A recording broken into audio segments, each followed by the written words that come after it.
What an interesting conversation, and I must confess, the book is on my agenda next, and I'm going to definitely read it. Well, when we talk about our Honorable Prime Minister and many of his visions, one of the visions that he's always had many a times has been getting India to be a $5 trillion economy. But now looking at the present situation, looking at the dip the economy has gone through due to COVID, is it possible? That's a question that is the topic for our next conversation. Post-COVID, are we still on a track to a $5 trillion economy? In this conversation, we have the Honorable Minister, Shri Piyush Goyal ji, who's a cabinet minister and has multiple ministries under his command. He's the Minister of Consumer Affairs, Food and Public Distribution, the Minister of Commerce and Industry, and the Minister of Railways, in conversation with Mr. Rajat Sethi, who is the Principal Advisor to the Chief Minister of Manipur. He works closely with India's ruling party, the Bharatiya Janata Party, towards impacting the politics in various northeastern states of India. He has earlier served as the advisor to the Chief Minister of Jharkhand. He's also a columnist with NDTV, Hindustan Times, and The Hindu. Another interesting conversation coming your way.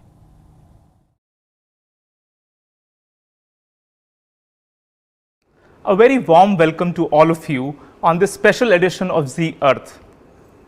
Zee Arth is a cultural festival where we talk about issues related to art, culture, history and literature.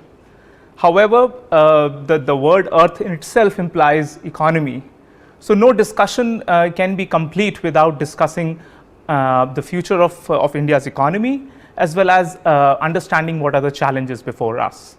We are really glad to have Shri Piyush Goyal ji before us today for this session. He is the Union Cabinet Minister in charge of Railways, as well as Commerce and Industries, and also Consumer Affairs. Sir, a very warm welcome to you on this special edition of Zee Arth. We know that you and your ministry has been at the helm of recovery efforts, be it the Indian Railways or also promoting India's commerce and trade with foreign countries. And I think the yeoman service that you are doing through these government departments is for all of us to see. The data is before us.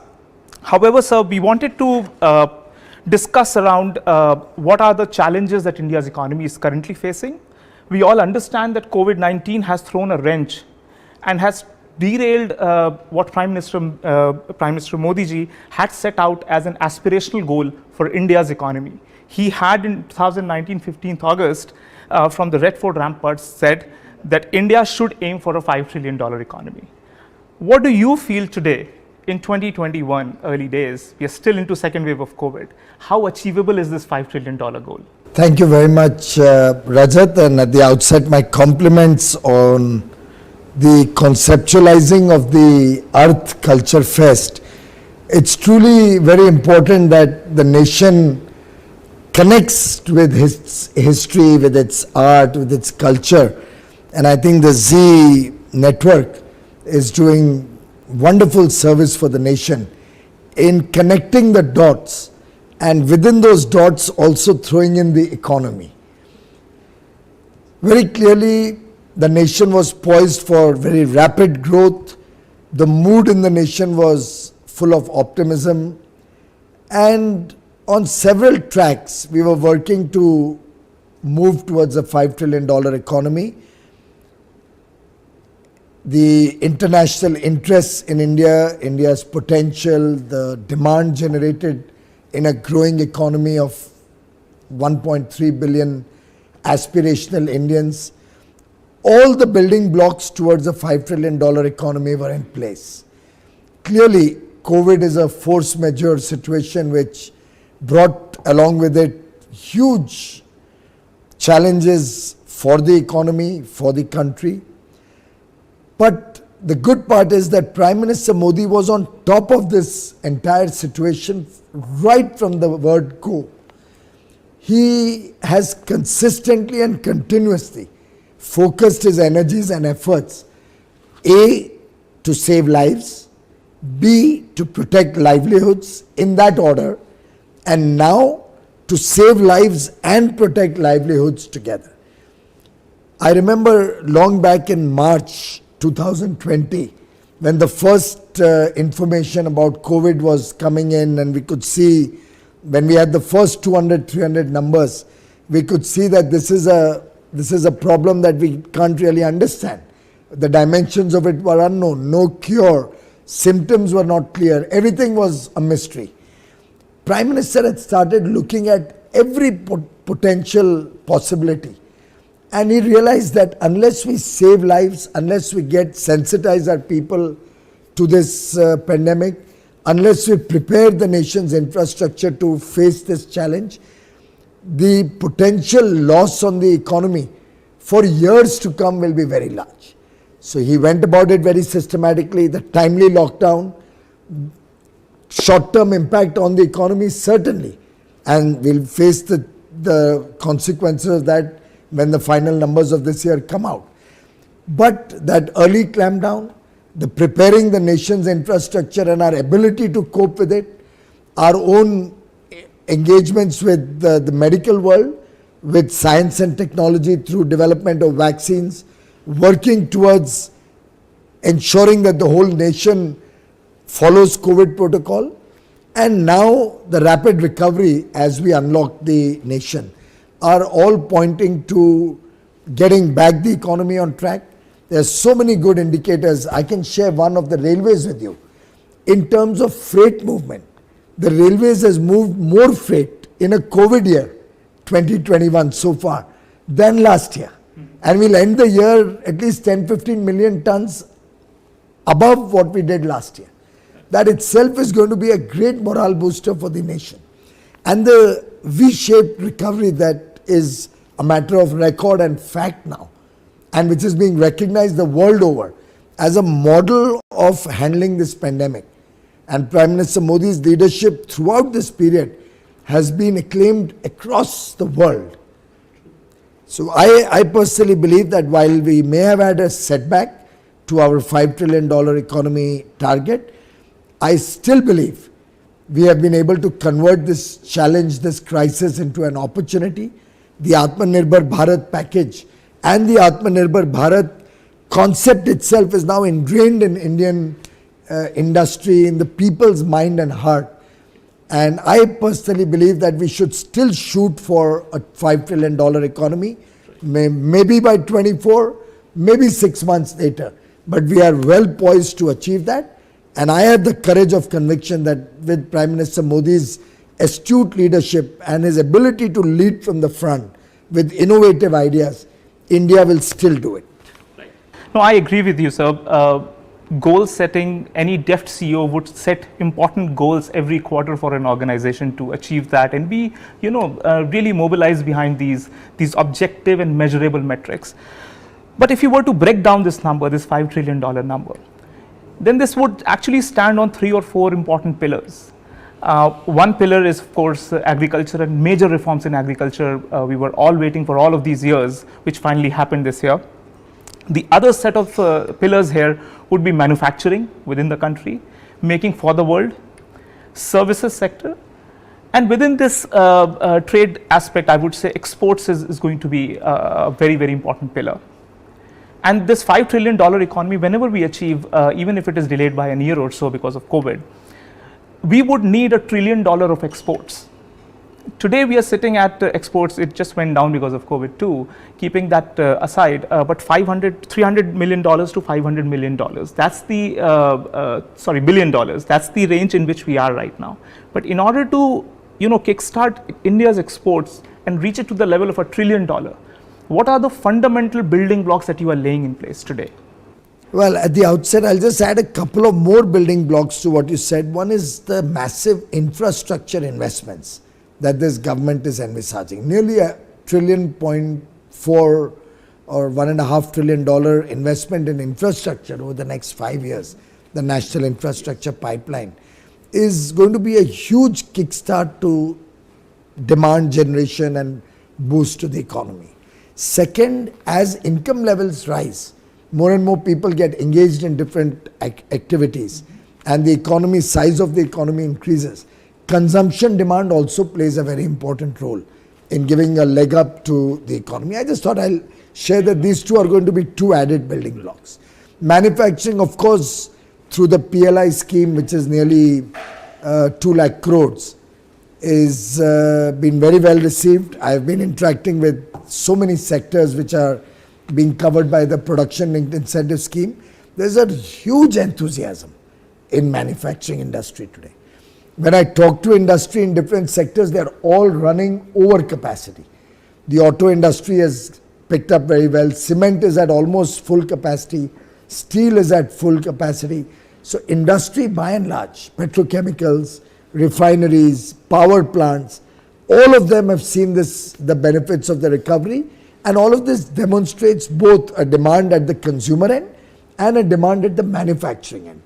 Of course, infrastructure investments are giving a boost to cement, steel, providing jobs to people, which also then converts to consumption. As regards exports, including services, we are at about $500 billion. To my mind, it should not be very difficult to reach $1 trillion of exports, because we'll need at least that to sustain a $5 trillion economy. Given our strengths both in being cost competitive, the focus that we are giving on quality, which will help our products become more acceptable worldwide, the fact that the production linked incentives will also make our products more competitive, the RODTEP scheme, the refund of unremitted duties and taxes and cesses which are outside the purview of GST, which has been rolled out from 1st January, and the rates will soon start coming out.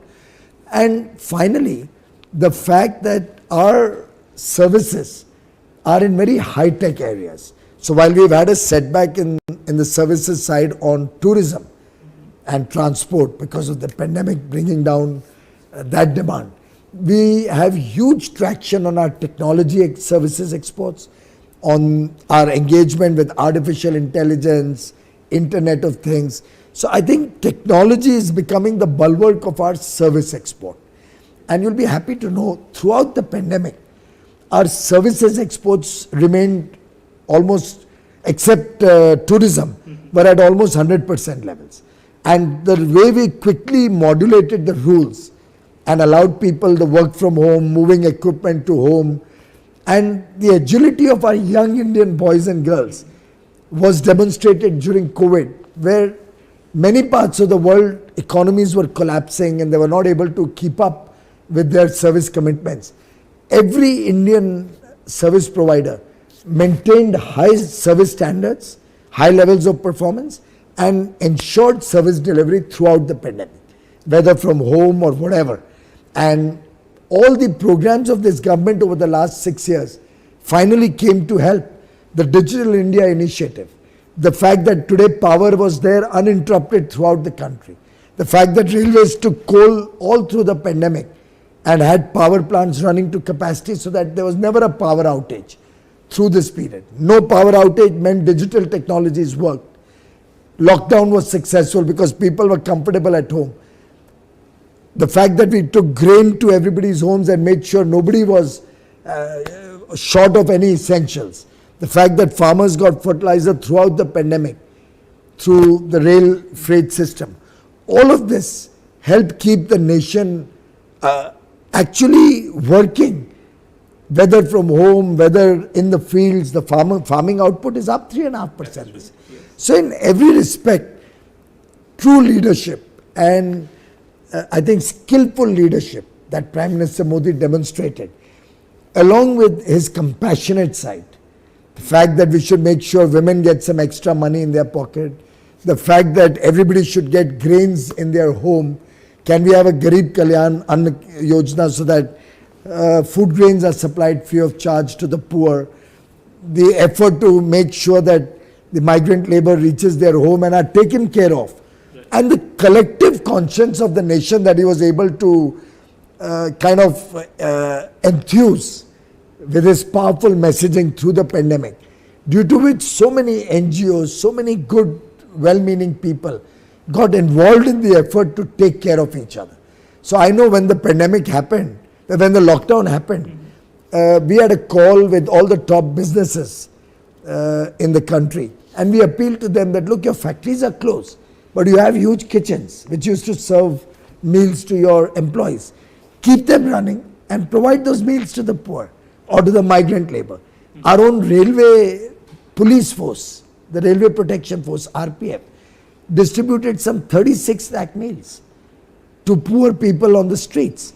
The railways gave 2 crore meals and 2 crore 16 lakh packaged water bottles to all the migrant labor who were going back home. No, so it's been a humongous collective effort, both government and the people at large. So it's the collective will of 1.35 billion people. It's that entire world, 135 crore people, which has actually demonstrated that India can come out of a crisis. Right, right. But just touching upon the export side, geopolitics is fast changing. We are seeing that newer blocs are emerging, the Quad bloc, which India is also part of. We also know the trade tensions between the US and China. I wanted to understand from you, there was this initial expectation that a lot of firms are going to migrate out of China and will come, and a lot of them are actually showing interest. Do you see that with these fast and rapid changes in the geopolitics, India is poised to really benefit out of this, given the fact that everybody is trying to be inward looking and catering to their job markets in the first place? True, but at the same time, people are looking at diverse suppliers. They want to move out of their total dependence on 1 or 2 suppliers. People are looking at resilient supply chains. People are very concerned about non-transparent or opaque economies being leading to unfair trade practices. And in all of that, India stands out as an oasis in terms of competitive labor pricing, in terms of a strong leadership at the helm of affairs, in terms of a stable government, in terms of the rule of law prevailing, and in terms of the international acclaim or the international diplomacy that Prime Minister Modi over the last 7 years has built a name for India, personal dynamics and personal relationships with many tall leaders, political leaders of different countries, and India's own growing relevance as a big market and as an important supplier. Both are coming into play, which is why I say with confidence that I see no difficulty in reaching $1 trillion exports. One pillar that we mentioned was agriculture, and you were the representative from the government side in talks with the farmers. There have been ample amount of research which has started coming in that why were these reforms so important. There has been a lot of consultation in the past. I still remember this used to be on a project at Harvard also, when we were talking about reforms, and there were good amount of research which was building up for the past 6-7 years or so, and finally this good day comes when the reforms come in. But do you foresee that talks can eventually converge to a common ground where the farmers actually benefit out of opening up of agriculture and allowing free market forces to come in there? Rajat, the intention of the government was pure. It was very clearly intended that these laws provide an additional option to the farmers without taking away what they already have. So the MSP system continues as it does for so many years. Whatever the farmers wish to do and which they are doing today, they can continue to do. The law only provides one more avenue. So without touching anything of the past, it opens up fresh doors for those who want to experiment with newer markets, newer ways of doing business, who want to have develop new products, look for new markets, and in a way also protects them from the clutches of middlemen and the old system, where certain places deep amount of repression of the farmers was taking place. I won't say it was everybody is bad, but then there were a set of middlemen, a set of marketplaces which were exploiting the farmers. For such people, it was important that they should have one more option, and that's all that these laws have done. Sadly, politics prevailed. They saw in this an opportunity, because most farmers, the small farmers, marginal farmers, are relatively not all that educated or all that wise about what these laws really mean. So very, very unfortunate that our farmers, particularly in one state, were misled. They were made to believe as if these laws are a compulsory method of procurement, as if these laws are now going to be prevailing over the existing systems, as if their lands will be at threat, whereas the reality is that the laws provide more safeguards for the farmers and their land. Existing laws in many states actually don't provide the safeguard against being jailed. These laws do. They don't allow any farmer to ever go to jail. There will be no prosecution of any farmer under these laws at all. Whereas, and this supersedes existing state laws, including in Punjab. The contract law in Punjab actually provides for a jail term if to the farmer if he does not meet the contractual terms. Whereas our law ensures that no action can be taken against the Punjab farmer. No land of the farmer can be touched. This law ensures that. Whereas in the prevailing earlier system, farmers' lands are also threatened by certain exploitative persons. So it's very unfortunate that they have been misled. But I think we have the courage of conviction that when you do good, people realize it, people will ultimately appreciate the goodness of it.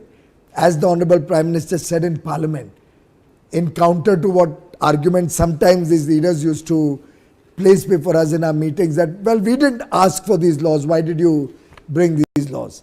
By that logic, as the Honorable Prime Minister said, nobody had asked for a law against triple talaq. No, there was no agitation in the country against triple talaq. Even the there was no agitation in the country when Raja Ram Mohan Roy brought in social reform so many years ago. No, but when such an important sector has been languishing on growth, they have been facing systemic slow growth of 1%, 2%. It clearly indicates there is something amiss, something which is missing out on the policy front. And I personally feel that any policy practitioner, when you have to push through policies and navigate through these fault lines, it is really very difficult, and it can be easily politically hijacked, and that is why it is such a impossible trinity of sorts. Fortunately, across the country, it has been widely received well. Right.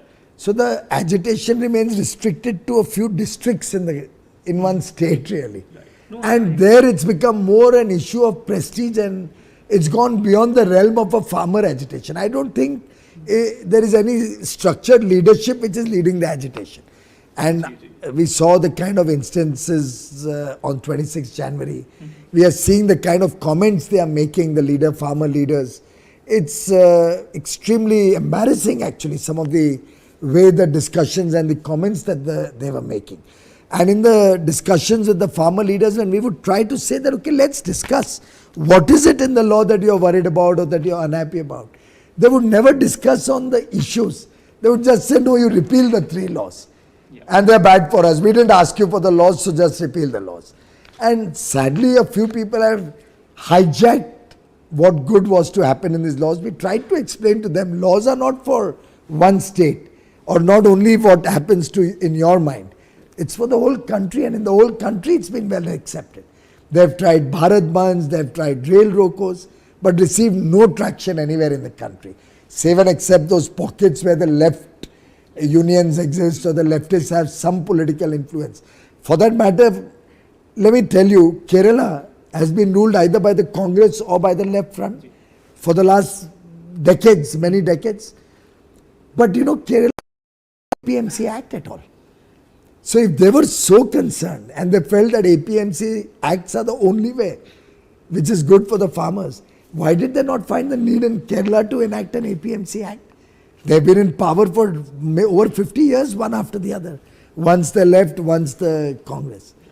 So it's a dichotomy of sorts. Their own states across the country are encouraging farmers to look at newer products, contracts, better seeds, better technologies. Everybody wants better infrastructure for the farmers. Everybody wants farmers' incomes to grow. And that's what we are trying to do. This is amongst a series of several measures. After all, Prime Minister Modi has done more for the farmers than any previous government. And this is acknowledged by no less a person than Dr. M.S. Swaminathan. When he wrote in the Times of India, in the op-ed that he wrote, that for years I've been waiting to see governments act. And what Prime Minister Modi's government has done for the farmers, no previous government has done, is Dr. M.S. Swaminathan's words in his op-ed. And when we were kids, we used to always hear about reforms. India is not reforming enough.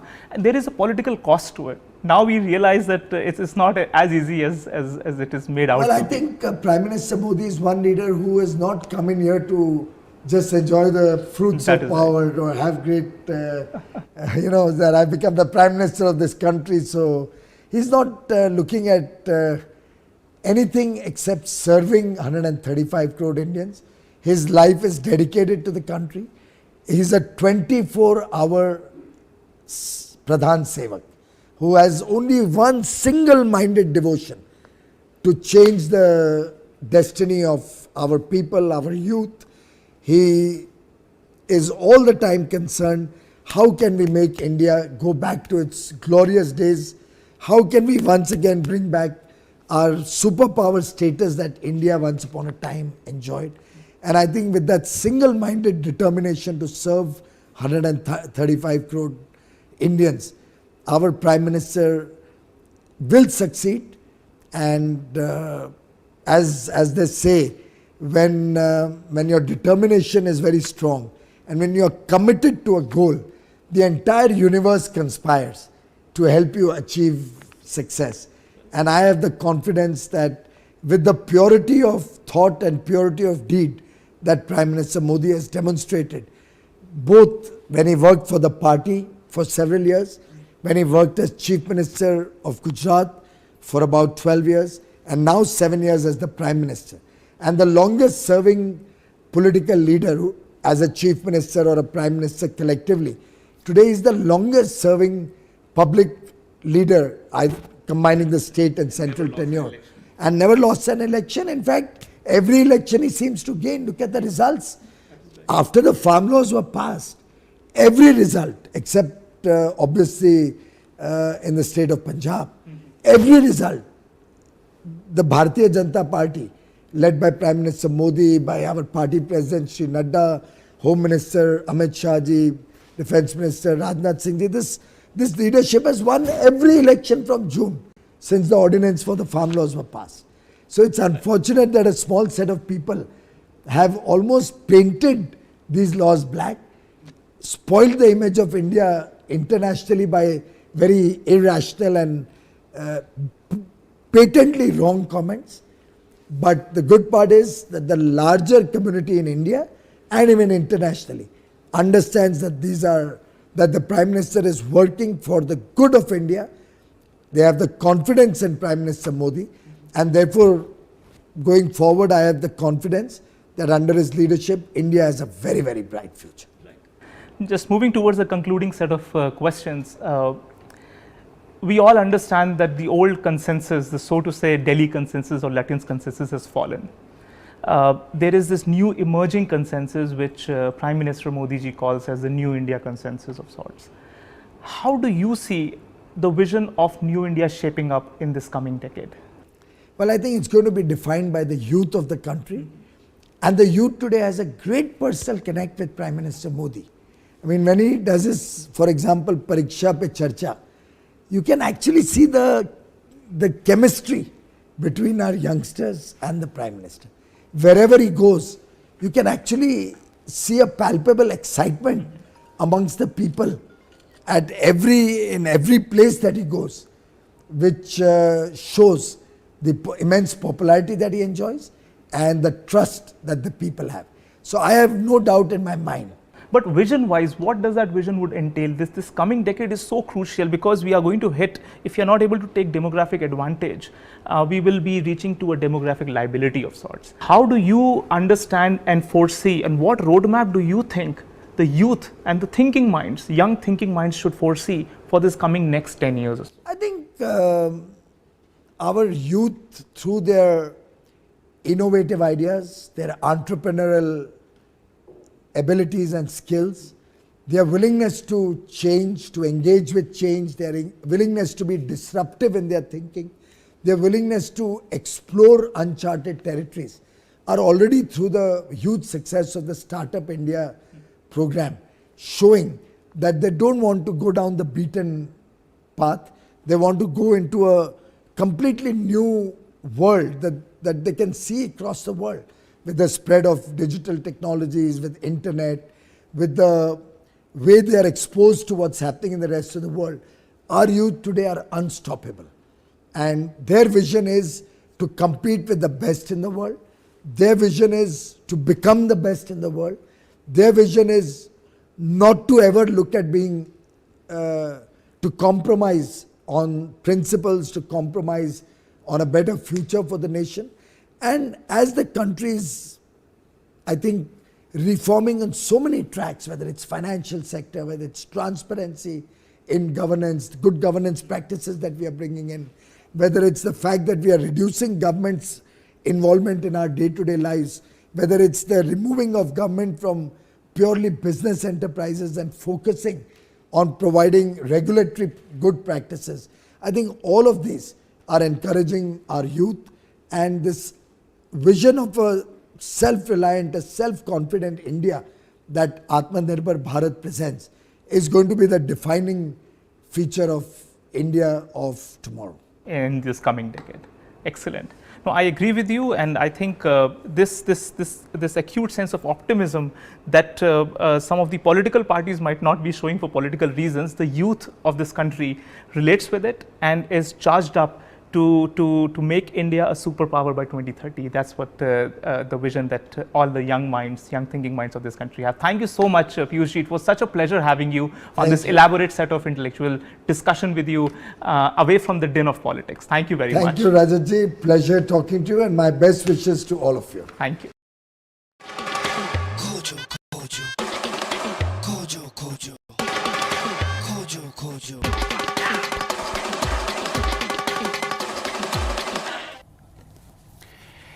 Now that was definitely reassuring.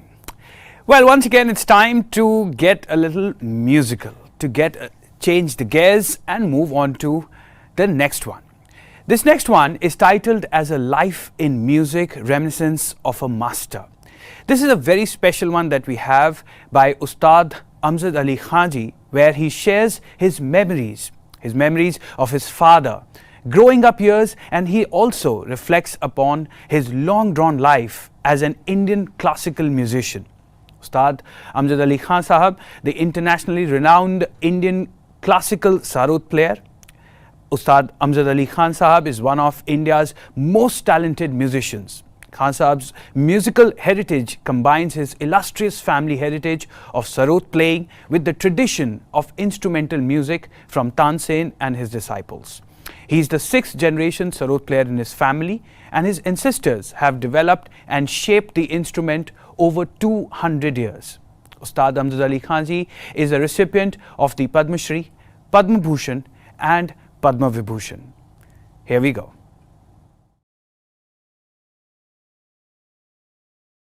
Arth 2021, presented by Z Group. I am very happy that Mr. Vikram Sampath has been roped in as a co-director, and he is a famous historian and author also. So I would like to share my thoughts, my memories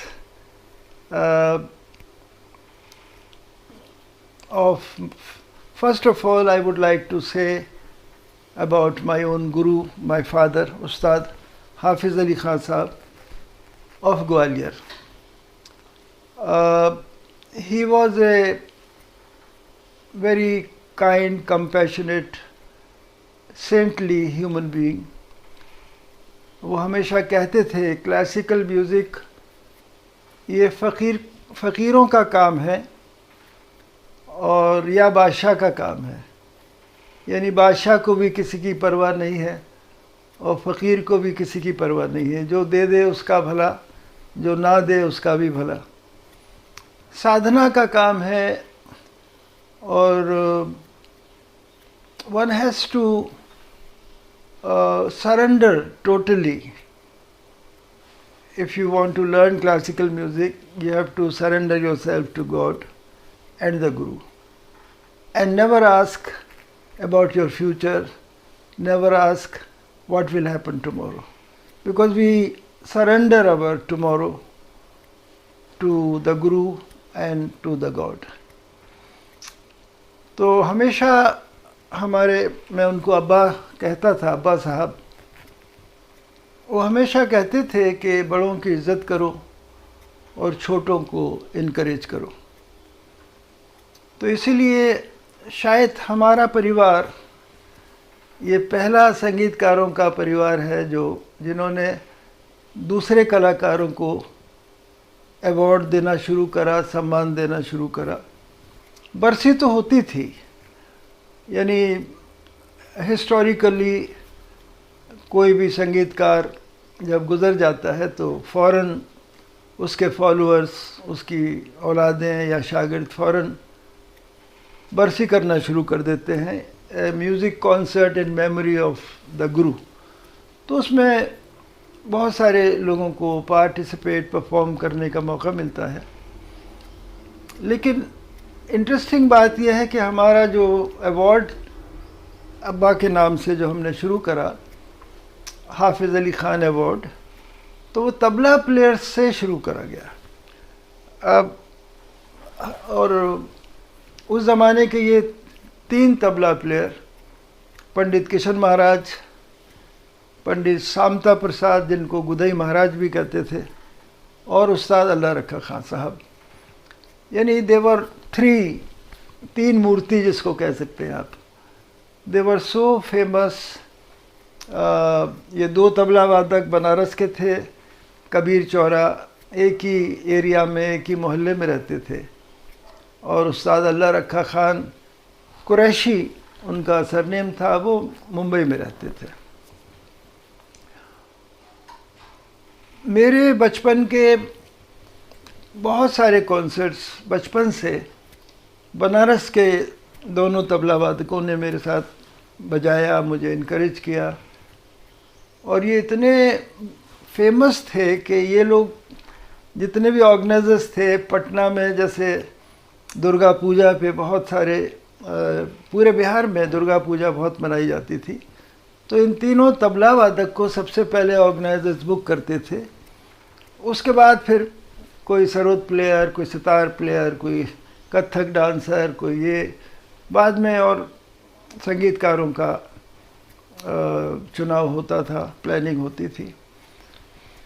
तो हाफिज़ Ali Khan award Kishan महाराज का हुआ दिल्ली में ceremony, और पंडित शामता प्रसाद जी का कोलकाता में हुआ, और उस्ताद अल्लाह रखा खान साहब का मुंबई में हुआ।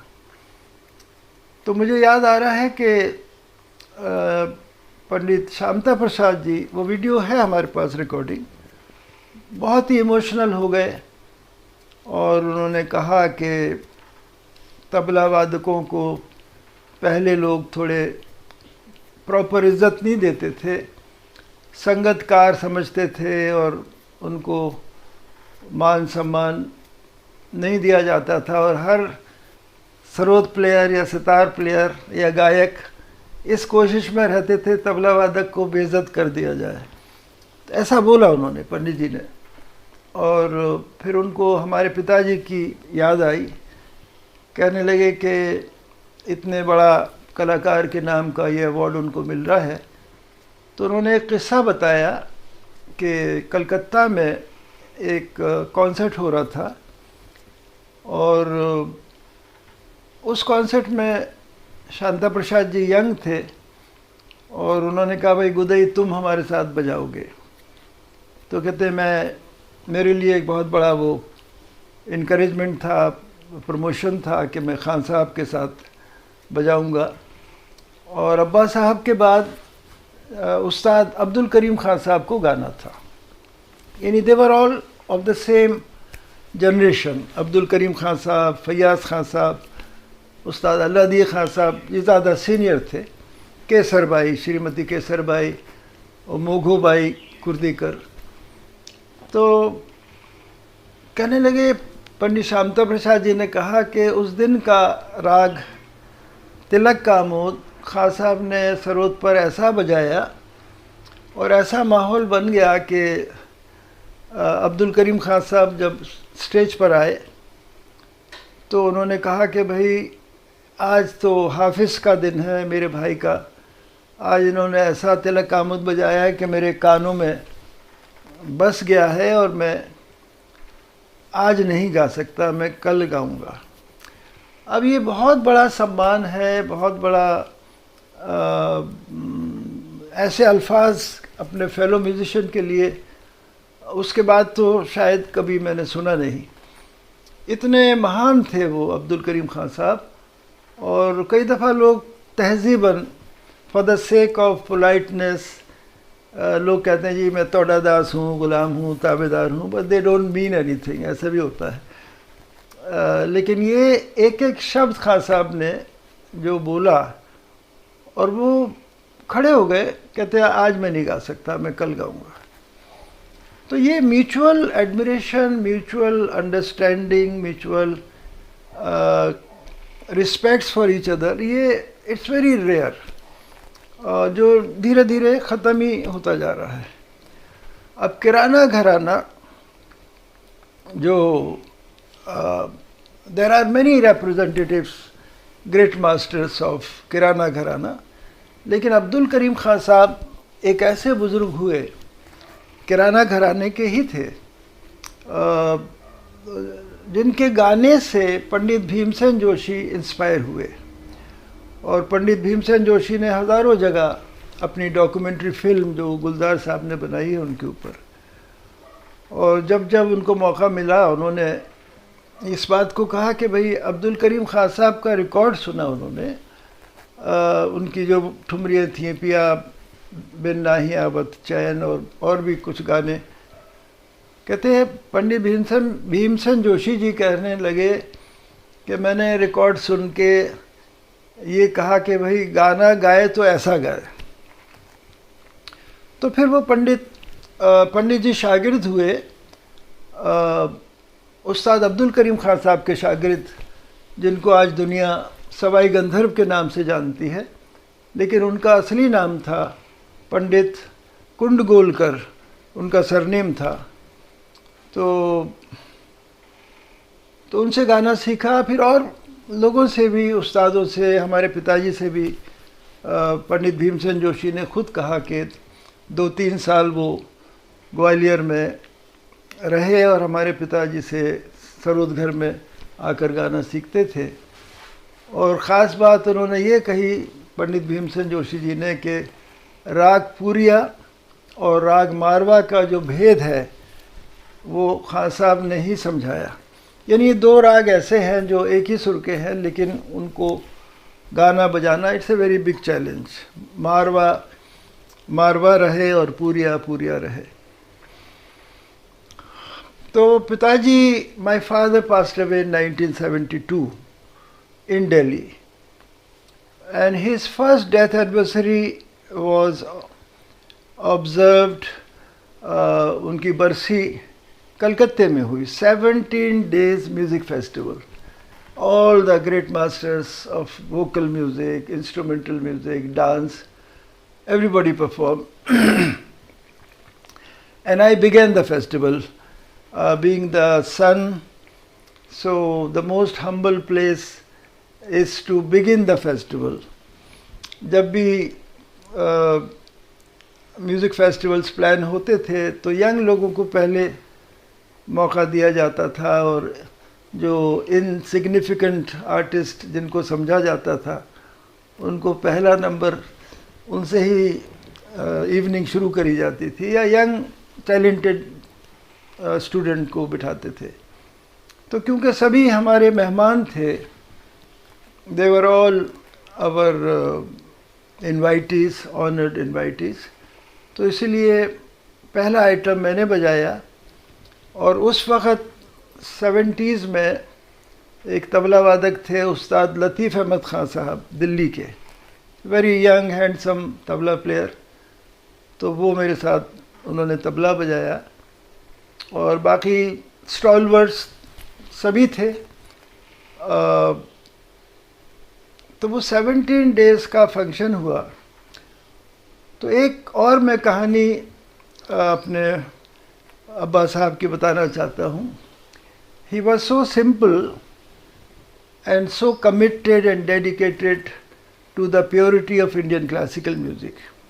1960 में उनको पद्म भूषण अवार्ड मिला और वो उस वक़्त हम लोग we used to live in a rented place, we did not have car, तो टैक्सी में, I being the youngest son of my father, so he took me along to the President House, Rashtrapati Bhavan, और very grand ceremony took place, and there is a ritual that after the investiture ceremony, सारे all the awardees they come to Mughal Garden, वो एक T party होती है.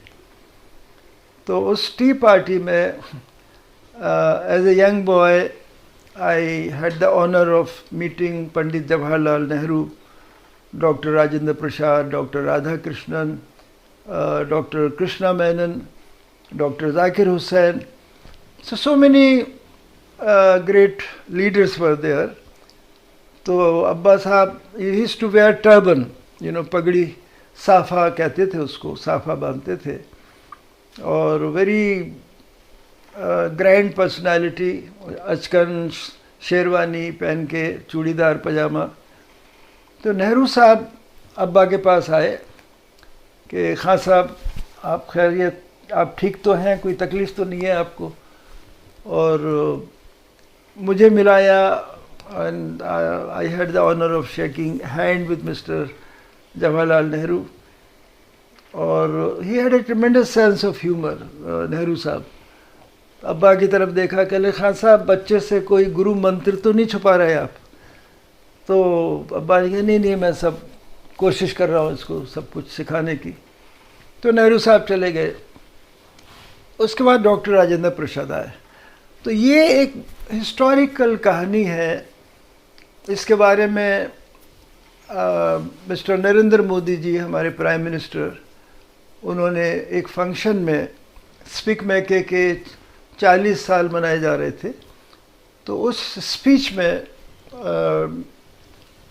श्रीमद नरेंद्र मोदी जी ने कहा कि मैंने किताबों में पढ़ा है कि कैसे महान संगीतकार थे, महारथी संगीतकार, जिन्होंने जब राष्ट्रपति से मिले तो मांगा तो क्या मांगा, वो सारी कहानी इन्होंने बताई और कहा कि उन्होंने कहीं पढ़ा था ये. तो जब मैं मोदी साहब को मिला तो मैंने कहा हुजूर आपने जो कहानी सुनाई थी वो मेरे पिताजी की कहानी थी. कहते नहीं मुझे मालूम है. एनीवे कहानी ये थी कि राजेंद्र प्रसाद जी ने अब्बा को कहा खां साहब आप कोई तकलीफ़ तो नहीं, आप बताइए मैं क्या सेवा करूं आपकी. ऐसे मौके पर जो आदमी किराए के घर में रहता है वो कहता है हमें एक सरकारी घर दे दीजिए, या जिसके पास गाड़ी नहीं होती वो कहता है गाड़ी दे दीजिए. हमारे पिताजी की दुनिया अलग थी. वो अपने इबादत में, अपने साधना में, अपने संगीत के सोच विचार में हमेशा इन्वॉल्व रहते थे. तो हमारे अब्बा साहब कह रहे हैं कि नहीं खुदा का शुक्र है मैं ठीक हूँ, लेकिन आप राग दरबारी को बचाइए, उसकी प्योरिटी ख़त्म हो रही है, लोग उसमें बड़ी लिबर्टी ले रहे हैं, जैसे मर्जी आए गा रहे हैं, बजा रहे हैं. तो बेचारे राष्ट्रपति जी घबरा गए, कह रहे कि खान साहब मैं समझा नहीं आप क्या कह रहे हैं. I was feeling embarrassed as a young boy कि अब्बा क्या कह रहे हैं, किसको कह रहे हैं, उन्हें क्या पता दरबारी क्या है. फिर कहने लगे कि देखिए राजेंद्र बाबू, आप ये राग जो है मियाँ तानसेन ने बनाया था और अकबर के लिए उन्होंने गाया था, दरबारी कान्हड़ा कहते हैं इसको, और इसमें अगर आपकी ड्यूटी है क्योंकि आप प्रेसिडेंट हैं कि इसकी प्योरिटी बनी रहे, नहीं तो ये राग हिंदुस्तान से चला जाएगा. He was hoping as if next day the president will pass a resolution in the parliament कि भाई सब लोग दरबारी ऐसी गाना ऐसी बजाना. He was so innocent. तो वो बेचारे घबरा के राजेंद्र प्रसाद जी कहने लगे नहीं नहीं खान साहब मैं ज़रूर करूँगा, और कोई सेवा बताइए। वो पूछे जा रहे हैं कि कुछ सेवा बताइए, मैं क्या करूँ आपके लिए। तो हमारे पिताजी ने कहा कि अब मुझे मेरी नमाज का वक्त हो गया है, मैं इजाज़त चाहता हूँ। He was unaware about the protocol के you can't leave before the president, लेकिन वो चल पड़े और उनके पीछे पीछे मैं, और कोई सिक्योरिटी ऑफिसर ने अब्बा साहब को रोका नहीं। वो सीधे घर आए। वो घर आके मेरी माता जी को अपने पद्म भूषण की तो बात नहीं करी, और कहने लगे राजेंद्र बाबू ने वायदा करा है कि दरबारी की प्योरिटी सही रहेगी और ठीक रहेगी। इस बात से वो बहुत ज़्यादा खुश थे। तो ये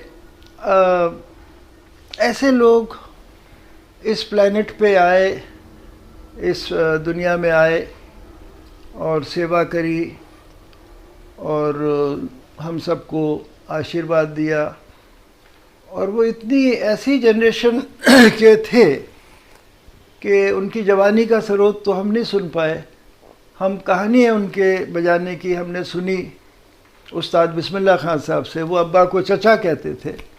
उस्ताद निसार हुसैन खान साहब, वो भी अब्बा को हमारे चचा कहते थे। उस्ताद विलायत खान साहब, वो भी अब्बा को चाचा ही कहते थे। तो ये लोगों ने हमें उनकी कहानियाँ बताई, कैसे जवानी में कैसे कैसे बजाया, और ब्रिटिश रूल रहते हुए हमारा संगीत कैसे कायम रहा, कैसे लोगों ने प्रिजर्व करा, कैसे उसको बचा के रखा। ये एक बहुत बड़ी खुदा की कुदरत है कि आज भी हम लोग राग यमन बजा रहे हैं, राग दरबारी गा रहे हैं। तो ये बहुत बड़ी खुदा की देन है।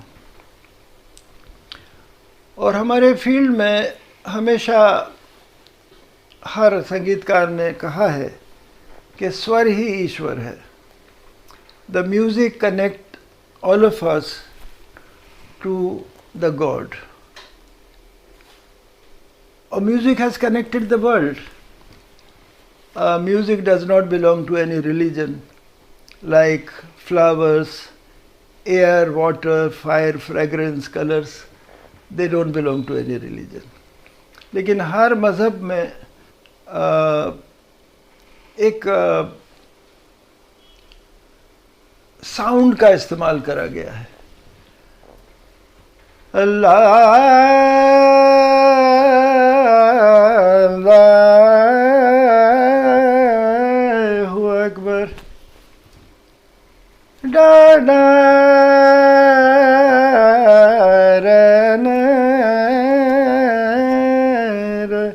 पूरा मिडिल ईस्ट, पूरा इजिप्ट में, बिकॉज जो अरबिक वर्ल्ड्स है और जो इस्लामिक कंट्रीज़ हैं, मिडिल ईस्ट है, इजिप्ट वगैरह में, you know they are trained how to this call of the prayer. मुअज्जिन को जो अजान देते हैं उनकी ट्रेनिंग होती है कि it should be so appealing. और हमारे देश में मौलवी लोगों को शायद ट्रेनिंग की ज़रूरत है कि वो आवाज़ वो जितनी अपीलिंग इन मुल्कों में होती है, लेकिन साउंड के ज़रिए आप देखिए bhajan, kirtan, qawwali, hymns and carols, gurdwara में शबद, तो संगीत के ज़रिए और म्यूज़िक के ज़रिए ग्रुप सिंगिंग होती है, तो भगवान को याद करते हैं, इबादत करते हैं। लेकिन हमारे देश में music is not just entertainment. जैसे मैंने कहा कि स्वर ही ईश्वर है, तो म्यूज़िक के ज़रिए पीपल वर्शिप गॉड। और संगीतकारों को, शास्त्रीय संगीतकारों को हमारे देशवासी एक बहुत ही अच्छी निगाह से देखते हैं और बहुत ही इज़्ज़त के साथ पेश आते हैं, क्योंकि ये साधना का काम है। इसमें आदमी को अपने आप को समर्पित करना पड़ता है। एक ऐसा वक्त था कि कलकत्ता में करीब 20-25 म्यूज़िक फेस्टिवल होते थे विंटर के टाइम। हर शहर में, बिहार में, यूपी में और ऑल ओवर द कंट्री काफ़ी फेस्टिवल होते थे। वो सब जब से टेलीविज़न आया तो उसकी फिर फेस्टिवल कम होते गए, because now you can listen to everybody in your bedroom, और आप लेटे रहें, बैठे रहें, खाना खा रहे हैं या किताब पढ़ रहे हैं तो आप म्यूज़िक सुन रहे हैं। तो सुनने के तरीक़े, देखने के तरीक़े बदल गए। And the younger generation is very very fortunate कि उनको रेडीमेड माल मिला सीखने का, देखने का, सुनने का, through videos, through CD, through recordings. हम लोग के घर में कोई टेप रिकॉर्डर नहीं था। और उसके बाद जो बच्चे और बड़े हुए, वो मैंने एक ऐसा बच्चा देखा जो घर में माइक्रोफोन पर ही रियाज़ करता था। तो बड़ा टैलेंटेड है आज, उसका भी बहुत नाम है।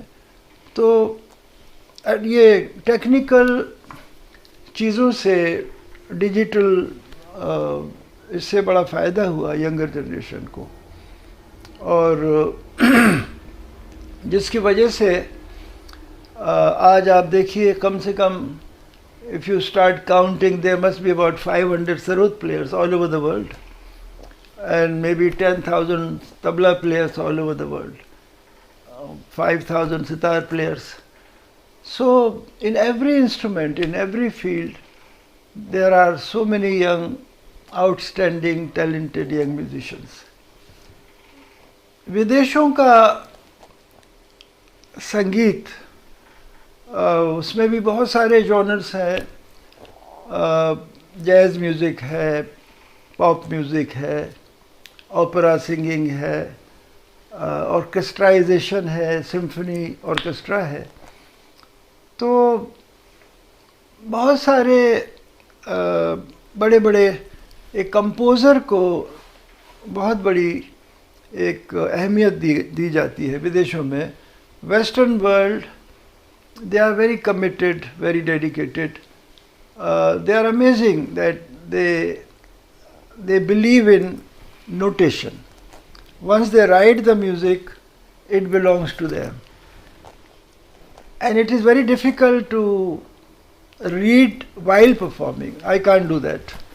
I'm not trained that way because our music is called oral tradition. We improvise. We don't read and write music.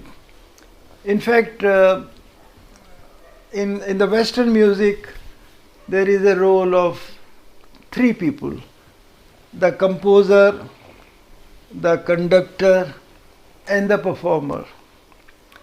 But in our music, while playing, I play the role of 3 people.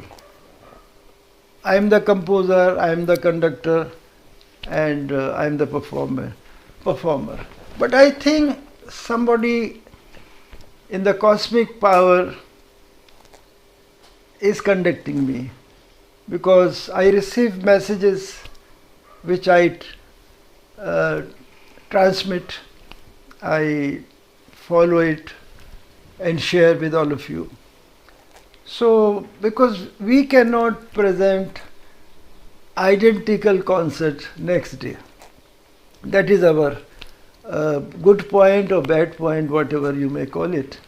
But Beethoven symphony, Bach, Mozart, Handel, Tchaikovsky, I mean, whatever they wrote, whatever they composed, even today, all the orchestras of the world, they play. I was always interested to listen to symphony orchestras by Beethoven, by Mozart, by Bach, and I always admired this harmonization, counterpoint. Amazing. You know, every orchestra in America, every city, they have their own orchestra. Entire European world, Western world, and the musicians, they are they are employed, they are working with some company, New York Philharmonic Orchestra, Chicago Philharmonic Orchestra. So I got a invitation from Scottish Chamber Orchestra. They wanted me to compose a piece for 45 minutes. So, as I said, I can't write music. I don't know how to write music. So I visualized the orchestra and I sang in a CD right from beginning to end, how to conclude.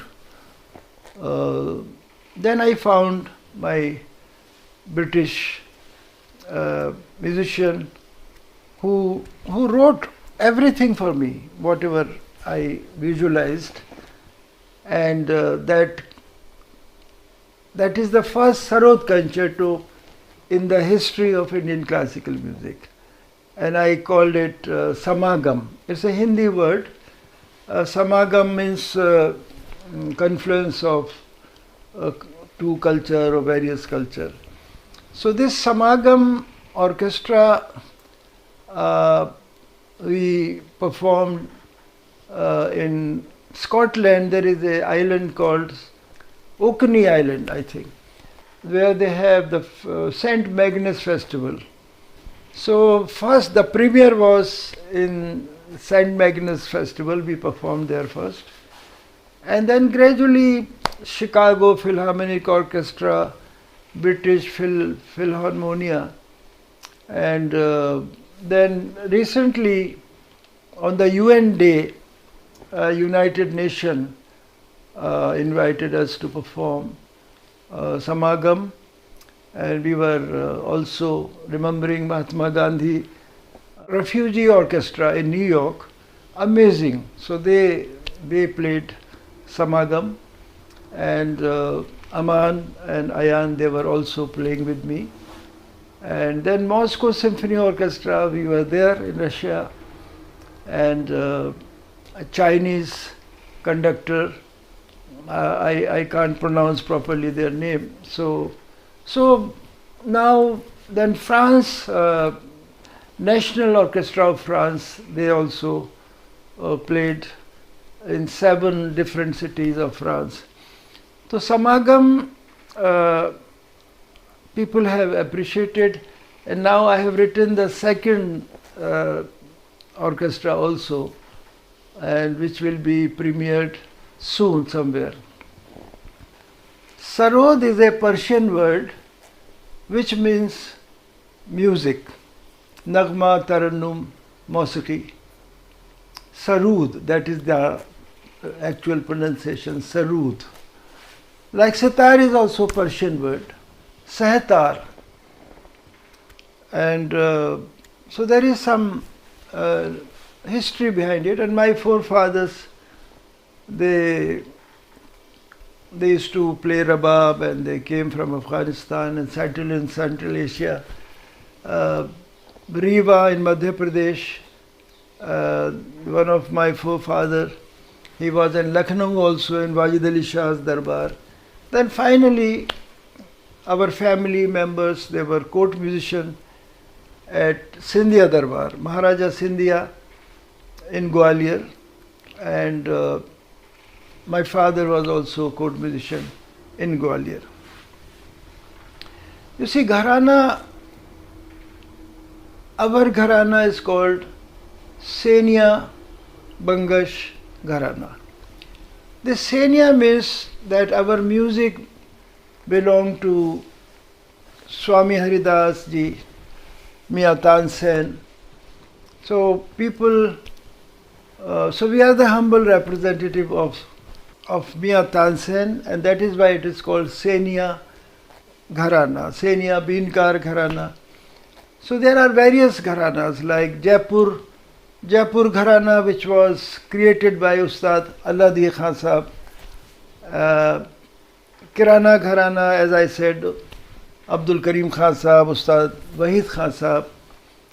And then Gwalior Gharana, Pandit Krishan Rao Shankar Pandit. And then Banaras Gharana, Bade Ramdas ji and many other great singers. So gharana is a identity of music, and also gharana, the name of gharana or the other name, everything is limited. Gharana, you are just restricted yourself to certain way of singing. So, but one has to become versatile singer. There are versatile singers in our country today. They are very famous. So, some people have taken from all gharanas and they have their own identity and they have created their own world. So, in Indian classical music, the gharana system still continuing, but I think radio, All India Radio, became the guru for so many musicians, because by listening all the great masters through the radio, lot of musicians became very complete and they achieved a lot. In my journey, I was always very worried that I should never be the cause of humiliation of Indian classical music. So sense of proportion is most important for every musician. We all have tendency of prolonging a raga for whether there is a need or not, but there is most of us, we lose track of time and we keep on doing improvisation. But music is the name of quality, not quantity. Because great musicians, they became famous with that 3 minutes recording, 78 RPM. And I'm very happy that even today there is a large youngsters listening to Indian classical music. But naturally they are not interested in every musician. It's very natural that the world chose only Pandit Ravi Shankar as a sitar player. But there are so many other great sitar players in our country. There are so many. But people are very choosy, and especially the Indian audience, they take time to accept any musician. You can't impose musician on the public. But I am happy that there are so many young musicians among the generation of Aman and Ayan. There are so many young talented musicians. But in this pandemic situation, because the schools were shut, so my grandchildren, Ayan's twin boys, Abir and Zohan, they started playing sarod. So I'm very happy about it. There are so many negative points about pandemic, coronavirus, COVID-19. But Abir and Zohan, because they are not going to school, they could play sarod, and Ayan gave lot of time to them. And so I think every school should encourage creative, talented children, whether they are a singer or they are instrumentalist. Their creativity should not be suppressed. This is my humble appeal to every school, that please encourage the creative children. And I am very happy that music has become a therapy.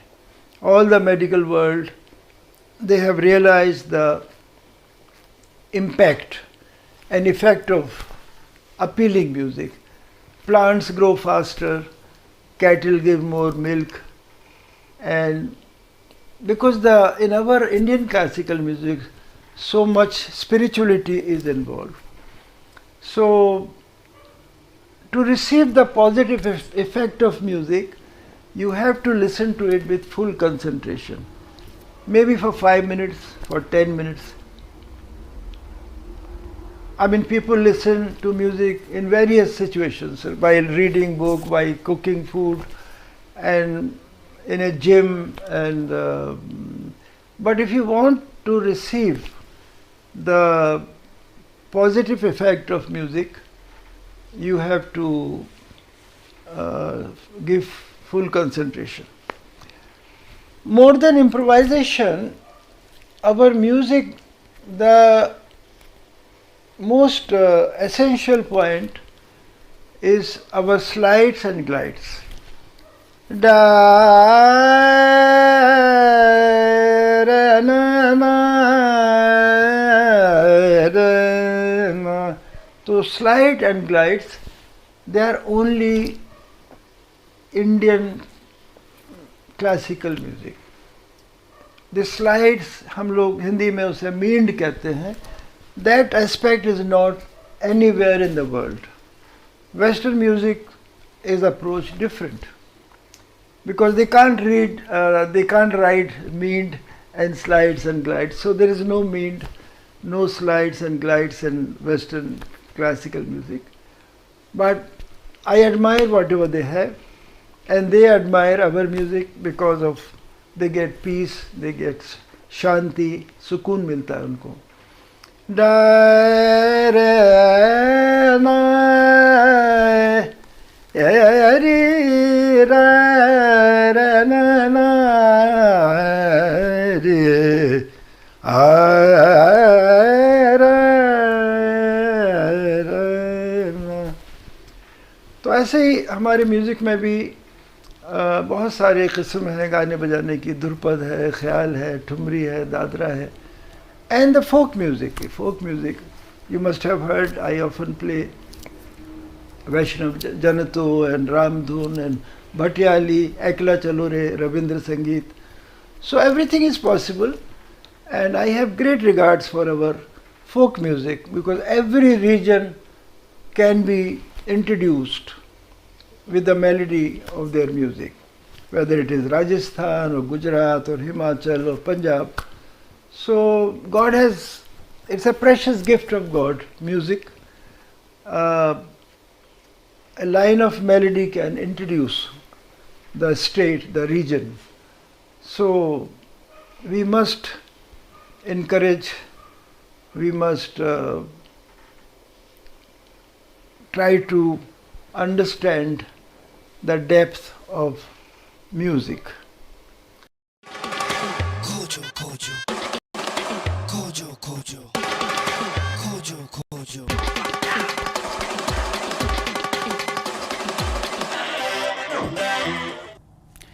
Entertaining and inspiring. Wow, what a brilliant session. There was so much to learn and there was definitely so much music. Well, you would have realized by now the twist is musical in sense in Arth, a culture fest promoted by Z. Music has another dimension, Nritya. Let's talk about it now in our very next conversation, which is titled as Naika Bhav, Dimensions and Dynamics. We have with us Ms. Madhu Natraj, who's an award-winning choreographer, artpreneur and curator. She believes in the cross-illumination between various fields, fueling her vision to inhabit the public domain through the potent medium of dance. She studied Kathak under her mother, legendary guru Maya Raoji, and trained in contemporary dance in New York, leading her to the birth of the prolific STEM dance company. She has received the Bismillah Khan Yuva Puraskar from the Central Sangeet Natak Academy, Government of India, the FICCI Women's Achiever Award. She is an Ananta Aspen Global Leadership Fellow. Recently, the government of Karnataka chose her for the title Karnataka Kalashri. In conversation with her, we have Dr. Anupama Kailash, who's a senior practitioner of Kuchipudi and Vilasini Natyam, trained under Dr. Uma Rama Rao for Kuchipudi and Padma Bhushan Swapna Sundari for Vilasini Natyam. Anupama is a Vishard in Hindi music from the Akhil Bharatiya Gandharva Mahavidyalaya and an author of 2 books based on the Telugu Padam poets Annamacharya and Kshetriya. Anupama has her own institute of dance named Anubhav Center for Performing Arts. This is going to be another beautiful conversation to listen to. Here we go.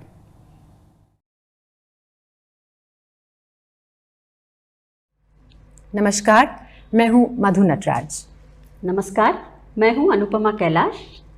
आज हमारे साथ हैं doctor Anupama Kailash, who is a Kuchipudi and Vilasini Natyam performer par excellence.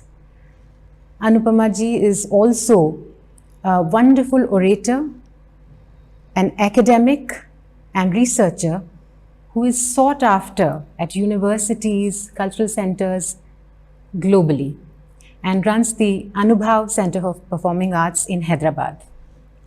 And this is Madhu Natraj, a practitioner of Kathak and the contemporary form of dance. She is a thinker, a creator, an educator, a choreographer, and has birthed the most successful STEM dance company. Thank you, Anu. Thank you, Madhu. Today, as you know, our topic is about Naika Bhav. In today's destination-based society, dance reflects life, and therefore we see so much dhoom dhadakedar dancing, lot of virtuoso. And just like the pandemic offered us a pause, in Indian dance, the essence is actually in abhinay, Yes. or as in Kathak we call it bhav batana. If we were to situate our talk today around the female persona and the body as a site for expression, then Naika Bhav comes to mind. Yes. But who is this Naika? She's a heroine, we hear.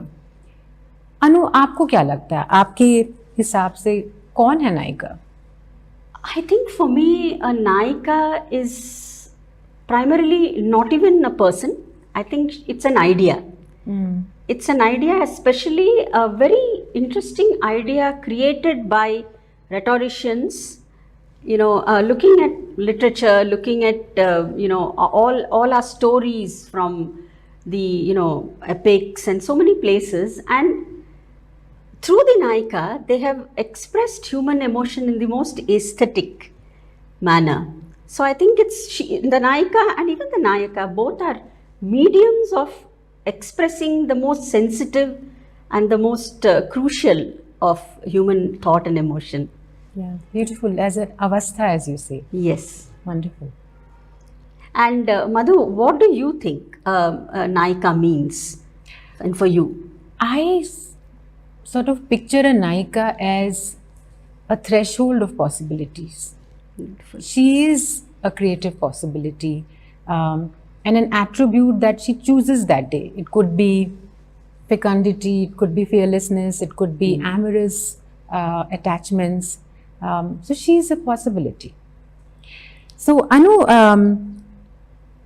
we were talking about Ashtanaikas. Yes. So काफ़ी बार हम लोग सुनते हैं ये Ashtanayika, but who are the Ashtanayika? So हमने सोचा we will ask doctor Anupama Kailash to just list them out, and you as you listen can make connections to modern day nayikas too, which we all are. Yeah. Sure, Madhu. So it's interesting actually that the Naika as an idea evolved on many levels. So you have the Naika classification based on their age, based on their temperaments, based on their social status, and the different stages of evolution in the life of a woman. So these are all dependent on many factors in the texts. And interestingly, the Ashtanaikas, as we know them, are not different women, but they are actually mental states, Right. which is why they are called the avasthas. Avasthas. So any of these categories of the Naikas can experience any of these states. And that's what's interesting and beautiful about it, because each of them, according to their age and their, temperament, will experience the very same avastha in a different way. Ji. So the 8 are, of course, Swadhina Patika, one who is in control of her lover, a woman of today maybe. Yes. And then you have the Virahot Kantita, one who's longing Yes. for her lover. So that is timeless, right? We That's- could be yes. waiting at a bus stop for a Yes. lover to pick us up on a motorbike. Vasaka Sajjika, one who dresses and waits for the lover to come. Eternal. Vipralabdha, one who's been deceived by the lover. Sounds familiar. Yes. many. Khandita, personally my favorite. Yeah. Somebody who, berates her lover for his misdoings. Kalahantarita, one who regrets that berating. Yes. And then, of course, you have the Proshita Bhartruka, who is, who's upset because her husband's on a journey. Right. And then one of the most popular Naika Avasthas, the woman who goes fearlessly out to meet her lover, the Abhisarika. Sarika. Yes. My personal favorite too. Yes. Yes. So I think sometimes we are all 8 in the course of a day. Absolutely. Yes. Isn't it? So Anu, we are going to be presenting short pieces in between. So I was wondering if you allow it, will you start? Sure, Madhu. So, since we are talking about the avasthas in an order, so I thought, why not do this little piece of a Swadhina Patika? It's a composition of personally one of my favorite Vagyakaras or literary poets whom I've studied also, Annamacharya. And in this, the woman is it's a very typical, ageless, timeless composition where she says, look how handsome my lover is. And all you women, look at him and feel jealous, So that's something like that she says in that. Wonderful. So that will be the composition I'll be doing. Wonderful. Waiting to watch it, Anu.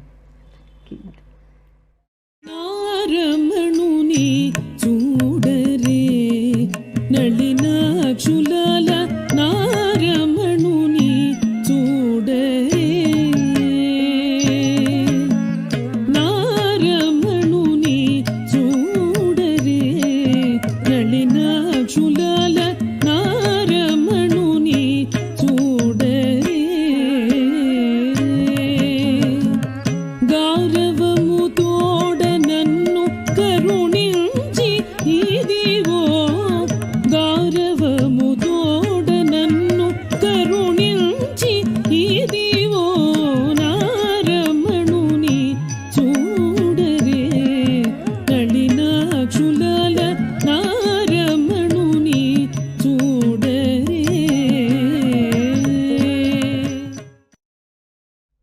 Thank you, Anu. That was wonderful. Always such a joy to watch you. Thank you so much, Madhu. So, Madhu, which aspect of the Naika Bhav are you going to show us? मुझे भी करना पड़ेगा. Yes, absolutely. Okay. करना ही पड़ेगा. Right. Okay. So I'm going to do a piece which is actually a precursor to her becoming a Virohit Khandita. She's waiting for her lover. Lovely. But before that, she's a Vasak Sajja. So she's dressing up.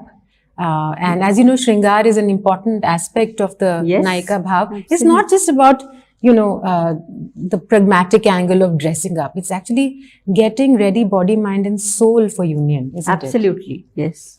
So I'm going to be doing a short piece where the Naika thinks she hears or sees her lover coming and quickly starts to do her Shringar to meet him. And it goes into an aspect of Gat Nikas in Kathak, where you have the concept of the Alingan, the embrace. So I will show Lovely. that. Looking forward to seeing this, Madhu. Thank you.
So that was absolutely beautiful, Madhu.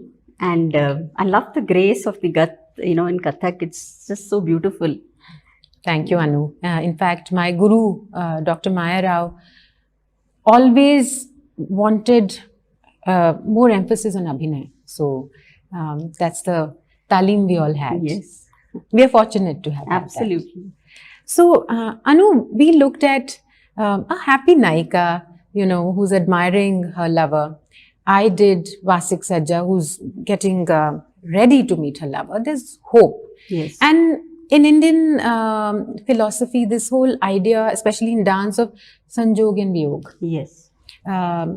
of union and separation, the possibility of union and the definiteness of separation. Yes. Do you think anger can be a catalyst, this change, this in status quo that a woman can bring about? Because a woman, Shakti, is momentum. Yes. She's the capable will. So there has to be constant churning of emotions. Yes.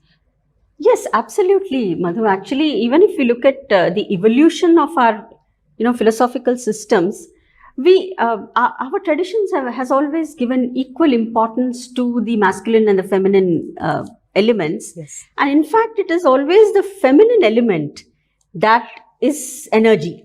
That's why she's called Shakti. Right. And she leads, the masculine energy from inertia to, from tamas to what we call rajas, and then later, sattva. And so the woman being volatile, the woman being, very vocal in her thoughts. Ji. It's there not only in textual tradition, you find it in literary tradition. Absolutely. Like, for example, the piece that I'm doing now.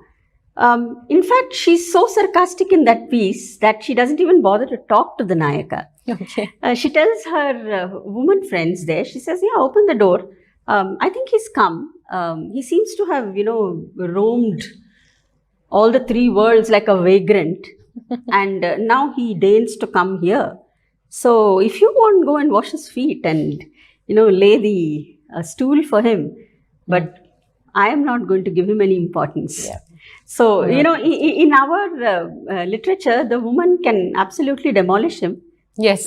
Whenever she would like to, Yeah, without batting an eyelid. Yeah. So, yes. So, that's what Anu, just like a woman has a unique space in a boardroom, for us dancers, it's the performance space. Absolutely. Right.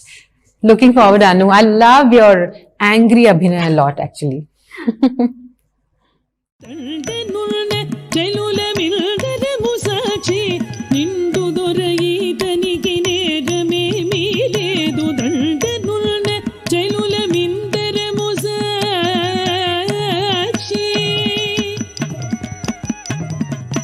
ಪಚಡ Madu ಕೋರೆ ಪಾದಾಲು ಕಡುಗರೆ ರಚ್ಚಸಿ వచ్చినాడు రమ్మణోడు పచ్చడమాడు కోరి పాదాలు కడుగరే రచ్చసేసి వచ్చినాడు రమ్మణోడు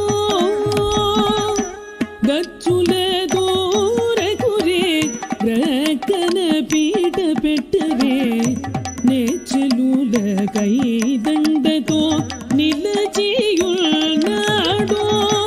గచ్చుల దూరకురే ప్రక్కన పీట పెట్టరే నేచెలుల కైదండతో నిలచియున్నాడు దండనున్న చెలుల మిల్గరము సాక్షి నిల్డు దొరయితనికి నేరమేమీ లేదు దండనున్న చెలుల మిందరము సాక్షి.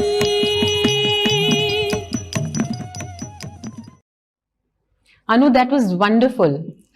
Thank you, Madhu. I especially love the sarcasm so subtly, just with your eyes and eyebrows that you do. So expressive. And I was just remembering that we also have in the Kathak tradition some thumris actually, Yes.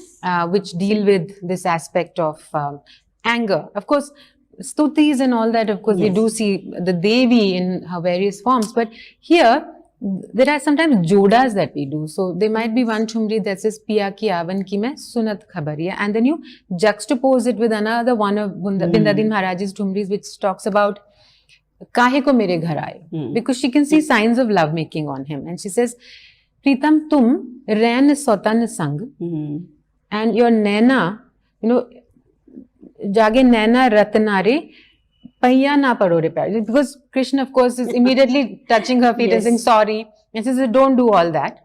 And as like you said, it'll after that be followed by regret. Yes. So we can see the entire gamut, Yes. happening, and we should see more of bhav in Kathak.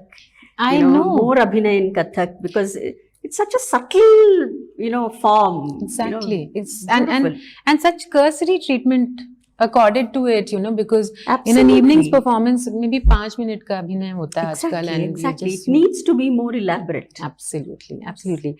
So, Anu, I was just wondering, we have been looking at more realistic ideas where the audience can also get ownership over.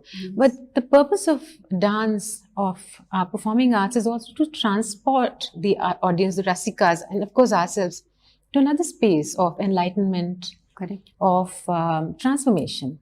So, how about looking at the Naika as a catalyst for spiritual transformation? Yes. Would you like to say something about that? Yes, absolutely, Madhu, because in fact, the whole idea of, the entire creation or Prakriti being female, which we have in our tradition, itself gives that easy fluidity, even in the juxtaposition Yes. of gender. Because so many of the male poets, they visualize themselves as the Naikas who are pining for their, what you call the Ishta Deva, or the, beloved Godhead. So there is always an undercurrent and a layering of this seeking. And that's been highlighted not only in the texts, but in umpteen poetic verses by so many, great poets. Right. Like, for example, the piece that I'm performing now, I've used a piece from a text called Rasamanjari, in which, the entire sequence is actually metaphoric, because the Naika, first of all, has to shed all attachment, including that of a child or a husband or anyone, if she has to go seeking her beloved, who is the supreme power. Yes. So this whole Abhisarika, that's why is celebrated so much, because it's a final disattachment idea. Yes. And then this Abhisarika goes, and on the path she encounters all these obstacles like thunder, lightning, rain, snakes, thorns. So this is an entire metaphoric image of, what the seeker would encounter on his path. And then she reaches him.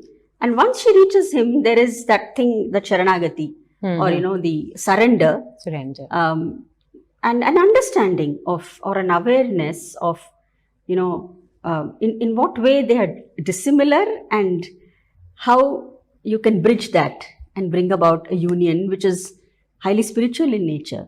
Wonderful, wonderful.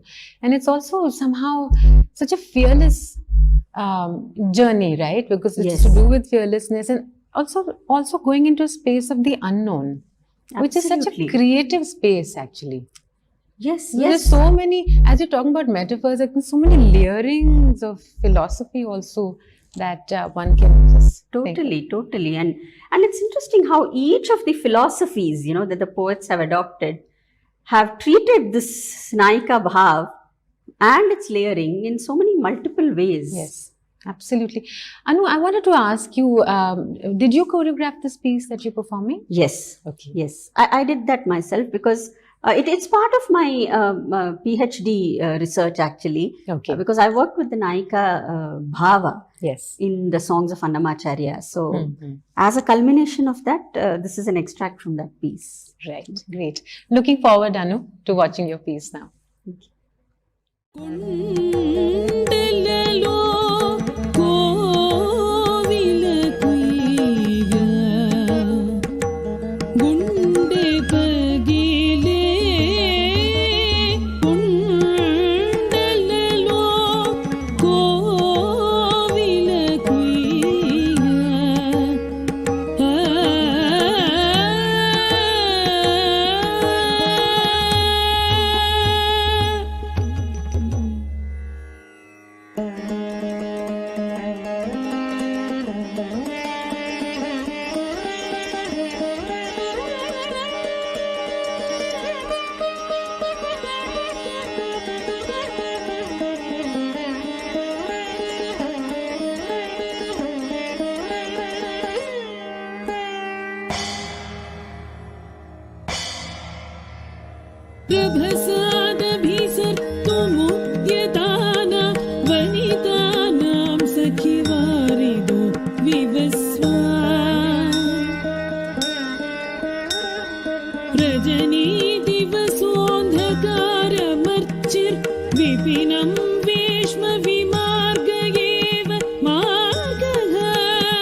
నీవొద్దికి నేరాగాను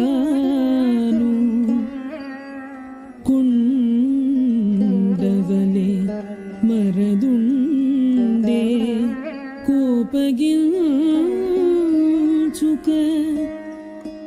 బొండు మల్లెల పరపుపై పొరలేటి గిట్టి నన్ను కొండలరాయడ నిన్ను కూడిచే నావలపు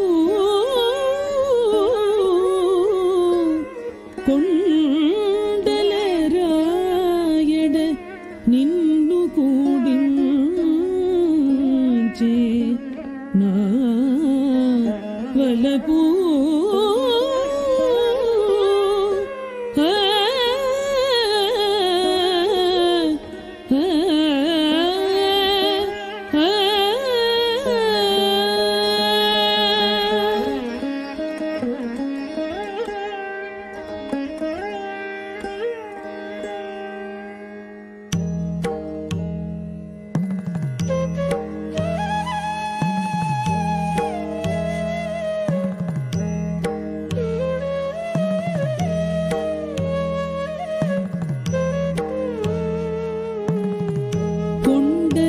కొండలరాయడ నిన్ను కూడించే నావలపు కొండలరాయడ నిన్ను కూడించే నావలపు కొండలరాయడ నిన్ను కూడించే నావలపు కొండలరాయడ నిన్ను కూడించే నావలపు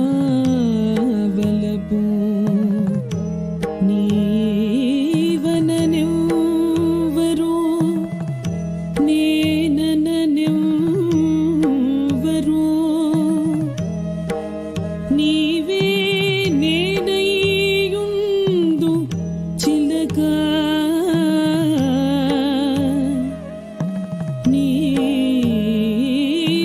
నీవననెవ్వరు నేనననెవ్వరు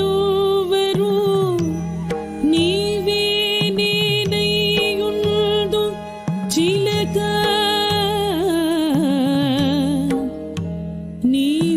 నీవననెవ్వరు నేనననెవ్వరు నీవే నేనయ్యుందు చిలక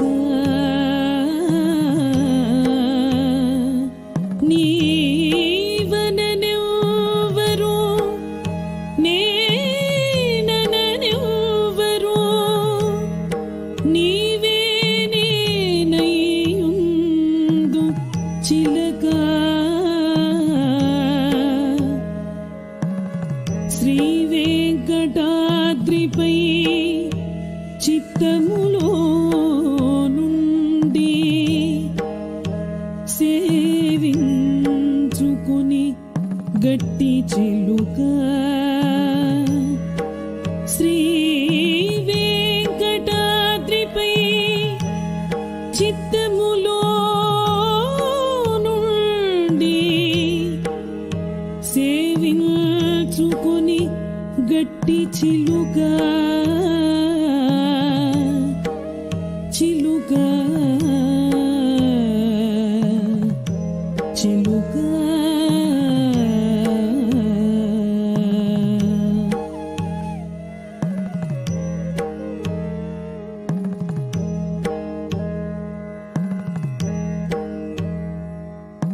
జీవాతుమై గుండు చిలుక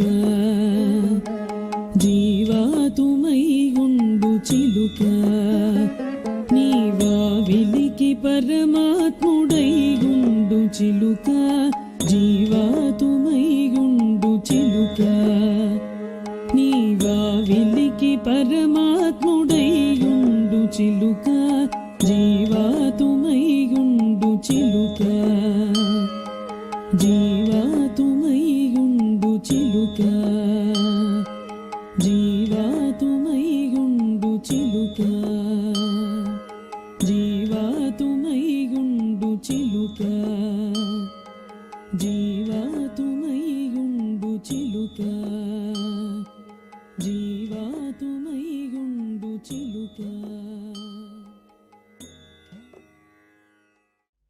Anu, another wonderful piece, and it's just, especially that last bit of the chakras merging from the Muladhara to the Sahasrara.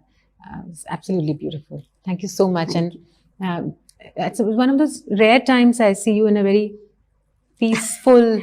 Yes, it's quite rare for me also. Yeah, because I love doing the angry thing. But yeah, sometimes It's lovely. also. It's beautiful. And Yes. thank you so much, because you shared 3 completely different shades today in your demonstrations. Thank you. Actually, that gets me thinking, Madhu. I was just wondering, because you have, you stride both, the traditional dance system and the contemporary dance system. So you've been, reconciling the two and merging your ideas of both mediums, your understanding of both mediums. So as a choreographer who, strides both these areas, I'd really like to know, how you conceive your choreography for the Naika Bhav on say the spiritual aspect or on the metaphoric aspect. Yes. How does the whole thing pan out in your mind?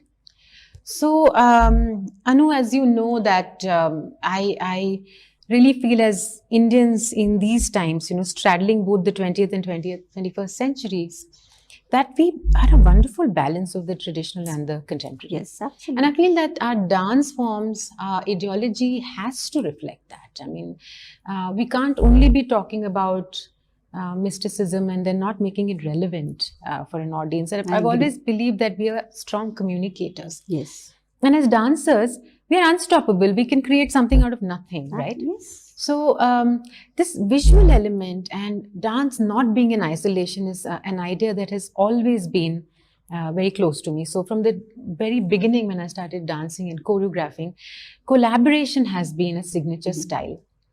So there's always an element of the visual arts. Earlier, it would be sculptors coming in, artists coming in. Now we have multimedia design. So this particular piece, although I'm doing the works of 12th century women mystics from Karnataka, has a strong element of photo artist bringing in her thought philosophy, which actually on stage I would take on me. Okay. So, and it's called Nirvaya, not to be confused with Nirbhay, but Nirvaya is the Kannada offshoot of Nirvana, and also the Aikya philosophy. So this is the Lingayat philosophy. Right.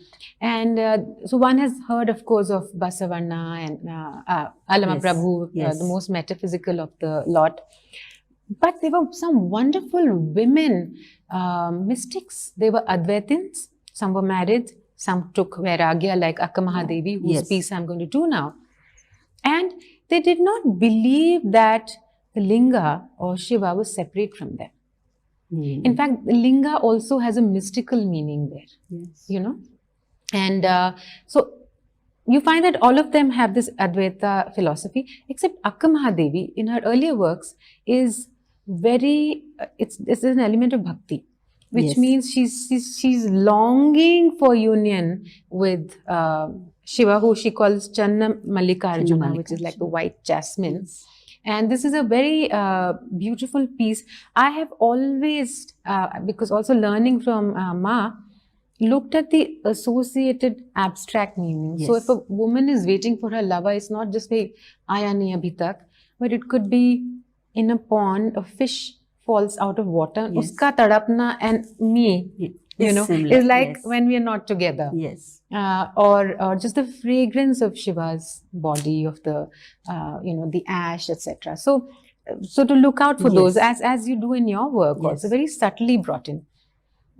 Space is an important aspect. I like to work actually a lot with group choreographies also. I like that energy of a team of different bodies bringing in something to the table. But anyway, in this piece, since I wanted to tell you the other thing that, we're both based out of South India, and our institute was the first to come here for Kathak and choreography. But why should we limit Kathak to just Avdhi or Urdu or Hindi? Yes, not at all. Absolutely. So Ma would always experiment. So this is a piece we've done in Kannada. I'm yet to do a Telugu piece, actually. It should come to must. you. Yes, yes, And absolutely. recently the company also did one with Andal's work, which is Yes. quite a challenge and came Yes, out I've beautifully. seen that. It was Yeah. beautiful, yes. So this piece talks about Akkamahadevi, and there's this interesting philosophy in Lingayat philosophy, which is about salvation through disappearance. So literally like camphor on fire. So you leave without a trace of ego, identity, you know, and they don't believe in rebirth also. So they Yes. say that it's got strong links to Kashmiri Shaivism and Yes, Buddhism. yes. There's complete subsuming. Yes.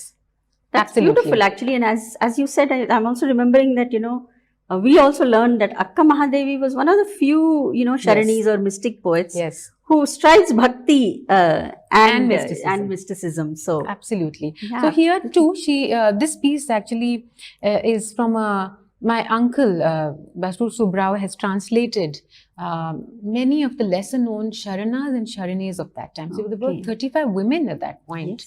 yes. Imagine in a span of 100 years, Yes. all these mystics and their philosophy. So here she says that when I look at you, that there is a complete loss of memory. I can't see, Yes. I'm blinded. When also that my body disappears. So she's talking about that concept of on a threshold of Yes. disappearance with the Lingayat philosophy, but more Yes. sort of in a more accessible manner, shall I say. Then she says that what is the point of this carnal bed? Because, she did live in this reality, Yes. but when my heart, body, soul belongs to Chandamallikarjuna. And she says that looking at you, as I said before, my mind is erased, my body disappears. You envelop me in your bliss, you accept my bliss, and you bring to me abundant beauty. So you can see it at various levels. Yes. And finally, she feels like she's merging with Mallikarjuna, but she realizes he's not there. Yeah. So that was and also here was the angle. So we did a bilingual. So it's Beautiful. Kannada and English. And in the end, one of the other Sharani's piece comes where we talks about there is no Dvaita, there are no two. There is only one. So very similar to your piece of merging and to acknowledge union. Yes. And that I am the divine myself. Yes. And I think that's a powerful thought also. No, it is. It's very powerful, Madhu. In fact, as you're talking, I just remembered, when you said that a lot of the, Advaita philosophy of the Sharana tradition is also influenced by Kashmiri Shaivism. There were very similar verses of Lal Ded also. Yeah, Lal Ded, about the 200 Waqs. years later. Yes, where she says, there's one piece where she says exactly what you're saying. She says, and when the moon of consciousness arose, the world of Prakriti dried up, she says. Right. So, the whole, the Prakriti is your entire, this physical aspect, as you said, it just, fades into a nothingness. Yes. So beautiful. I'm absolutely looking forward to seeing this piece, Madhu. Thank you so much. And I'd like to say, Anu, that I was fortunate that for this piece, I could go up to my guru and ask her for some suggestions, because some of the older nuances of Kathak, of the lotus opening Yes. to the moon, etc., Yes. came from her. And lovely. so this I'd choreographed way back in 2011 Right. for the Mad and Divine conference, which I was see. about women mystics. Yeah. Mad and Divine. I like the name. So Akka Mahadevi as Naika. Yeah. धा धीग धा धीग धा ताता धिन धागिन ता धा धीग धा धीग धा ताता धिन धागिन ता ಕಾಣುತ್ತಾ धा ಕಾಣುತ್ತಾ धिन धागिन ता ಕಂಗಳು धा ಮುಚ್ಚಿದೆ धिन ನೋಡುವ ಕಾಣುತ್ತಾ ಕಾಣುತ್ತಾ ಕಂಗಳು ಮುಚ್ಚಿದೆ ನೋಡುವ ಕೇಳುತ್ತಾ ಕೇಳುತ್ತಾ ಮೈ ಮರೆದೊರಗಿದೆ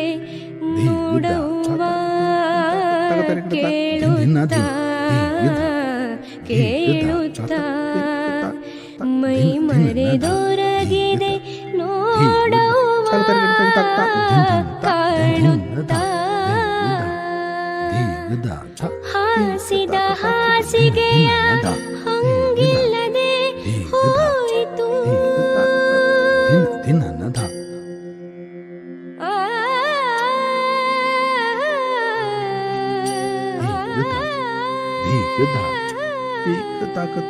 ಧಿನ ಧಿ ಧಿನ ಧ ಧೀಗದ ಧೀಗದ ಧೀಗ ತಾಕ ತಾತ ಧಿನ ಧಿ ಧಿನ ಧ ಧೀಗದ ಧೀಗದ ತಾಕ ತಾತ ಧಿನ ಧಿನ ಧ ಧೀಗದ ಧಿನ ಧ ಧೀಗ ತಾಕ ತಾತ ಧಿನ ಧಿನ ಧ ಧೀಗದ ಧೀಗದ ಧೀಗ ತಾಕ ತಾತ ಧಿನ ಧಿ ಧಿನ ಧ ಧೀಗದ ಧೀಗದ ಧೀಗ ತಾಕ ತಾತ ಧಿನ ಧಿ ಧಿನ ತಾಕ ಧಿನ ಧಿ ಧಿನ ತಾತ ಹಾಸಿದ ಹಾಸಿಗೆಯ ಹಂಗಿಲ್ಲದೆ ಹೋಯಿತು ಕೇಳುವ ಚನ್ನಮಲ್ಲಿಕಾರ್ಜುನ ದೇವನು ಕೂಟವ ನಾನೇ ನೆನೆಯದೆ ಮರೆದೆ ಕಾಣುವ ಕಾಣುವ ಕಾಣುವ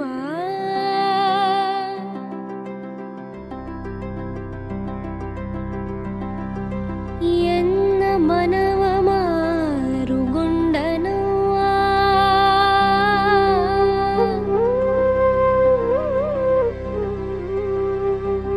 ಎನ್ನ ತನುವ ಸೂರೆಗೊಂಡನವ್ವ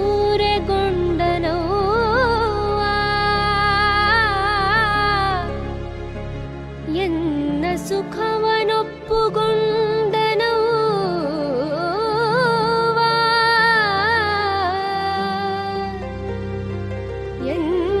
ಎಂದಿರವ ನಿಂಬುಗೊಂಡನವ್ವ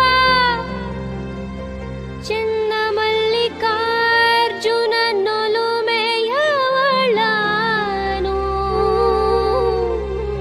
ಚೆನ್ನ Mallikarjuna ನೊಲುಮೆಯವಳ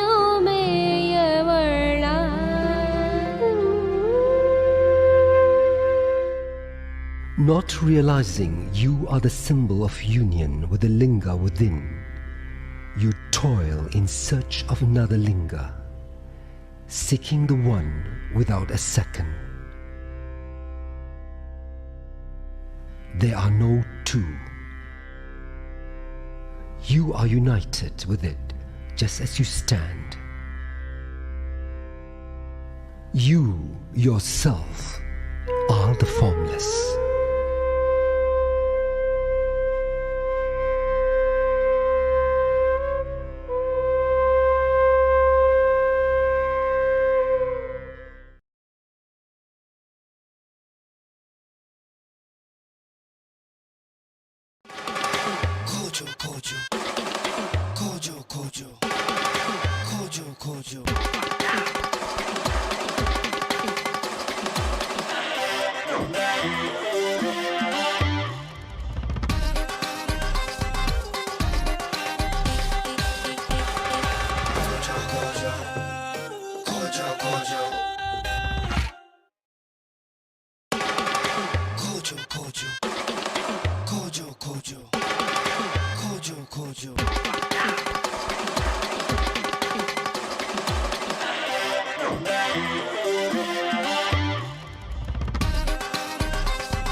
I did tell you it's going to be a beautiful conversation, wasn't it?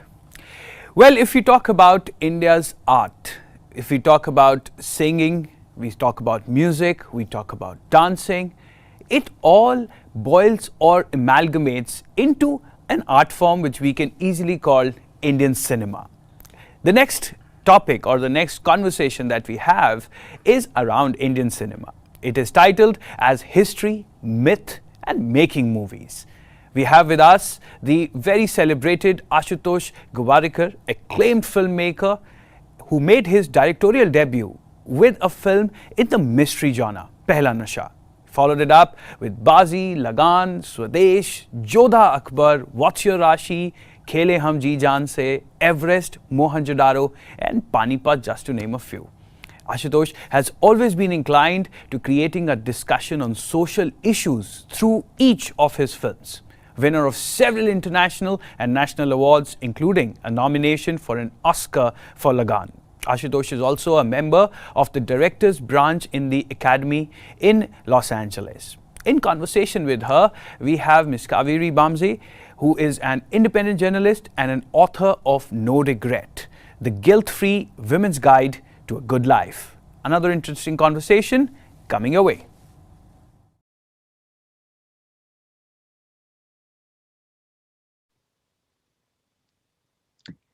Hello and welcome to a very special session. I have with me Ashutosh Gowarikar, who not only revolutionized the way we watched our movies, the way cinema was told to us, but also how it was made, how the story was told with Lagan. And it's 20 years of Lagan this year. In fact, I think it was released in June, if I'm not mistaken. So it's almost 20 years.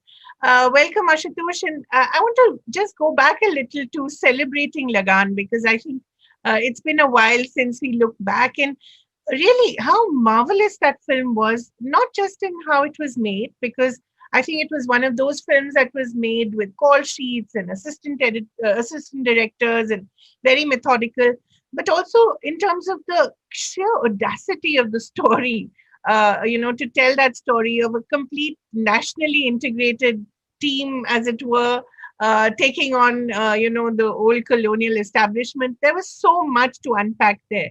So when you look back, are you amazed that you ever took that challenge upon yourself? Yeah, amazed and overwhelmed actually. At that time when I was actually writing the film and making the film, I was basically trying to tell a story which I believed in. Right. And I was doing it with my convictions of how I was hoping that audiences will see it. But never did I imagine that it will have so much of admiration and so much of appreciation that even today, we are 20 years down and it's still, audiences are liking it. kids at that time who saw the movie have now grown up and they are introducing the film to their children. So it's a film that has really it's timeless in a very different way. Though it's set in 1893, but timeless in a manner of speaking that it connects because of all the multiple themes that are flowing through the film, and it's such a implausible plot, but at the same time it's so realistic that you get the feeling that yes, maybe this actually happened. And at the end of the film, you have the biggest payoff, that is this village gets independence. Yeah. So I think there are so many elements to it that have even today they resonate with audiences. And I think that each and every crew member, actor, everyone contributed immensely to that film. And there was some kind of a different, unison. It never happens frequently. Yeah. And there was some sort of magic that sort of culminated and, that film got made. What is the most remarkable thing that an audience member told you after watching the film anywhere in the world? Well, I think the greatest reaction is, did this ever actually happen? And how come Bhuvan has not been written about in history? And in fact, the last line, which is the narrator says, the voice of God says, Amit ji says that, "Aur is tarah Bhuvan ka naam itihas ke pannon mein kahin kho gaya." That kind of makes it really, really more believable, and it feels as if this actually happened. Right. But Ashutosh, a lot of your filmmaking is also about giving voice to the invisible, as it were. Although Bhuvan was not a real character, if I'm not mistaken, he was an amalgamation of maybe a lot that you had read. Right. Your work has given visibility to people who were not really heard about or written about, whether it was the NASA engineer who comes back to his village. They were there, but we just didn't know enough about them. So how important is it to bring the margins, as it were, to the mainstream? Well, I think that in our the fabric of our society, there are so many achievers, and we rarely get a chance to talk about them because we are all leading our own busy lives so much. And even if we do, we don't have mediums to express about them. And I am so fascinated by the way our nation is. If you look at Europe, there are about 40 odd countries in Europe. Right. And if you look at India, we are about 28 states and about 8 union territories. That's about 36 different entities, and all are culturally very different, and yet they're all bound with each other. That's a fascinating thing, and that aspect of our nation, with so many different castes and creed and religions and all coexisting, I always feel the need to applaud that aspect of our society. And in that, you have to sometimes create some new heroes to be able to pull that entire thought process. So Mohan Bhargav represents that in some way. It's a character who believes that nothing can be done for this country. This country is not where it should be going. But he stands corrected after his entire process of him going through the whole his experiences and him deciding that he must do something about it. Now that itself is, so even if we know that Mohan Bhargav does not exist, our belief is that probably he does. Yeah. And even if he does, there is one section of the audience many actually, who believe that Mohan Bhargav is in them. Yeah. I still get so many responses from people who have actually come back to India after seeing the movie. Yeah. Yeah. So it's I want to keep developing and exploring that, because those are aspects which, when I learn about them, I want to share it with the nation. Right. Because and Ashutosh, that nuanced kind of nationalism, if when Mohan Bhargav says that, no, I don't agree, India is not the greatest nation on earth. It can be, but it is not. To say something so radical, especially in today's times where nationalism has become so polarized, that idea itself is such a finely nuanced idea. So when you're writing something like that, are you looking over your shoulder and thinking, my God, am I going to get into trouble for this? No, in fact, no. I think that, first of all, when I write, I've always tried to write responsibly. Right. I always feel that my attempt is to reach out to the lowest common denominator of the audience. And I will do whatever it takes to reach them in a manner where they understand, they get it, they connect with the film. And if that means that I have to have song and dance in the film, I will, because I want to package that message in a manner where people understand it. So it is something that is always at the back of my mind when I'm writing my story. So be it even Jodha Akbar or even my recent Panipat. Yes, I'm trying to create a new storyline, a new form. Sometimes I'm experimenting a bit, but I don't want to leave the four walls of the mainstream commercial requirement, where I think that the audience will understand it better, because it's a little more simplified. Right. And indeed, you've shown with Lagan that when you stick to our traditional form of storytelling as well, the length and the songs and the bhajans, even then the world connects. So it's not necessarily true that you have to tailor your movies for the world to get it. Yes, but let me cut you here. I have now, that is 20 years ago. Jodha Akbar is 10 years ago.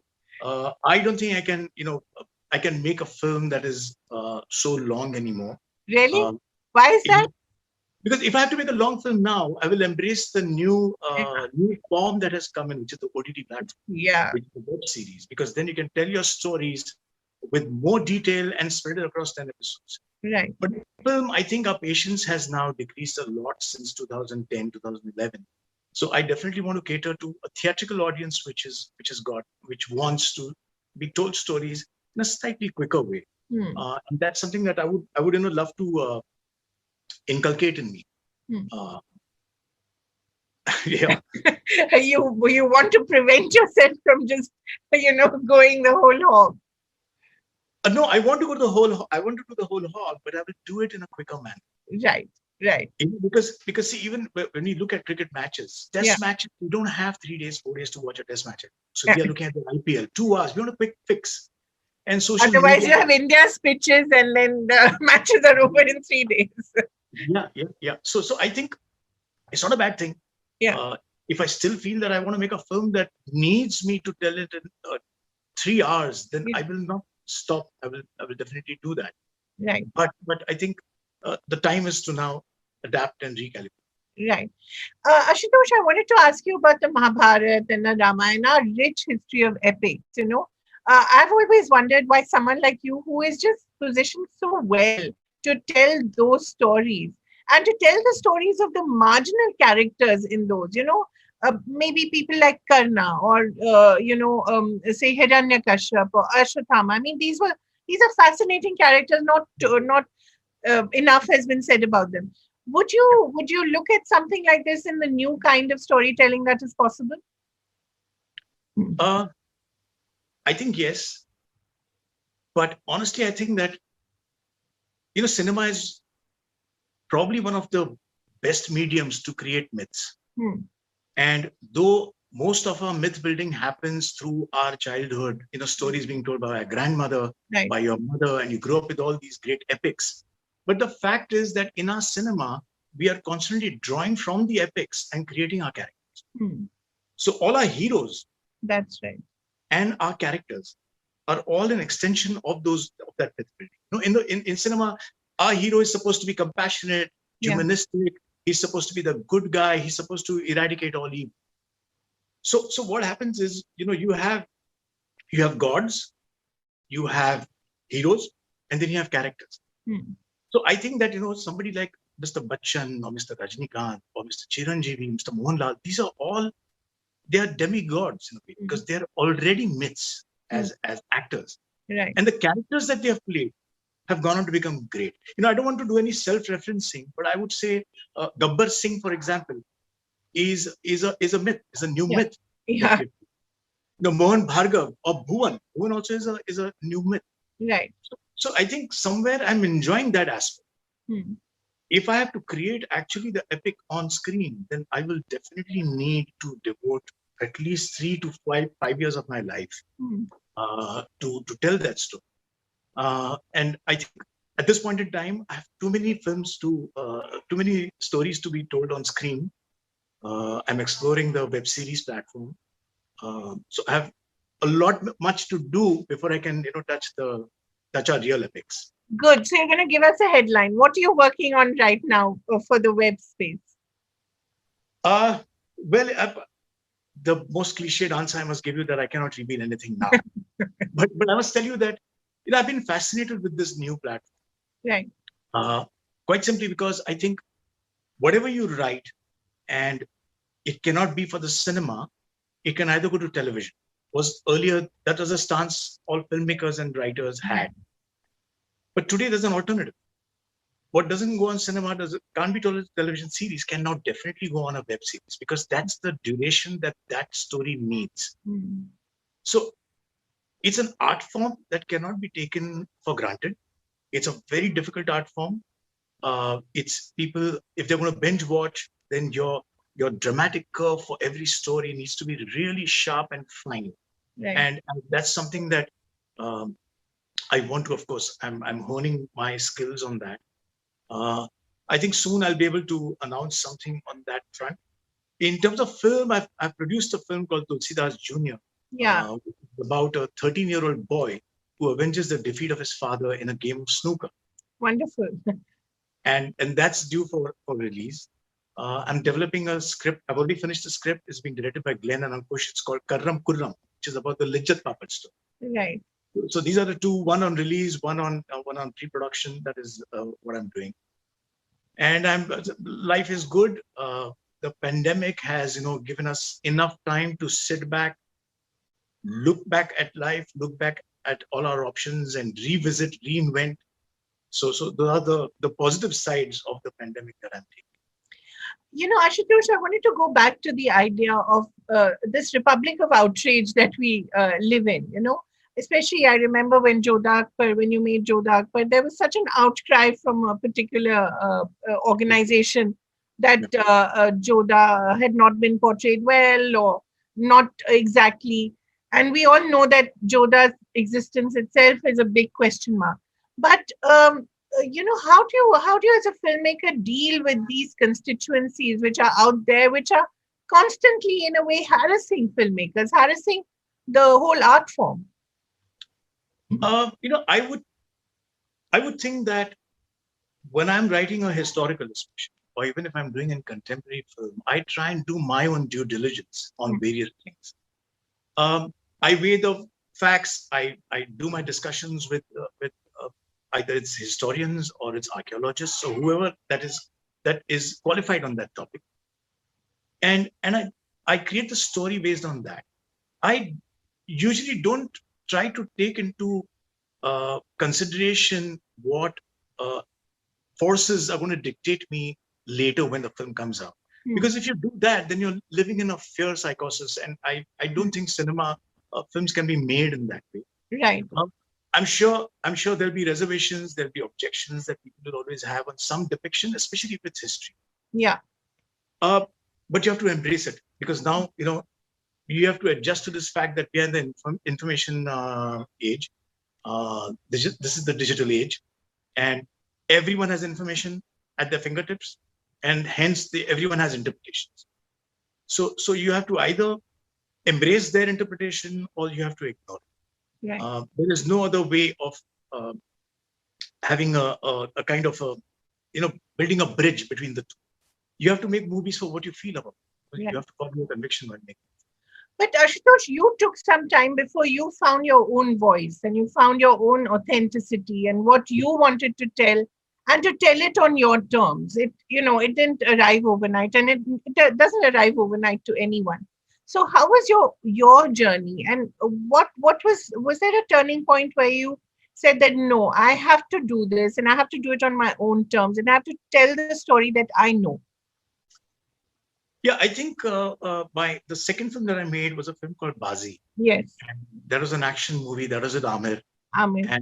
And somehow, at that time, both Amir and me used to feel that Amir needs to change his romantic hero image to an action hero image. And hence, that film was structured in a manner where it will showcase him as an action hero. Well, that thought was good, but the screenplaying of that was completely catered to an audience. So right from, whether when the action sequence should come or when a song should come, everything was catered by me and my co-writers into a structure which was, I thought the audience will like. And when that didn't work as a film, it kind of sent me, it was a shockwave, because I was completely, comforted that we have a film which is going to definitely work. Right. And then I started thinking that if I have to now ever make a film and come back as a director, then it has to be something that I want to make, something I believe, something I think should be made from my point of view. And here I was not trying to change I was not trying to change trends. I was not trying to change cinema or, change perspectives of different other filmmaker colleagues. Not at all. It was just something that I wanted. And thankfully, Amir saw that. Right. It's really thanks to him that the film actually got made. And even today, I owe my career of sorts to Amir, because if he had not said yes, I would not have made that. Because I had decided if I come back as a director, it has to be this film or not at all. Right. And I'll just do acting. In fact, you were together with him in Holi, weren't you? In Ketan Mehta's Holi. Is that how you first met, or you knew each other before? No, we knew each other before because we were members at Kharjim Khana. We were tennis players. Though he wasn't. You were a tennis player as well, a national tennis player? Yes. Okay, wow. No, not national level. I was just very, very Kharjim level. Amir was at a big champ at that time. So we knew each other since then, and then we did a couple of plays together where he was in there was a set of 2 plays that we did directed by Mahendra Joshi, and we were both participants in 2 different plays. And over the years, we were always in touch, and that's how our bonding really grew after Holi. Right. But you came back to acting with Ventilator, the Marathi film, which was made by a former star, Priyanka Chopra. It must be a great pleasure to see her doing so well now. But talk a little about Ventilator, because it was a lovely experience, wasn't it? Although you were very hesitant to do it initially, I believe. Yes. Actually, my acting has been my pehla nasha. If you pardon my self-referencing. Yeah. And so when Rajesh Mapuskar contacted me with this script and said he wants me to, I first thought that he's come to me that he wants me to produce the film.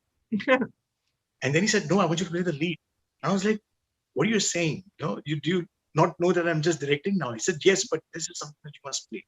Right. And I tried for 6 months to shoo him away and tell Rajesh that Rajesh is, I'm making movies. Yeah. But he stayed on. And finally, when he met me again, I realized the passion that he had, and I realized why he was trying to, have me on the film. Because I was not a big Marathi star or a big Marathi draw that, if he has me, the film's going to do crores of. So I realized that there was some earnestness in him. And then I found myself saying yes. And thank heavens I said yes, because it's such an honor to be a part of that movie, which won the national awards, not only for Priyanka, but for him.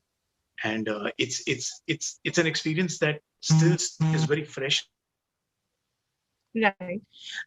Talk a little about your really offbeat experiments. Say, what's your Rashi? Amazing to have one actor play 12 characters. I mean, truly amazing at that time. And I think it's not been done. I don't know. I haven't seen something like this of late. But, when some things don't work, is it, what do you feel as a filmmaker? It must be heartbreaking. I can't imagine. But what is your sense of that? Yeah, of course, it is heartbreaking. But it also kind of, because I'm one of those believers who believes that the audience is always right. And quite simply because I, as an audience, was always right. Because when I was watching movies, I would know which film is going to work, which is not going to work, and all of that. But that wisdom is not helping me when I'm writing scripts. when I'm telling Right. stories. But still, it just takes me back to the drawing board to see what went wrong. What are the mistakes I've made? Right. How can I correct that for the next one? Maybe I'll make newer mistakes in the next. But these films are so tough to, create as stories. Like, for example, in What's Your Rashi, which is based on Kimball Raven's book by Sri Madurai ji. Yeah. It's quite an expansive novel, which is a great read. Now to kind of narrow it down and bring it down to for its cinematic length is something that was a huge one. And in every girl's character, there was a lot of women empowerment themes that were attached, which attracted to me in the first place. And Priyanka is someone who is so immensely talented that I couldn't think of anyone but her to play these 12 parts. And she did it beautifully without any, without any external help, like, prosthetics or none of that. It was just by body language and behavior and voice and dialogue. So both she and Harman were a great fit for that film. And these are all films that really become close to your heart quite simply because they did not work.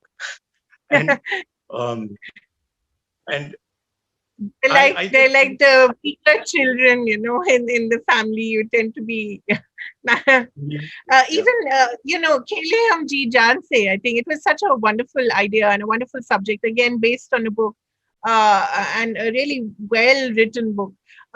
Again, that whole experience, what was that like? And again, it didn't unfortunately do very well. Yeah, that was also an eye opener for me to witness what Surya Sen, who was the freedom teacher who actually led children on a freedom movement, the Chittagong uprising. Yeah, it was written by Manini Chatterjee and is a wonderful account called Do and Die. And I often felt that here we are celebrating so many of our freedom fighters who are in the north.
Really been there, believed in me, and done all these lovely life-changing films. Right. I think Jodha Akbar is one such movie. I mean, when it came out, it was just so magnificent in its scale and its ambition. When you look back at it, are you sometimes wondrous at what you pulled off? I'm wondrous about every film that I make when I look back, because you've created entire cities. Yes. That was quite a mammoth task that we managed to pull off. I must right now. It might sound like a lifetime achievement award that I'm being given. Because I want to thank Sunita. I mean, she's my producer on all my films, and a lot of the clever producing is thanks to her. But she has it in her genes, right? You must talk about that. Indirectly, yes.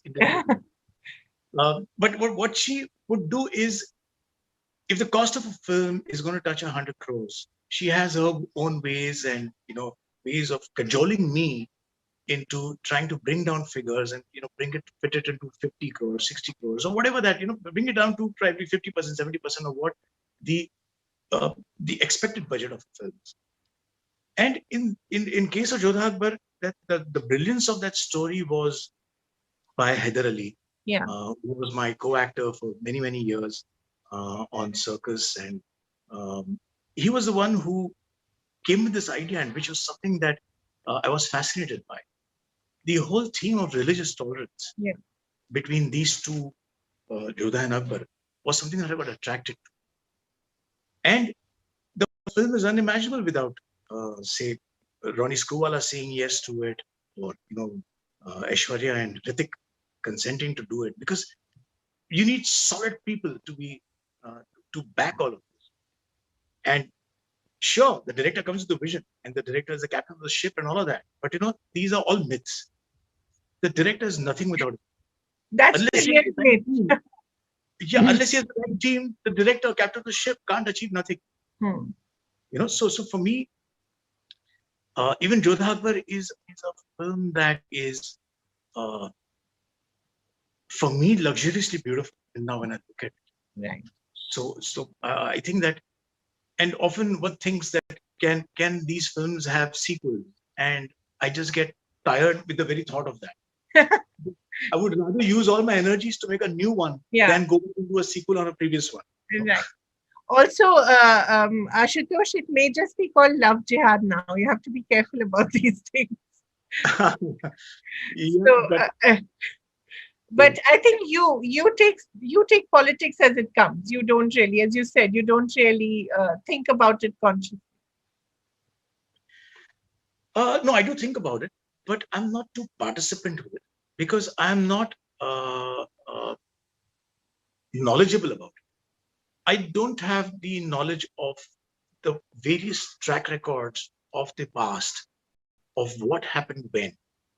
So for me to have a very strong comment on it sometimes becomes difficult. But if there is something that is something new in nature, and it's about a straight case of injustice, then I would talk about it. Right. Because it's not connected to previous histories. Right. And for me, my biggest voice is cinema. So if I have to translate my feelings, instead of wording them, which I'm not very good at, I would rather turn it into images. Right. Put my thoughts out in movie, in a film.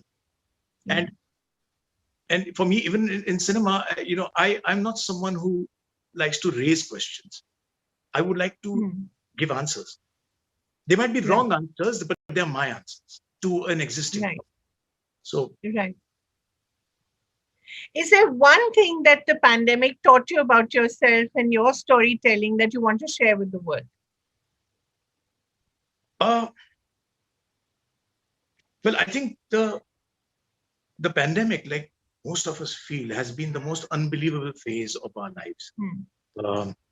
It really shook me up at first. For some time, there was also fear that where is exactly this going to head? And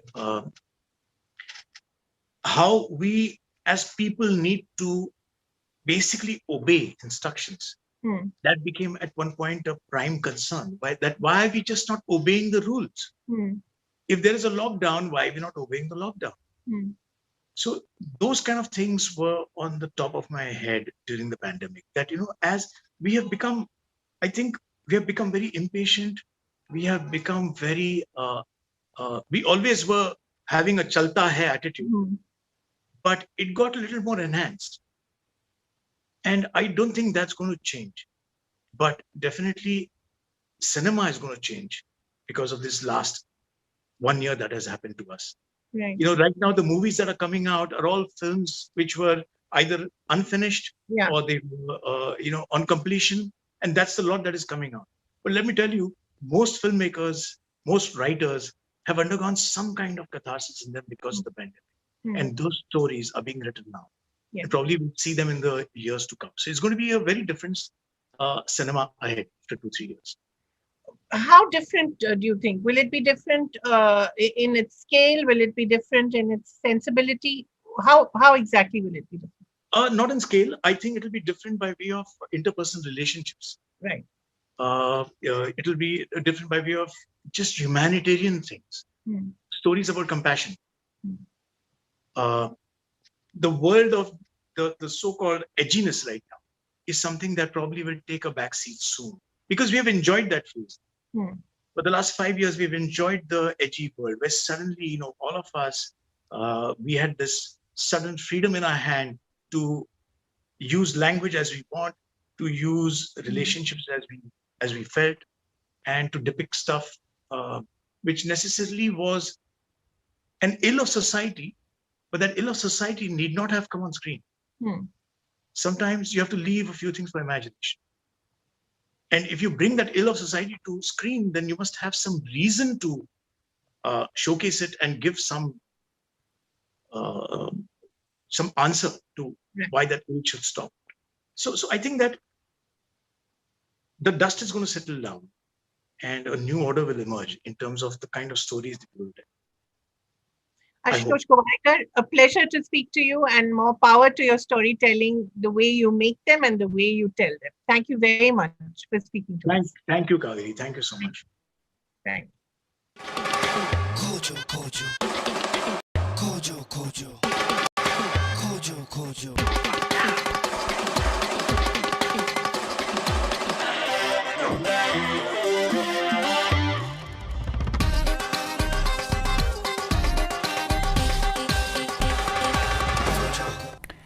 Since this morning, we've had individuals coming on this platform and really speaking their heart out, really telling the stories that they have lived or gone through.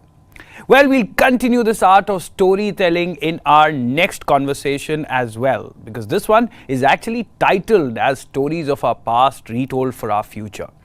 Now, you see, one of the biggest inhibition any new writer has is that the story that they're trying to say would probably be already said in some form or the other. Now, this next conversation is going to talk about that and much more. We have with us Mr. Deepak Ramola, who is the founder and artistic director of the project Fuel, a two-time TED Talk speaker and UN Action Plan executor. He serves as the Kindness Ambassador for UNESCO MGIEP. His first collection of Hindi poetry, titled Itna To Main Samajh Gaya Hu, received the prestigious Dwarka Prasad Agarwal Young Writers Award in 2020. His first English book, 50 Toughest Question of Life, recently got published as well. In conversation with him, we have Karuna Izara Parekh, who's a former model and TV show host. She is known widely for her writing and activism. Her debut novel, The Heart Asks Pleasure First, released with Pan Macmillan India has received rave reviews in the last year, and she has a book of poetry releasing with HarperCollins this fall as well. She's the co-founder of the sustainable company, The Burlap People. So another conversation coming your way. Enjoy this one. Hi everyone, my name is Deepak Ramola and I am in conversation today with the amazing Karuna Izara Parekh. Hi Karuna. Hi Deepak, how are you? I am very good and I'm so excited to just explore, this theme of the stories that we borrow from the past and we sort of carry forward to the future. Both of us as writers, as storytellers do that so often. And there is this particular story, Karuna, that I find myself going back to, which I was dying to share with you. It's a story about a man who was very, very tensed. And he went to the seminar, the sermon that Muji, the great philosopher or spiritual leader, was delivering. And the man sort of stopped him mid-session and said, I need to speak to you right now. And Muji said, can we do this after I'm finished with my sermon? And he said, no, you don't understand the gravitas of this challenge. I have to speak to you right now. So Muji says, okay, cool. I will stop this and I will pay attention to you. If you can tell me, what was your biggest problem 3 problems ago? And the man sort of, I think like most of us, and at least like me, freezes thinking, what was it? And cannot recollect. I borrow that story into my writing whenever I'm having a block, whenever I'm in life's challenging situations. Are there stories or incidents that you borrow from culture and tradition that you see yourself returning to? Oh goodness, that's such a big question to begin with. Thanks, Deepak. Firstly, that's such a wonderful story that you just said. And it comes to me at such a perfect time, as stories do, because I've actually been going through a very difficult time in my life. I've been moving house, as you know, and moving spaces is traumatic. I think we put down roots as humans. We start nesting as humans, and you know, sort of just ripping those roots out to restart, it can be deeply traumatic. And so it's been a very difficult time for me. And last night I was sitting on my couch and I was thinking to myself, I can't remember the last time I was this stressed out. I can't remember the last time. And suddenly that sentence struck me. And I said, see, you can't remember when you were last this stressed out. And similarly, you will not remember this. And later you will be left with the joys of it. So I think that story has come to me at such a fantastic moment in my life when I really needed it, I think. About my own stories, gosh, there is a theory amongst writers that, you yourself would have heard about, the book, which is that there are no new stories. We are forever telling the older stories. We are telling them in new ways. The Mahabharata is something that is a perfect example of this. They say it contains every single story that one would tell again and again, or Shakespeare, for example, right? Most scenarios that we see in movies and in plays and in art today, they say have already been written by one of the greats in the past. Now, I don't know if that's true, but I know it's, as a writer of fiction, it is damn hard for me to come up with a new story. So when I wrote my book, The Heart Asks Pleasure First, which we've already spoken about so much together, when I wrote my book, I knew I was telling a story that has been told in the past. It's a story of a Hindu Indian girl and a Pakistani Muslim boy. And it's a love story. We've heard it 100 times over. But I think what makes it different in the retelling is our voices. Would you agree? Oh, absolutely. Absolutely. Yes. Yeah, because the treatment becomes so different, right? Because I think every human being is different. So our treatment of a story will be different.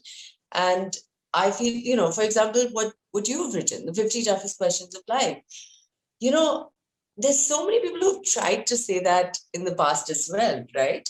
But if you look at old Chinese proverbs, if you look at haikus from Japan, if you look at these lessons, if you look at Kabir's dohas, these are all different ways of getting right.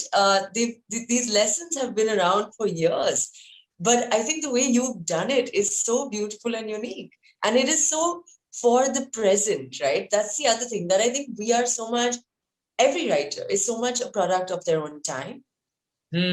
So beautifully said. That is true. And I think when I am sitting down to pen something which is a story that I feel is almost a breakpoint cliche, or is so conventional that I can feel it in my bone marrow, not just my bone, I feel I can switch the track by forgiving at intervals where the audiences doesn't expect that forgiveness to come. Or I can take the tenacity of the character or of the thought 15 seconds longer than where it was supposed to end. And I think those sort of choreography changes to the usual routine allow for us this room to retell stories. And I was reading something so beautiful the other day, Garuna, by Jim Harrison, and he said, death steals everything except for our stories. And I literally had that moment where I put my hand on my chest and I was like, wow, because our souls carry stories forward, right? Absolutely. Yeah. And I read that and I thought about this conversation that you and I were going to have, and I thought, isn't it interesting that even loss seems like a gain in a sentence like that? With Jim Morrison has beautifully crafted. But he said, it steals everything, yet, it cannot rob us of our stories. Do you feel that the stories that we are telling and retelling somehow craft our legacies, or in some way preserve our essence? Like, are you the kind of writer or the kind of, storyteller who cares about that at all? I think every writer does, right? Somewhere deep down, you want to be remembered for your work. But I think it's so much deeper than that as well. Um, I think that each person, regardless of whether they're writing down their stories or publishing their stories, we are living our stories, right? And what I often feel is that is what remains of you, right? So, for example, you might have uh, a grand aunt who was just a fabulous lady and lived a very full, wonderful life. She may not have had a traditional career or had success in a way that one remembers or that will be written about in books. But later, after this grand aunt passes, let's say, and you're gathered as a family, you will keep telling the stories about her. And it might be some, and I have that in my family. I'm sure you have it in yours. I think everyone has that. And what she's left behind are her stories. And gosh, that's quite precious, right? And so I think whether you're writing them down as an author, whether you're being published, I think it's sort of a reminder to live life to its fullest and with leaving behind as many stories as possible. But I want to go back to what you were talking about just before this. You were discussing how you change, how you forgive, right, and how you change what the audience expects. And I think in retelling stories, one of the most things with agency, let's say, that we can do as writers is change the ending, right? And it's such a powerful tool to have as a writer, that you decide what happens. and especially for someone like me writing about partition and the effects of partition in fiction, I think for me the powerful thing was perspective, because time gives you perspective. And when you're retelling stories from the past, what you have that a writer before you didn't have is perspective. And I think, perspective can easily be turned into wisdom if you spend time with it, and if you look at it through the right lens. And so effectively, what you can bring to a story that someone before you perhaps didn't is because you have the tool of perspective, you can bring new wisdoms. And as you said, bring new endings. So I think that is the magic also of retelling stories. I love that. I love that. And I am the biggest cheerleader and champion of the thought, when in schools you're taught that solutions are formulas, like if you do this and you get this degree and you get this job and everything will be fine. I'm so wary of that suggestion, because I feel those are the narratives that kind of, label formulas into this ever success mechanism. But what you said, perspectives allow you room to change it and allow you, some sort of I think a different outlook towards the routine and the usual. It's quite phenomenal, actually.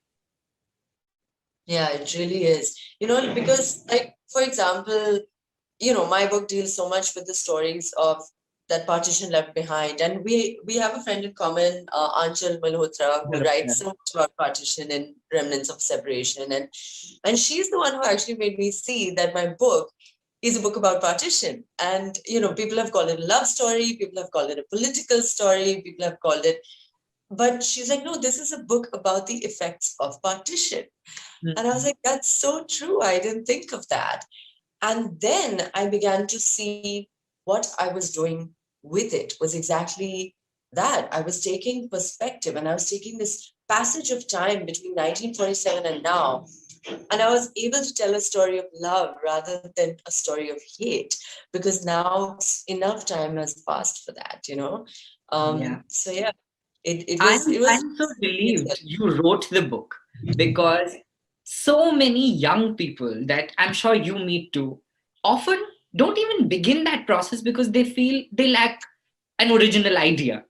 And I'm again, very, very flimsy on this. What is an original idea? Because everything has its roots in some inspiration, right? And if you wait an eternity for an original idea, when will it come? And many people don't really want to retell a story in their own voice, which you said beautifully in the beginning. They just wait for a newer voice to emerge, which I think is the contradiction of the very thought of telling a story, because the moral is the same. It's a handful of things. And the premise is constantly changing, whether you are Karuna Ezra, sitting in Calcutta, or whether you're Deepak Ramola sitting in Dehradun. You're trying to drive the same point home. Yeah. But maybe you're showing partition as a landscape, and I'm showing the hills, or some story from a woman in the mountains, right? I think that this thing about finding one's voice and finding an original story, I think it's more like just finding yourself, right? And I think I think I tried to write this book for 13 years. Well, let's say I restarted about 4 years ago. So let's say 9, 10 years. I tried before I started writing this version. And so in a weird, very meta sense, I've been retelling my own story for 10 years. I'm trying to retell my own story for 10 years. And again, what I needed was perspective, right? So 10 years passed, and then I re-attempted it for like the 100th time or something. And this time I could write it. And the reason I could write it was because I had found more of myself and I'd found my voice. And I think people wait so much for an original idea, or for an original idea. Let's just keep it at that. But you are the original idea. You finding yourself is because there's no one like you. And we know that each individual is so different. And when you bring your truest, rawest self to the page, I think it does resonate. And, it's just so crazy to me because you've read Marquez, 100 Years of Solitude. It's the same story again and again and again. And it kind of drove me crazy at some point when I was reading it. I was like, oh, human beings never break the cycle. That's what's going on here. But the beauty of it is that you do and you can. And at some point, the cycle breaks. And that's freedom, right? And so, sorry, coming back to what I was saying about finding one's voice and finding an original idea. So my idea is not original. If you think about it, like I said, it's been done so many times over. And later, after writing it, I realized that is the magic of it. And I felt like, for a long time, I felt, it's been done, but chalo, theek hai, my voice is different, my treatment is different. And what was so beautiful for me was that once the book was published, I have been flooded with messages and emails and letters saying, this is my story too. And so I think the idea of finding an original story, it's totally bogus. There are no original stories, as we know. And in fact, it's better if you write a story that really resonates, I think. And you can't help but write a story that resonates. And I think even if you find the weirdest story in the world, you're going to find one other person in the world who's like, that is my story too. And I think that's the beauty of humans, right? Yeah, absolutely. So much of intersection. My dad actually, when I was writing 50 Toughest Question and had one of those days when I was like, no fresh idea has come into my brain. And I often say writing is like praying and cursing at the same time. It's like, I just want something and damn, it's not happening. And my dad used to say, he's a chef. And during the writing process, he would see me some days so muffled and muddled. And he used to say, if I wait for an original recipe to come to me, you would stay hungry and malnourished all your life. And it was such a great metaphor and analogy. That is so super because, if you think of writers as chefs, it's so true. And, there's this thing about khichdi. I don't know, that no house makes khichdi the same way. Yes. Even if they make it in the same method, it doesn't taste the same. And no hand makes khichdi. And I've thought about that. I'm like, that's impossible. But it's true. Have you ever had two khichdis that taste the same, in two different places? Never. So yeah. And yet they're all khichdis, the same way. They're all stories. They're all books. But, the magic is that the individual makes them different. The hand that writes it is different. So yeah, your book is fantastic. Now I've actually, since the last time we spoke, I've actually dipped into it and so I do this thing where I open it and I read a random page. That's a great way. Yeah, and with your book, one can do that. With my book, it'll be like, oh, spoiler, So, but I actually enjoy doing that so much, and it actually gives me, gives me great courage. I wanted to tell you on some days. So thank you. Oh wow, I'm so honored to hear that. And I'm so glad you wrote like a linear story and I wrote like literally a khichdi where you could eat from anywhere at any point. I also feel it really was necessary for me to be able to write this book because, when we think about wisdom, we often sort of categorize it to these sage level, high intellectual people. And it becomes really the cream that rises on the top, and people don't see the milk as the wisdom in that metaphoric sense. I have spent, as you know, like almost my entire life, over 13 years documenting stories of people. And sometimes if I close my eyes during an interview at Project Fuel, erase the name and the face of the person that I'm speaking with, that story could be the one that I heard in Nepal post the earthquake. That story could be my mother's story. Like just the other day, I was doing an interview in, of this tribe in Tanzania. And the woman was talking about how she was removed out of school because her father didn't have enough cattle to pay for her education. And the lack of cattle led to this challenge where she couldn't finish her school. And that's the story of my mother. And the two have never even met. But it's the exact same story, the exact same concerns. And I think somewhere we are telling the same story, as you said earlier, because we are living the same lives. And instead of letting it discomfort you, that, oh my God, why am I so similar to others?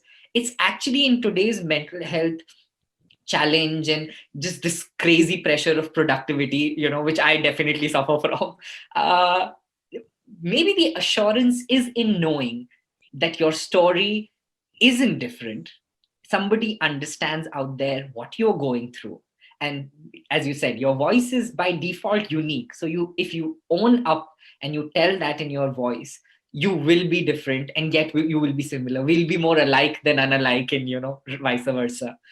Yeah, I could not agree more, Deepak. Growing up, I think there was such a focus on being special. Each child needed to be special, and you needed to be like this precious thing that had all these original views and ideas, and maybe you were going to shine, you were going to be the one person in your classroom or your college or whatever it is. And I think that kind of idea is actually quite detrimental.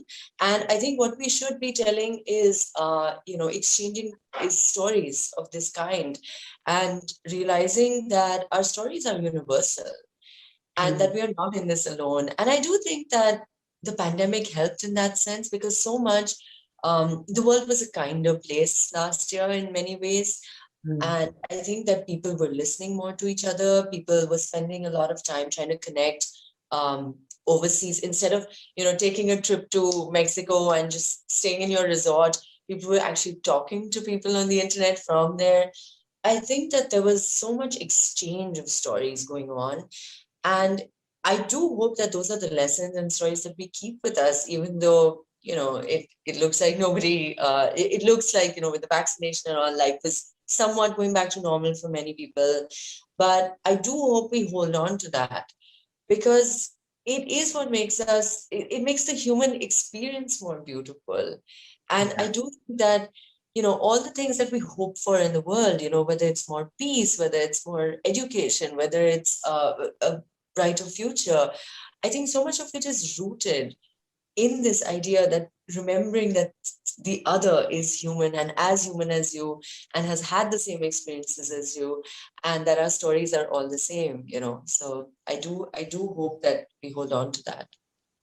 Do you think we have an undue, I'm in the US at the moment, and I have been having these conversations with people on daily walks that I get to see in a very limited capacity, but that we have an undue or an unfair advantage coming from an Indian culture and access to stories, all the way from the ones that our grandmothers told, to the ones that our epics and our Vedas tell, to whatever our panchatantras and the things we grow up with. Do you think we have an unprecedented access to a pool of stories that we repurpose for our own growth and well-being over time?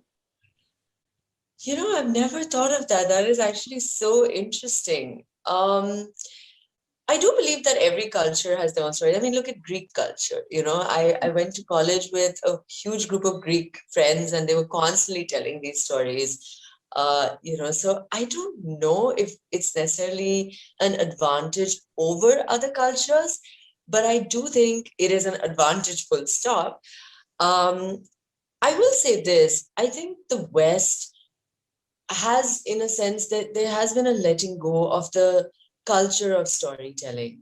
Because storytelling also, it definitely involves, or has to by default involve, the idea of a group. And I think that joint families and things like that really helped to tell stories, because stories are also passed down over generations.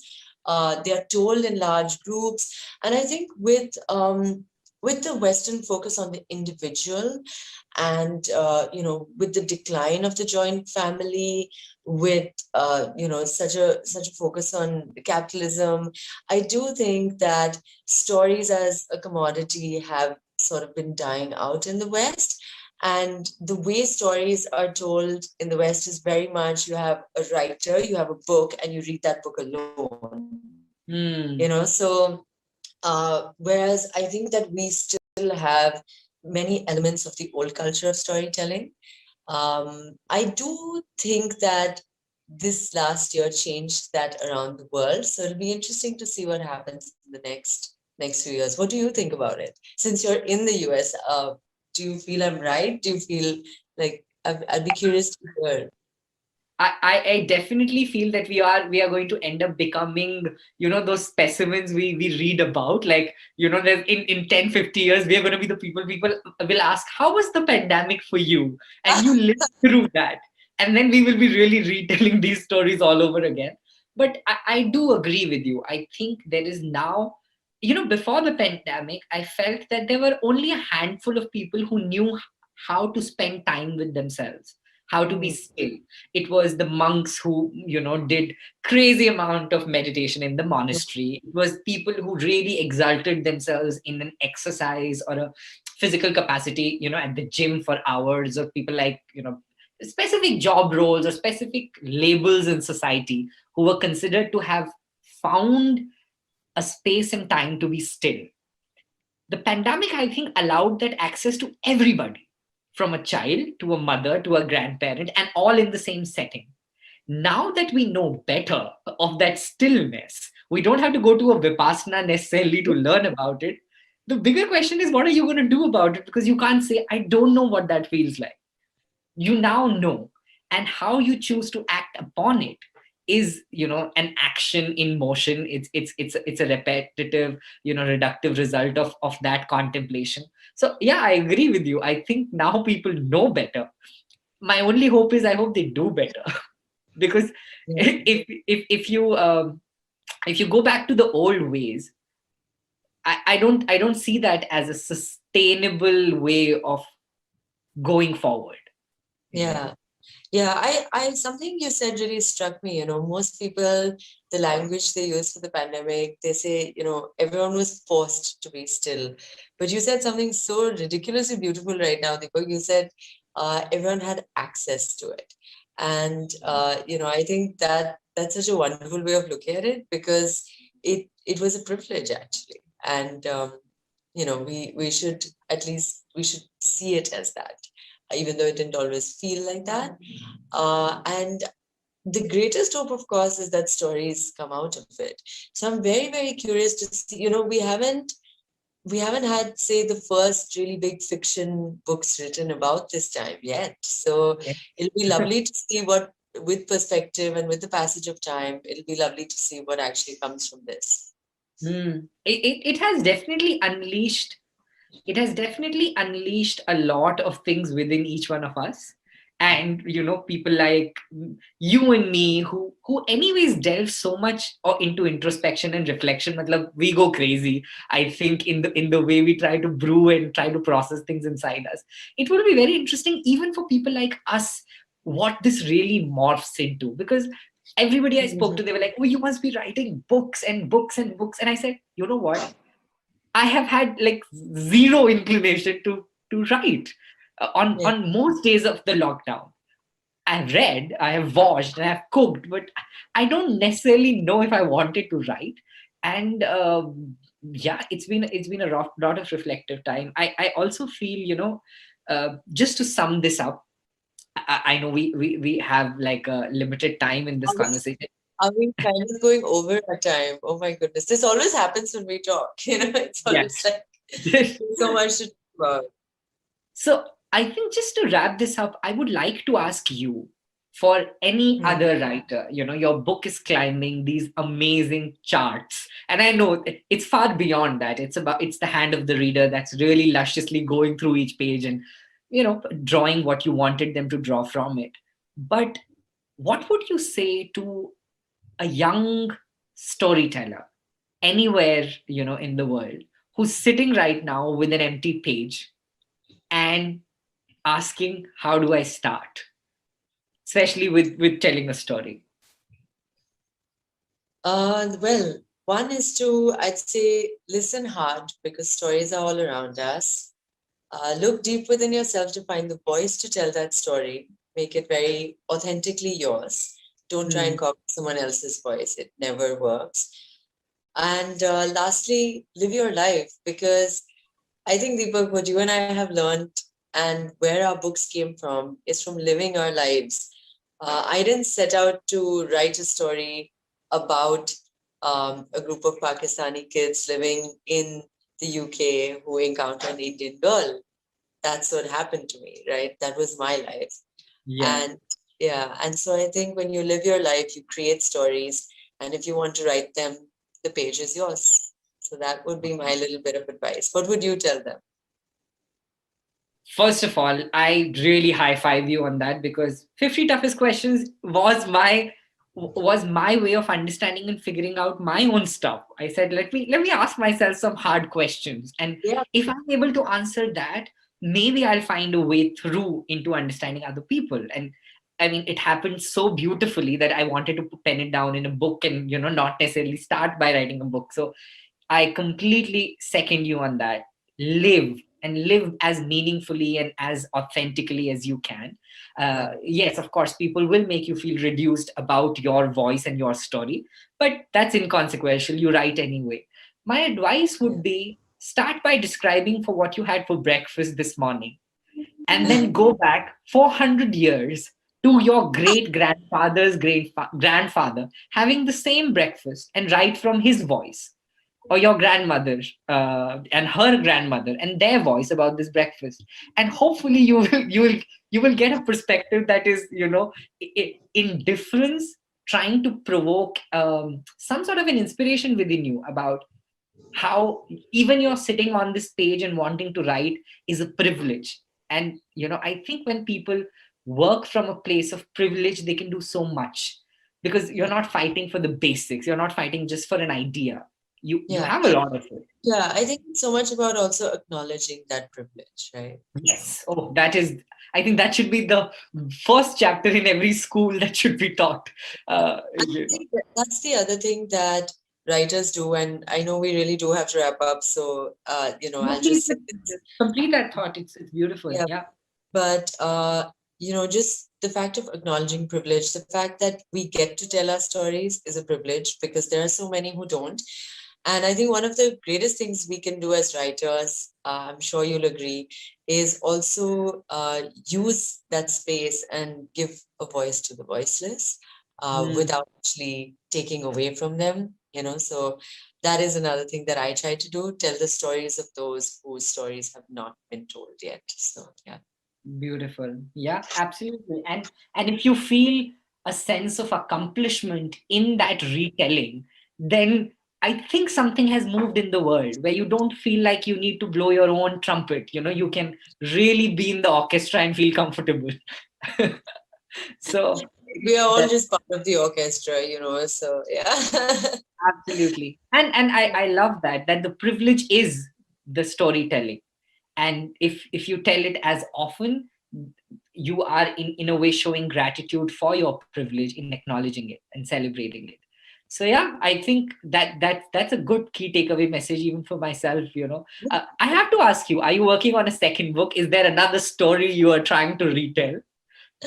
There are a bunch of ideas I have for stories, but right now I'm working on my book of poems. So that'll be out in, I think, October with HarperCollins. So right now right now I'm completely working on the book of poetry. What about you? I also have another book that I'm supposed to do with Penguin. I've just started structuring it. It's far from getting done, Karuna. So you might have to send me some inspiration to get started and get done. You're going to hear from me as well when I'm, tearing my hair out, trying to get my book together. And maybe we can remind each other that all stories have been told. Just go ahead and tell yours. All over again. Absolutely. Thank you so much. This was so much fun. Thank you. It's been fantastic. Thank you to Arth as well. And Deepak, we'll catch up soon. I hope everyone watching enjoyed this. Yes. Please tell your stories. And thank you again, Karuna. Take care. Bye. See you. Kojo, Kojo. Kojo, Kojo. Kojo, Kojo.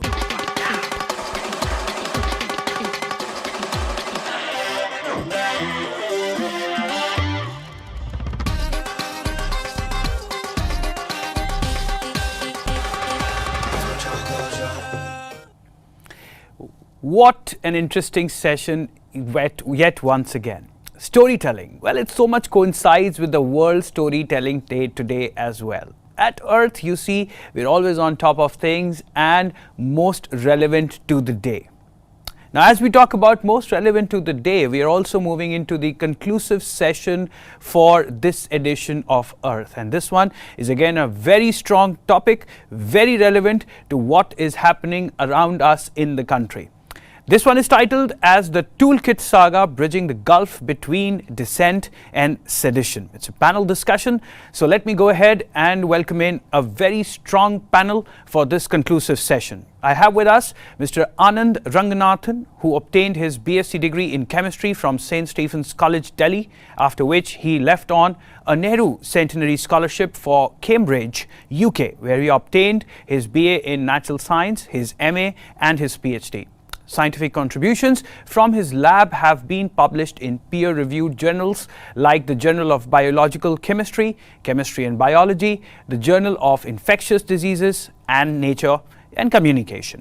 Along with him, we have Tehseen Poonawala, who's an entrepreneur, activist, political analyst, co-anchor of Bhai vs. Bhai, and a columnist. He is a keen observer of the emerging socio-political trends. Let me also welcome Dr. Krishan Bir Chaudhary, who is the National President of the Bharatiya Krishak Samaj, New Delhi. He was the former chairman of the State Farms Corporation of India and Indian Sugarcane Development Council, Government of India, in addition to being the former director of NAFED and founding member of the Small Farmers Agri-Business Consortium. He has also authored a book by the name of Development Misplaced, which was published by esteemed Penguin publication in 2014. Joining this panel, we have Mr. Jai Sai Deepak, who is an engineer turned law firm partner turned arguing counsel. Sai has been a litigator since July 2009. In June 2016, Sai founded the Law Chamber of Jai Sai Deepak and set up practice as an arguing counsel. He's engaged by soliciting law firms and individual solicitors to appear before the Supreme Court of India, the Delhi High Court, the Bombay High Court, the Madras High Court, the Competition Commissions of India, and the Competition Appellate Tribunal, the Intellectual Property Appellate Board, and the tax tribunals. Along with him, we also have Mr. Sanjay Jha, who's the former national spokesperson for the Indian National Congress. He is also the former president of All India Professionals Congress, Maharashtra. Lastly, we also have with us Mr. Ravindra Singh Cheema, president of the Aarthi Association, Punjab. Now, this session is indeed going to be a powerful one. And so we have a fantastic moderator, Mr. Abhinav Prakash, who is an assistant professor of economics at the Sri Ram College of Commerce, Delhi University. He's also a bilingual columnist at the Hindustan Times, Dainik Jagran, and Swarajya. focusing primarily on socio-economic, political and caste issues. He's a fellow at the Asian Forum on Global Governance. And with this, we welcome our panelist and our moderator to take over this conclusive session. Here we go.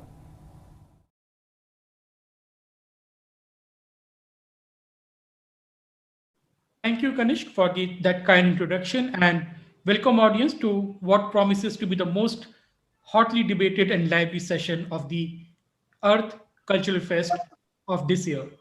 So I'm going to start with Tehseen Poonawalla directly with you because we're running out of time. We started a bit late. You are running out of time. You have to leave, I know. Tehseen, when we talk about this protest which is happening in the country, especially the farmers' protest, are you crossing the line between the dissent and sedition? Absolutely not. For two reasons that I think the farmers have a grievance which is absolutely justified. Now, there will be many on this panel who may say, look, the farmers' demands may not be rational. And that is an argument on the opposite side that I'm willing to listen.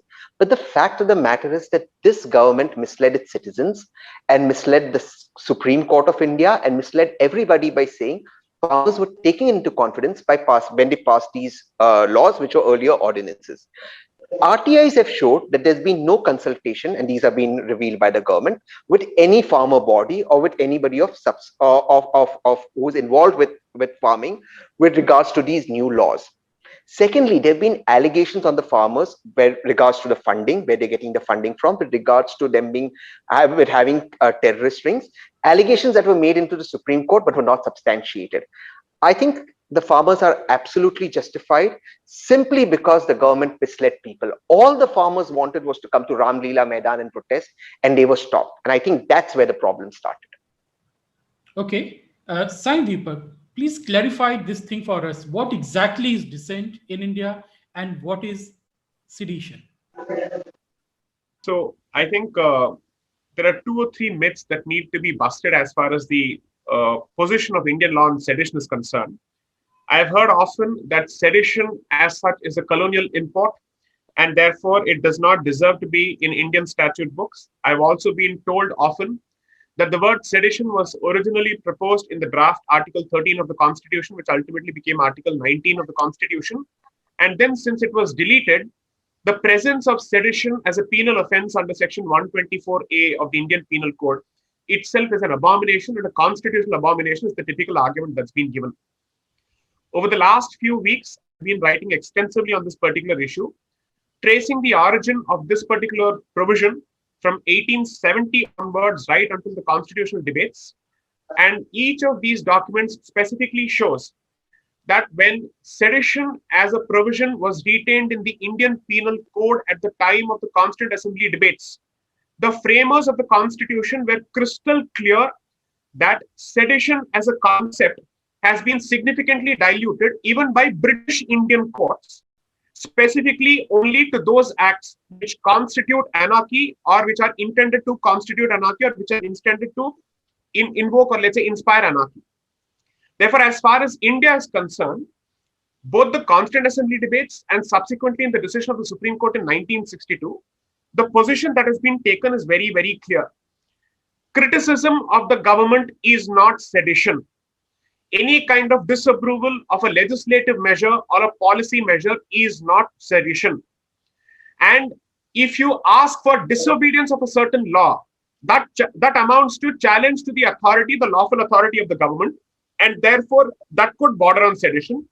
But most importantly, if you specifically ask for uprooting of the edifice of the state itself, then it's no more a criticism that is being leveled against a specific regime or a specific point of view or a specific legislative measure. It goes much beyond that because it amounts to an attack on the structure itself, not on a particular body or not a particular regime. Regimes come and go, but structure is supposed to remain. That is effectively the basis of the Constitution. So any attack, which is an attack on the edifice itself, necessarily amounts to sedition. Anything short of that can constitute dissent and free speech, which is permissible in nature. Okay, thanks for that definition. Ravinderji, Sai Deepak has just said that protesting against the law is not sedition, that's dissent. But if you're attacking the symbols of the state, if you're threatening the survival of the state and the authority itself, that becomes the sedition. So what happened on 26th of January, when the symbol of the Indian state, the Red Fort itself, was attacked by the protesting farmers, do you think that was sedition? Is there a question that's being put to me? Ravinderji. Ravinder. Oh. I think the peaceful protest of the farmer was going on, and our procession was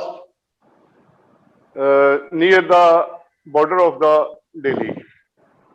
We want to celebrate the Republic Day in our own way, like farmer, tractor, and procession of a tractor. We have all banners, national flag on our tractor trolleys, and simultaneously our religious flag, which is respected in the Punjab, our Gurdwara, our Langar, and some places. When we come for any donation or service, we pick up our banner and work together. The main reason to go to Lal Killa, it was a conspiracy. Our main route was obstructed, and the route going to Lal Killa, that was open. And the public was going toward Lal Killa, but I say no harm to the national flag was done by any Protestant. Only our symbol of our religious place where we, when we come in the agitation, we also in one hand our national flag and in second hand our flag of our religion. जी रविंदर जी, वो conspiracy भी हो, लेकिन क्या आप ये मानते हैं कि लाल किले को जिसने भी किया हो वो हरकत वहां पे, क्या वो सिडिशन था, वो क्या वो असॉल्ट था स्टेट पे, क्या वो फार्मर प्रोटेस्ट की लाइन को क्रॉस कर गया था, किसी ने भी किया हो? No. We think it is not sedition. It is only a protest. Even we can protest inside the outside the Lal Killa. Lal Killa is a national property, and if any offices we can protest outside any office, then we can also protest outside the Lal Killa. Sure. So Anand, do you agree with Ravinder ji that targeting the symbol of the Indian state, Red Fort, is not sedition? Asking for help from the foreigners abroad is not sedition? Asking other countries to intervene in the India's internal matter is not, let's say, bordering on the sedition. Do you agree to this point? Yeah, thanks very much, first of all, Abhinav, for having me on this lovely panel, and to the organizers of Earth. It's a fantastic event. And you're right, Tehseen is in a bit of a hurry because he has an emergency meeting with the Home Minister of Maharashtra, so we have to be very quick about this. This is regarding the events that have just been, that's just transpired. But let me come back to the topic. Tehseen started talking about the farm laws. This discussion is not about the farm laws or the validity or whether they're good or bad. We all have our views and we've expressed it over the last 3 months. This is specifically about dissent and sedition and the toolkit. And Abhinav, what you asked me about sedition, my views have been very clear on this since the beginning, that I am against this draconian sedition law. I think sedition should be considered lawful only if it poses a palpable, immediate and real threat to the country or to the breakup of the country, and this doesn't. Now let me actually read very briefly what the law actually states. So I'm just going to read, and this has been deliberately kept so gray that everything can be included into being seditious, and that is the reason why all governments since independence have been invoking this and charging thousands and thousands of people under sedition. The UPA did it before 2014. The second UPA too, in fact, charged almost 12,000 people, or 12,000 people were charged under sedition. So, and this has been completely ignored by this new Swedish report that has come out and that has said that central governments, quote unquote, rarely if ever censored views of people in India. So, obviously one needs to take all those reports with a pinch of salt. But here are the words. 124A sedition. Whoever by words either spoken or written, or by signs, or by visible representation, or otherwise, brings or attempts to bring into hatred or contempt, or excites or attempts to excite disaffection towards the government established by law in India, shall be punished with imprisonment for life, to which fine may be added, or with imprisonment which may extend to 3 years, to which fine may be added, or with fine. Now you see how gray it is. So whatever the gentleman previously was saying that this is not sedition, I may agree with that, but the law is expressly including almost everything that you may do, that might bring or attempt to bring into hatred or contempt the government established by law. So everything is included in there. And that is the reason why so many people have been charged under sedition. Under the UPA government, 8,000 protesters in Kodakulam nuclear plant were charged under sedition in a single day. So, these are the people who are now crying hoarse when BJP does the same thing. It is wrong that BJP is doing the same thing, but you can't just, be selective and say that this has been happening for the first time. So, my view is that nothing in the toolkit was seditious. I've said it before. B, having said that, the law itself will include everything, including hoisting of a flag illegally, as seditious. It's as simple as that. May I come in? You want to say something? Yes. Anand, at the onset, I'm meeting Anil Deshmukh to see who is the BJP agent behind this. But jokes apart, I want to come to the serious issue of the topic. Anand, Abhinav actually asked me about the farm protests, and that's why I opined on that. But I counter with what you say, Anand, and there are two reasons for this.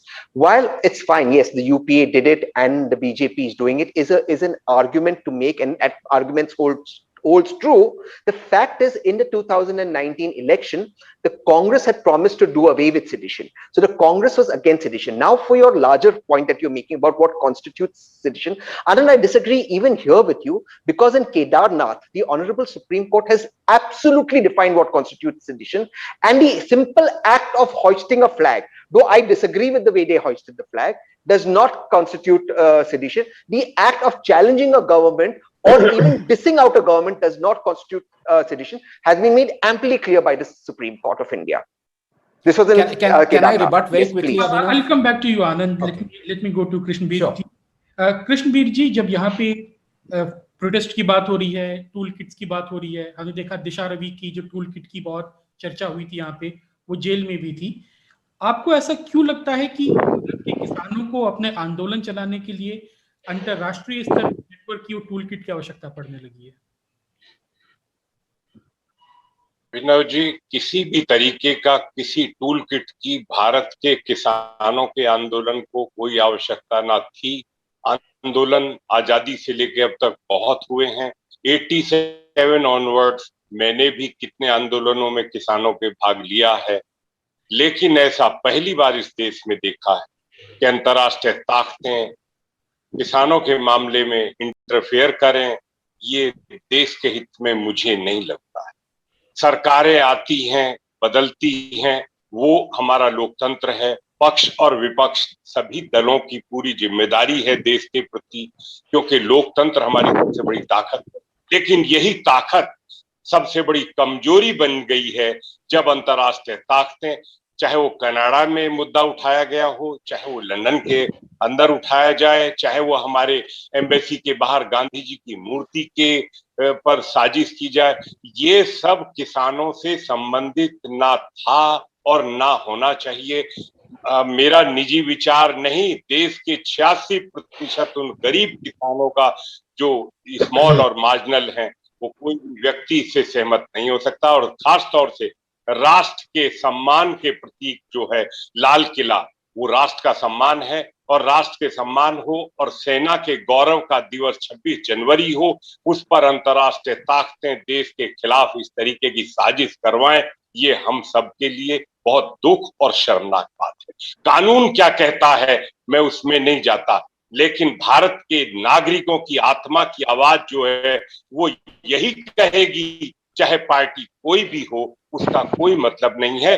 देश के किसानों ने इस देश की सेवा की है, किसानों के बेटे सेना पे लड़ते हैं।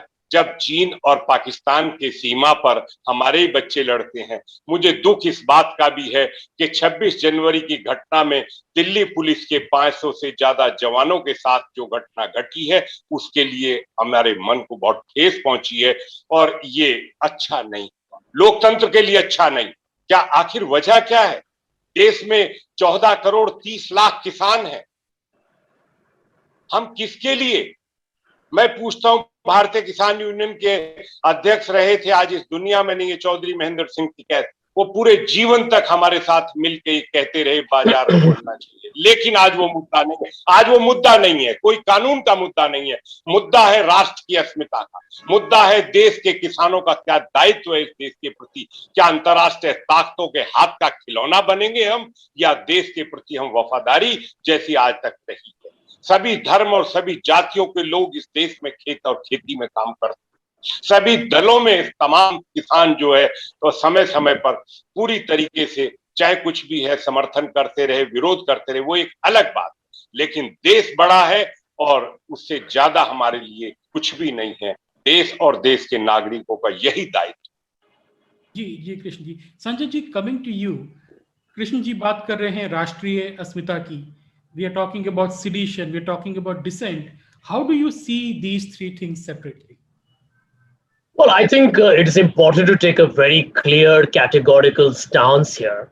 And I will totally agree with my friend Anand and say that the sedition law ought to be scrapped. I've heard all the speakers, including a very passionate outburst from Mr. Chaudhary. But I'm sorry to say, Mr. Chaudhary, but calling the farmers Khalistanis and terrorists is no business of the state or any government in this country. As a citizen of this country, Mr. Chaudhary, you and I both have our fundamental rights under the Constitution. And we have a right, therefore, to demand it with an equal degree of confidence and pride. And I want to make a point here. Very, very clearly again, no ambiguity at all. The British did bring the IPC section 124. What was the objective behind this law? Was to actually ensure that India's freedom movement, led by people like Mahatma Gandhi, Netaji Subhash Chandra Bose, and Pandit Nehru, and all the other stalwarts like Sardar Patel, would be thwarted. Who was it used against? It was used against Mahatma Gandhi and Lokmanya Tilak. They were actually convicted. The question, Abhinav, is this, that today even the British have discarded this antediluvian law. Why are we keeping it here? Why are we so proud of this colonial legacy? Because the truth is very simple, and I will make it very bipartisan here. The BJP is doing what the Congress also has done in the past, what some other political parties have done it in the past as well. Don't forget there are other non-BJP, non-Congress parties at different states that have also used these tools to harass an ordinary citizen. I'll give you an example. You talked of toolkit. Disha Ravi, a 21 or a 22-year-old girl in Bangalore. You have the Delhi police actually going down to arrest her without a transit warrant. Should we talk about here what the judge said on that issue? She was given a bail at the earliest. There are many other people who have not been so fortunate enough. And the judge said that is a government's vanity which gets wounded when somebody protests. So are we so thin-skinned? Mr. Chaudhary is waxing eloquent on Antarashtriya Sazish. There is no Antarashtriya Sazish, Chaudhary ji. We live in a globalized world. आज हम भी दूसरे देशों में कुछ उनके जो मसले होते हैं ना, हम भी वहां टिप्पणी करते हैं, उसको दखल अंदाजी नहीं कहते हैं कोई। हम प्रजातंत्र हैं भैया, प्रजातंत्र हैं, और इसमें आपका भी हक है, मेरा भी हक है। सरकार की आलोचना करना, समीक्षा करना किसी को देशद्रोही नहीं बना देता। And let me tell you the truth behind section 124. Why will the BJP and the Congress not repeal it? You know why? Because they are not interested in actually prosecuting anyone, because how many people have got convicted?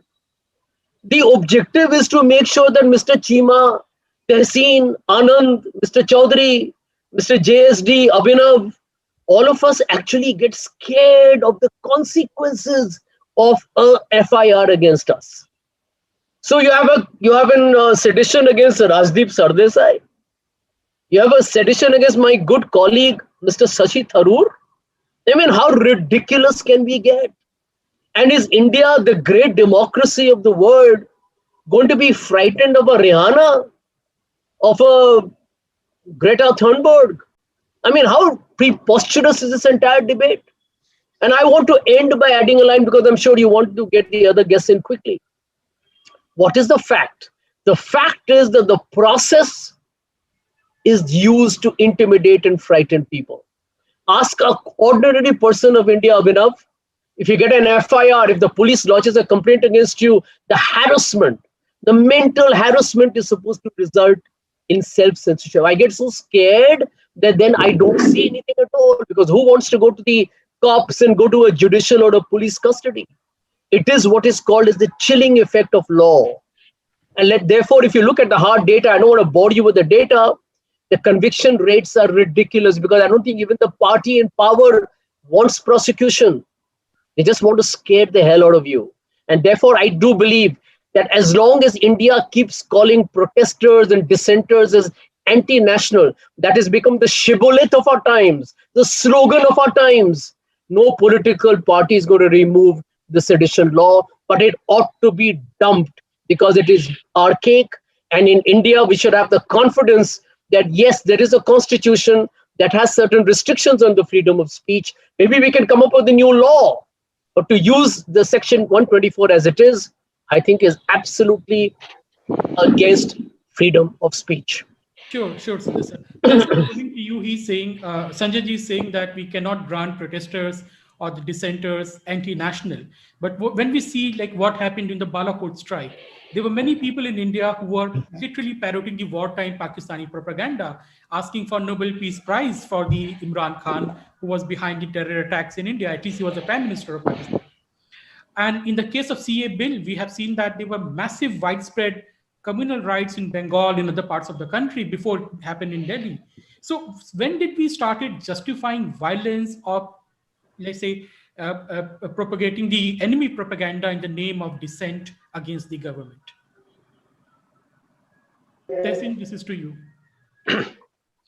So I don't know of anyone in mainstream political parties, and because this is a political discussion that asked for Imran Khan to get a Nobel Peace Prize, surely the odd person somewhere may have had an opinion, but that opinion is as inconsequential as any other opinion.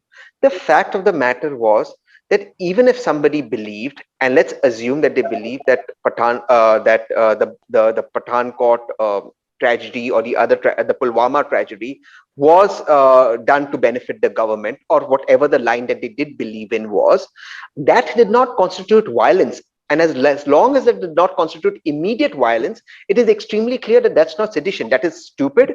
That is letting your country down. That perhaps may be demoralizing your force, but that is not sedition.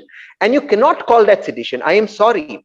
Let's come back to the farmers' protest, because that's where this whole toolkit and this debate has started from. And today, the Honorable Prime Minister used the idea of this toolkit in Assam politically. The fact of the matter is, I concur with what Sanjay said and earlier with what Anand said with regards to sedition and how it's being used. The fact is that a toolkit, a public document where a 21-year-old girl publicly edited something, was used and is being used by the Prime Minister of the country in an election speech to tell the people of Assam, look, there's a conspiracy against tea growers. Now, you may call that a political masterstroke, but somebody's suffering because of that. And that suffering happened to be that the person suffering there happened to be that 21-year-old girl. She was called all sorts of names. And there have been many other dissenters who've been called all sorts of names. And I think that is where we need to draw the line. When the government starts using this propaganda to benefit itself politically, and then uses the law because it can to harm somebody else, I think that's where we need to draw a line. So, Sai Deepak, coming to you, we have the constitutional patriots in this country these days, and they say that courts cannot be trusted upon because judiciary is now displaying judicial barbarism. or that parliament cannot be trusted because it has been colonized, the law has been colonized by the fascists. So what is wrong if these people are trying to marshal the international solidarity with the champions of democracy to reclaim Republic of India and Indian democracy? What's wrong in that? So I think there are 2 or 3 factual corrections which are warranted, especially with respect to the points made by Mr. Sanjay Jha, because factually and historically, his understanding of Section 124A is completely incorrect. Section 124A was not primarily brought in to curb the independence movement. I think Mr. Jha must read up the history on this particular issue. It was brought in to curb the rise of radical Wahhabism between 1863 and 1870. That is the express intent of the British Parliament that was expressed in the legislative debates before Section 124A was brought in. That's point number 1. Second, I think we must also ask ourselves when we keep saying, oh, no, this is a colonial institution, this is a colonial provision, this is a colonial draconian provision that must be junked and this must be jettisoned. I think we must simply read what is it that Sri K.M. Munshi said specifically with respect to this particular issue. He said that sedition as understood by the present generation is different from sedition as was introduced in 1870. And therefore, he specifically said, any act which undermines the security of or tends to overthrow the state must be treated as sedition.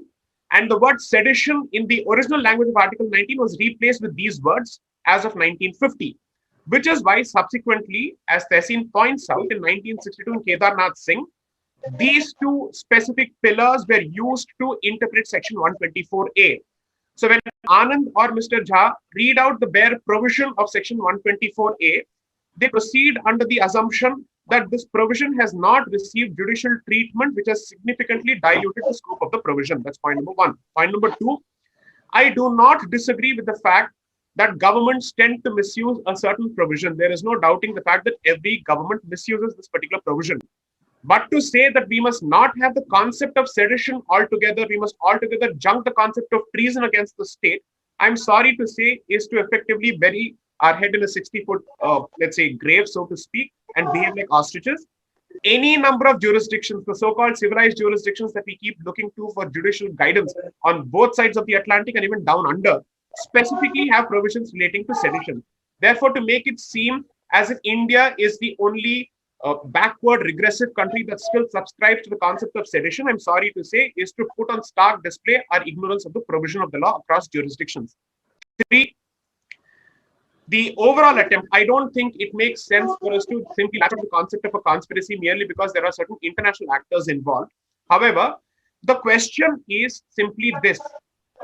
What is the intent of these actors in trying to normalize a certain terrorist movement which was buried significantly for the last 20 years at least, or 20 to 30 years, and which was not in the public debate, and suddenly that particular movement has achieved a certain degree of normalization? I will be the last person, and I will still not be the person to blame any farmer of being a Khalistani supporter. That is too much of a stretch. I will not even use these words for Disha Ravi because I don't think it makes sense to brand her as a Khalistani supporter. So as far as the toolkit is concerned, the toolkit in itself is not proof of sedition, but toolkit being used as part of a larger, let's say, machination, so to speak, is the larger question. Nobody accused the toolkit itself of being an act of sedition, and people must simply get their facts right on that particular issue. The question was, what is the overall intent here? What kind of slogans were being raised? And I refuse to buy the fact that when somebody says we were merely bringing tractors for a procession to celebrate Republic Day in our own sweet air farmers, I'm sorry, that doesn't cut ice, that doesn't hold water even one moment. So we must be aware of what is it that we are saying. We have to realize one thing for a fact. Protests are different from any protest that specifically aims to settle law and legal processes on the streets. When somebody says, replace the parliament with a certain mobocracy which decides the course of legislative processes or the manner in which a certain policy is to be settled on the streets, I'm sorry to say, is nothing but an attack on the structure itself. Farmers have 100% right to protest, and the moment they protest... Abhinav, can I make a point here, please? But they must certainly respect the fact that they cannot use violence against anyone who is discharging his duty as a public servant. They cannot attack the symbols of the state. And no farmer deemed it fit to step into the picture when the Indian flag was being torn down or when the Indian flag was being passed around like it was trash. I'm sorry to use this particular word, So when they do that, it certainly raises suspicions as to what is the intent here. If their intention was to maintain the purity of the particular protest, then infiltrators into the protest must have been weeded out. They should have been kicked out. This was not what happened. Therefore, people have legitimate reasons and legitimate doubts with respect to the conduct of certain section of farmers. I will not blame the entire protesting farmers under any circumstance. Sure, Sandeep. Sanjay ji, 1 minute, please. I want to quickly respond because he took my name, the gentleman who spoke before me. We all know the history. Let us not be so presumptuous as to believe that there is a monopoly on understanding what is sedition law. We are talking about the fact that how was the law being abused. I think he missed the complete point of this debate. The complete point of this debate is not the law, is the abuse of the law. And a lot of us here understand that yes, there can be an attack against the state. So you need to either amend the law or Parliament can come up, or hopefully maybe the Supreme Court will probably strike the law and force another discussion on it. But to sit here and pontificate that this is a law which has to be there in its current state is to actually basically bat for everyone who believes that the state is more important than the citizen. Now, since, I have not bothered to look down, but I'm very well prepared for this debate. So let me tell the gentleman here concerned some hard data. 405 Indians, just hear me out, please, Abhinav, let me finish. Because you have also seemed a little sympathetic towards the sedition law. I need to point this out for the benefit of the viewers. I'm not talking to just you, I'm talking to the viewers. 96%, hear me out, 96% of the sedition cases filed against 405 Indians were for criticizing politicians and governments after 2014. And the majority of those 96% of the cases happened in BJP ruled states. Now, this is data, my dear friends, coming from the National Crime Research Bureau. This is not my spin, this is not my hyperbole, which is the purpose of this debate, that political parties abuse sedition to frighten you so that you don't have your freedom of speech. And then they will find some sympathizers who will come and give a legal spin, but actually never answer the fundamental issue. Abhinav ji, 1 minute. I'll come to Ravinder ji. Ravinder ji, Abhinav ji, Krishna ji, मैं आपके पास आऊंगा. 1 minute Ravinder जी के पास जाने दीजिए. रविंदर जी, ये जो आंदोलन चल रहा है, ये किसानों का हो और आढ़तियों का हो, जिसका भी आंदोलन हो, लेकिन ये कहाँ तक जस्टिफाई होता है कि टूल किट सर्कुलेट की जाए पूरी दुनिया में, कि दूसरे देशों में भारत की एम्बेसी पे घेराव किया जाए, वहां पे हंगामा खड़ा किया जाए, या भारत की जो कंपनियां हैं, जो कॉर्पोरेट्स हैं, उनको टारगेट किया जाए, इनका बाइकआउट किया जाए, या फिर लोग कनाडा में या न्यूजीलैंड में समर्थन में बोल रहे हैं बिल के, उनके ऊपर हमले किए जाएं. ये कौन सी इसके बारे में क्या कहना है? देखो अभिनव जी, मैं एक बात स्पष्ट करनी चाहता हूं आपको सबसे पहले कि ये टूल किट जिसको बोला गया, ये टूल किट तो है ही नहीं. अब ये प्रूव हो चुकी है, कोर्ट ने भी कह दिया है, आप भी सब पैनलिस्ट कह रहे हैं. मैं एक चीज जो है स्पष्ट करनी चाहता हूं और आप सबकी जानकारी में होगा भी, कि पूरी दुनिया में किसान की रिस्पेक्ट की जाती है हर कंट्री में, और जितने डेवलप कंट्री हैं उनमें किसानी का जो धंधा है ये लोग छोड़कर दूसरे कारोबार, बिजनेस, जॉब्स लेते हैं. किसानी से लोग निकल रहे हैं. वहां पे अगर किसी ऑफिसर के पास, अगर किसी ब्यूरोक्रेट के पास, किसी पॉलिटिशियन के पास कोई फार्मर आता है अपनी ग्रीवेंस लेकर, वो मतलब जैसे जापान में टोपी से रिस्पेक्ट करते हैं, कहीं खड़ा होकर रिस्पेक्ट करते हैं, कहीं झुककर किसान को रिस्पेक्ट दी जाती है, ऐसी रिस्पेक्ट जो है किसान के लिए पूरी दुनिया में है. और जब पंजाब में और हरियाणा में और बाकी प्रोविंसेस जो हमारे नॉर्थ के हैं, जैसे यूपी है, राजस्थान है, एमपी है, इन स्टेटों में जो फार्मर मतलब जो हमारा खेती का धंधा है, यही मेन व्यवसाय है यहाँ का, या इन प्रोविंसेस का मेन व्यवसाय ही यही है. और इसी पे इस देश का जो है वो आर्थिकता टिकी है. इस देश की सामाजिक जो मतलब हम कह लें कि पूरा समाज इन पे टिका हुआ. तो हमारे किसानों ने अगर कोई मूवमेंट शुरू की, अब इस मूवमेंट की रियलिटी क्या है और इसके कंसिक्वेंसेस क्या होंगे ये तो आने वाला समय बताएगा. लेकिन ग्रीवेंसेस थी और इतनी बड़े लेवल पे ये मतलब जो है मूवमेंट बनी, तो इसकी हमदर्दी, आपने एक पहला बंद देखा होगा जो 25 सितंबर का बंद हुआ था जी, पूरे देश में वो बंद हुआ, वॉलंटरली बंद किया लोगों ने। फार्मर कहाँ दिल्ली में जाकर बंद करा सकते हैं जी, कहाँ मद्रास में? तो वो भी एक रिस्पेक्ट थी फार्मर को, जो रिस्पेक्ट लोगों ने दी कि अगर फार्मर के साथ कोई एक्सेस हो रही है तो then we should pay respect to farmer. लेकिन ये रिस्पेक्ट फार्मर को हमारे पॉलिटिकल जो हमारी गवर्नमेंट है उनको भी देनी चाहिए थी। अब जहां तक आप सेडिशन की बात करते हैं, उन्होंने केवल एक हमदर्दी की है फार्मर से, उनकी टूल किट, कोई टूल किट नहीं है, सेडिशन तो है ही नहीं। वो एक हमदर्दी के लिए उन्होंने प्रोग्राम बनाया कि हम इकट्ठे होकर इकट्ठे एक वॉइस रेज करें in favour of the farmer.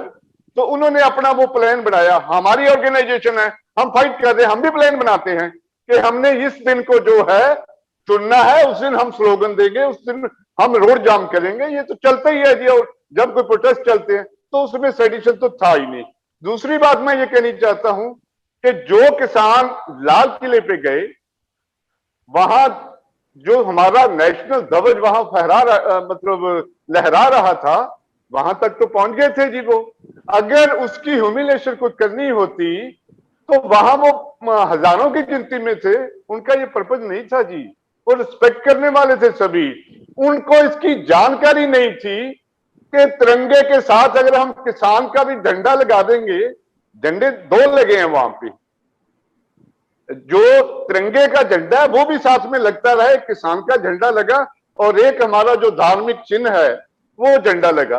कहीं कोई खालिस्तान का झंडा नहीं है, कोई खालिस्तान का नाम भी नहीं था। रविंदर जी, वो बात ठीक है, झंडे की जानकारी नहीं थी, लेकिन इतनी जानकारी तो थी कि पुलिस वालों को इतनी बेदर्दी से मारना नहीं है वहां पे, इतनी नहीं, देखो ये मैं आपको एक बात बताता हूं, पुलिस को जो मारपीट हुई है, मेरे ख्याल एक दो इंसिडेंट में हमने देखा है कि पुलिस को भी मारपीट हुई है, लेकिन जब ऐसा कोई इंसिडेंट होता है तो कुछ ना कुछ लोग जो हैं वो, देखो वहां सभी सिटीजन जो है वो इक्वली एजुकेटेड भी नहीं होते हैं, कुछ ना कुछ हो जाता है। लेकिन जितना मतलब पुलिस के बारे में बोला गया, अरे 200 किसान जो उनकी तो डेथ हो गई जी, उनके तो परिवारों के लिए बहुत बड़ा मसला बन गया। ये तो केवल इंजर्ड हुए ना, 2 दिन के बाद वो अपनी ड्यूटी पर चले गए, तो इसका मतलब ये था कि ज्यादा इंजरी उनको नहीं हुई थी। लेकिन फिर भी हम कहते हैं कि वो कोई अच्छी बात नहीं थी जिसने भी हमारे साथी ने की। लेकिन एक एक किसान को 12-12 पुलिस वाले लाठियों से पीट रहे हैं, उसका जिक्र नहीं किया किसी ने। एक एक किसान के महिलाओं को मतलब जो है पीटा गया, उसका भी जिक्र नहीं किया गया। तो मैं तो एक बात कहता हूं जी, देखो हम देश भगत जमात से हैं, किसान सबसे बड़ा देशभक्त है। इसके बारे में सेडिशन का लफ्ज जो है ना, ये बहुत बड़ा पाप है। किसान ने कभी भी ऐसा सोचना नहीं है और कोई भी किसान ऐसा सोचेगा नहीं। देखो सेडिशन का जो वर्ड है, इसकी टेक्निकल डेफिनेशन जो भी लॉयर दे रहे हैं, आपके पास एक्सपर्ट दे रहे हैं, उसमें मैं दखल नहीं दूंगा। सेडिशन का जो जरूरत है उसको रिपील तो नहीं करना चाहिए, हर देश को जरूरत है जी। ये कोई हमारे देश में सेडिशन का लॉ नहीं है, पूरे मतलब दुनिया में लॉ होता है। अगर कोई हमारे देश के खिलाफ कोई कार्रवाई होगी तो वहां पे हो, लेकिन हमारे नागरिकों के लिए सेडिशन का प्रयोग किया जाए, इससे बड़ा कोई पाप नहीं होगा।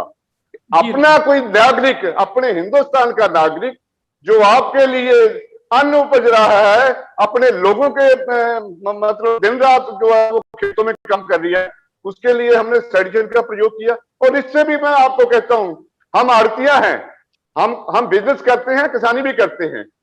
हमारे जितने ऑर्गेनाइजेशन में जो प्रोटेस्ट कर रहे थे, इनकम टैक्स की रेट डाली गई, वहां सेडिशन नहीं लगा, वो टूल यूज हो गया। इसके अलावा जो हमारे किसान हैं जो बाहर से आते हैं, उन पर दूसरा लाभ पीढ़ी का जो है वो लग गया। ये सेडिशन करनी नहीं है।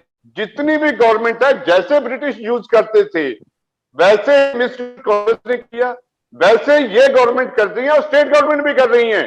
हमारी पंजाब स्टेट ने खुद मेरे बिजनेस प्लेसेस पे रेड की, और मैं वो डिटेल करूं आपको कितना नुकसान हमारा उसने किया, सब अनलॉफुली। तो ये कोई काम नहीं कर पावर में आता है। ऐसी प्रवृत्ति जो है इसके लिए कोर्ट को मतलब जो है ना इसमें पहल करनी चाहिए।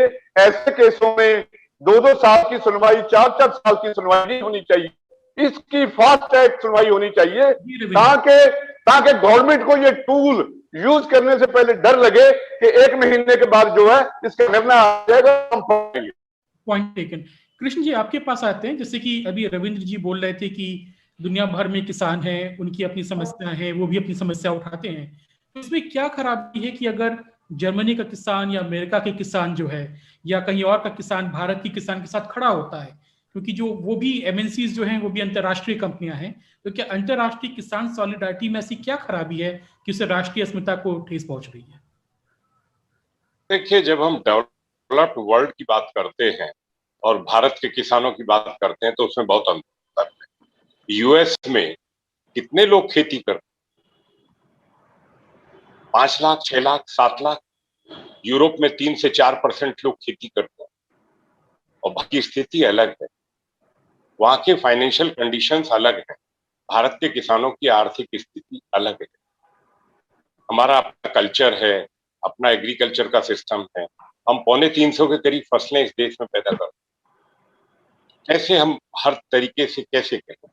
लेकिन एक बात का मुझे बहुत अफसोस है कि ग्रेटा थनबर्ग, ये हमने कभी नाम नहीं सुने थे, मियां खलीफा, अब ये अखबारों में पढ़ पढ़ के ये सब सुनने को आया। इन लोगों को जो पैसे लेके ट्वीट करते हैं, ये भारत को बदनाम करने के लिए जो ये लोग आए मैदान में, इनका उद्देश्य क्या था? किसानों की सेवा करना, भारत की देशभक्ति और भारत की सेवा करना।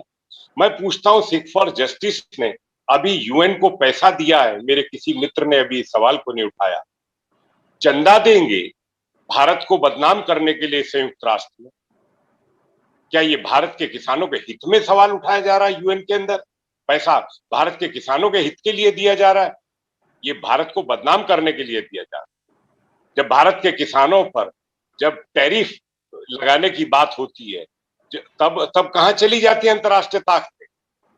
जब भारत के ऊपर तरह तरह के इंटरनेशनल पॉइंट्स जो एक्सपोर्ट पे उठते हैं, क्वालिटी पर उठते हैं, भारत के किसानों के उत्पाद पर सैनिटरी कंडीशंस और फाइटोसैनिटरी या क्वारंटाइन के सवाल उठते हैं, तब कहां जाती है इंटरनेशनल फोर्सेस? तब भारत के किसानों के उत्पादों के लिए कोई साथ नहीं होता।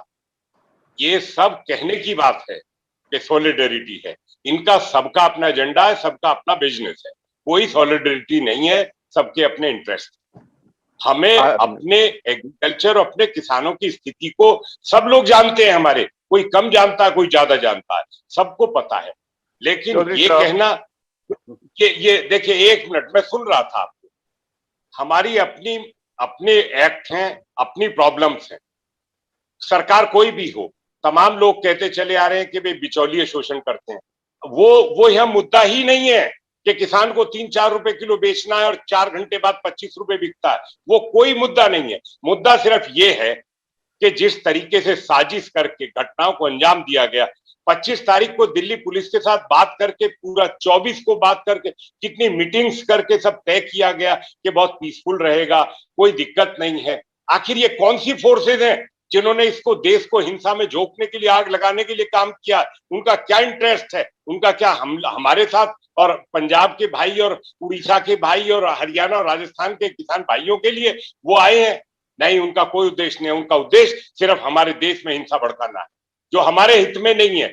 और एक बात और मैं बता दूं आपको कि जो हुआ है, देश के आम जनमानस के मन में जो सम्मान और प्यार देश के किसानों के लिए था, उस 26 तारीख की घटना ने उसको नुकसान पहुंचाया। इसमें कोई दो राय नहीं है, मैं तो स्वीकार करता हूं कि नुकसान पहुंचाया, क्योंकि लोगों को ये उम्मीद नहीं थी कि इस तरीके की घटना कभी इस देश में किसानों के नाम पे की जाएगी। किसने की, कैसे की, ये एक जांच का मुद्दा है। लेकिन अंतर्राष्ट्रीय साजिश और इंटरनेशनल फोर्सेस तय करें और वो यूएन में भारत को बदनाम करने के लिए करें, हमारी एम्बेसीज के बाहर करें, ये सब क्या है? सिख फॉर जस्टिस जो बैंड है वो क्या है? उसका क्या मतलब है हमारे देश के मामलों में? जो है उनका उद्देश्य अलग है, उनका उद्देश्य भारत के किसान नहीं हो सकता। ना हमारे आड़ती हो सकते हैं, ना हमारे मुनीम हो सकते हैं, ना हमारे पल्लेदार हो सकते हैं, कोई नहीं हो सकता। ये देश का समाज है और व्यापारी और किसान ये सब मिलके ही चला रहे हैं, इस देश को मिलके ही चलाएंगे। हाँ, सिस्टम में सुधार की जरूरत हो सकती है, बाजार खोलने की मांग हम लोग बहुत लंबे समय से कर रहे हैं, इसमें कोई बात नहीं है। हम बराबर कह रहे हैं कि भाई कानून में सुधार हो, किसान के खाते में पैसा जाए, ये सब चीजें एक अलग मुद्दा। लेकिन देश के खिलाफ जो कुछ हो रहा है और जो कुछ हुआ है, उससे हमारा नुकसान है। देश की छवि खराब हुई है और किसानों की इमेज को धब्बा लगा। ये अच्छा नहीं है। हम कह रहे हैं, ये कैसे कह सकते हैं सरकार ने बात नहीं की? सरकार ने 12 बार मीटिंग की है, 45 घंटे बात की है, हम लोगों के मुद्दे नहीं सुलझ पाए, वो बात ठीक है, लेकिन बात तो हुई है। और अभी भी सरकार ने कहा कि भाई आप अपना लिखित में दीजिए तो सरकार उसको कंसीडर करेगी। तो ये हमारा अधिकार है, आंदोलन करना अधिकार है, मांग करना अधिकार है, सरकारों को सुनना और सरकारों को समाधान करना उनका नैतिक दायित्व है, सरकार कोई भी हो। लेकिन हमारा ये बिल्कुल कतई ये हम लोगों को नहीं कर सोचना चाहिए कि राष्ट्र के विरोध में अंतर्राष्ट्रीय ताकतें हमारे देश के खिलाफ कोई काम करें और हिंसा भड़काने का काम करें। वो तो बहुत ही ज्यादा नुकसानदायक है, हमारे लिए भी है और देश के लिए भी है। हिंसा किसी के लिए अच्छी Chaudhary sir, Yes, I have a lot of respect for Chaudhary Saab and his point of view, but I with humility differ with him, and I have to make a couple of fundamental points. I'm only quoting what Chaudhary Saab said here. He said, look, Greta Thunberg and etc. They've taken money, Mia Khalifa he named, have taken money to do these tweets. There simply exists no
and to the Honorable Supreme Court by saying that these laws were enacted after taking the farmers into confidence, but the RTI subsequently showed that no consultation took place.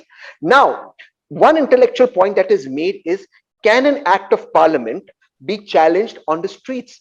Well, that is what democracy is about. Violently, no. But of course, an act of parliament can be challenged. It can be challenged on the streets. It can be challenged on the court. May I make an intellectual point? And it's something that I want to leave you all to ponder. The most honorable Supreme Court, before whose majesty all of us bow, have put these laws on hold. They haven't struck them down. They haven't upheld them. Now, isn't that also wondering where the Supreme Court has taken these laws? Under what jurisdiction has the Supreme Court kept them on hold? Either you strike them down if they are unconstitutional, or you say, no, look, the laws are fine. If people want to protest, they can protest. If Parliament wants to uphold it, upholds it. Under what benchmark has the Honorable Supreme Court, another sovereign body, kept the decision of another sovereign body, the Parliament, on hold? So look, at the end of the day, these are challenges before us as a nation, as a democracy. We need to look at it. One final point. When people like Rihanna, Greta Thunberg, or Sanjay, or Anand, or Abhinav, or Tehseen comment, we may not necessarily know about the farmers issue. That is fine. They are not commenting on the farmers issue. They're commenting on the fact that internet is being suspended, that human rights are being violated, that democracy is under threat. Maybe it's their perception, but that is what they're commenting about. All of us stood up for George Floyd. All of us stood up for a lot of issues, for human rights abuses in Pakistan, for example. And that's where we live. We live in a globalized society where we must stand up for human rights. If we are duty bound to stand up for human rights anywhere across the world, I think running such people down, I think we're doing injustice to this great civilization called India and to the world as large. Mahatma Gandhi was an inspiration to Martin Luther King continents away. Nobody called Martin Luther King a toolkit guy, or said, why is he inspired by Gandhi? Gandhi started the struggle in South Africa. We didn't call Gandhi names. So let's be rational about this. Sure, Tessin. But let me come to Anand, who has been waiting very patiently. I'm so sorry, Anand. I'm so sorry. I apologize. As you know, I have a meeting and to take it up. I will take your leave. I'm so sorry. Thank you so much. You can't leave now because I was about to comment on you. You have to stay for Okay, another fair. 30 seconds. I'll hear you and leave. Okay, Anand, so when it comes to the government, as Ravinderji is saying, they have their own toolkit of CBI, income tax, ED. The corporates can have their own toolkit. They can manipulate the system. So what is wrong if the citizens are also creating their own toolkit to challenge or to champion their interest or to challenge the state or the government? Yeah, I mean, as I said, I don't find anything particularly wrong in the toolkit. I mean, these are just basically my personal opinion, brainwash people trying to disrupt a democratic system, and they are well within their rights to do so. But I need to make 3 points here very quickly. I'm very heartened by what Sanjay said. I completely agree with him. As I say that, if I'm not in jail right now, it is because the state has decided I need not be jailed. It's as simple as that in this country. And that's a fact. And we've seen this time and again. And as far as Tessin, before he goes, I cannot, resist saying this, that there is a reason why we all love Tessin. He's so endearing because on the one hand, when he says homeopathy is quackery, on the other hand, he dishes out these sugar pills. Now, there is a reason why I say, Tessin, that, the BJP is a disaster at perception, whereas the Congress is a master at, deception. And the reason for that is that Tessin said, yes, Anand, right. Congress also had charged thousands of people under sedition like BJP is doing now. I completely agree with you, Anand. But remember, before the 2019 general elections, Congress said we are going to remove the sedition law, which is true. But Tessin forgets to say that after 2019, in dozens of cases in Congress governments, they have put the sedition charge. In fact, one ridiculous case is in Chhattisgarh, is ruled by the Congress, where a man complained on a Facebook post about a power cut, and he was charged with sedition. And let me not go to what happened in Rajasthan, where sedition charge was put on someone who almost quit Congress and then joined BJP, but didn't, thankfully, because of maneuverings of Tessin. But there is a final point I want to make out here, and that is concerning what the magnificent erudite Jai said.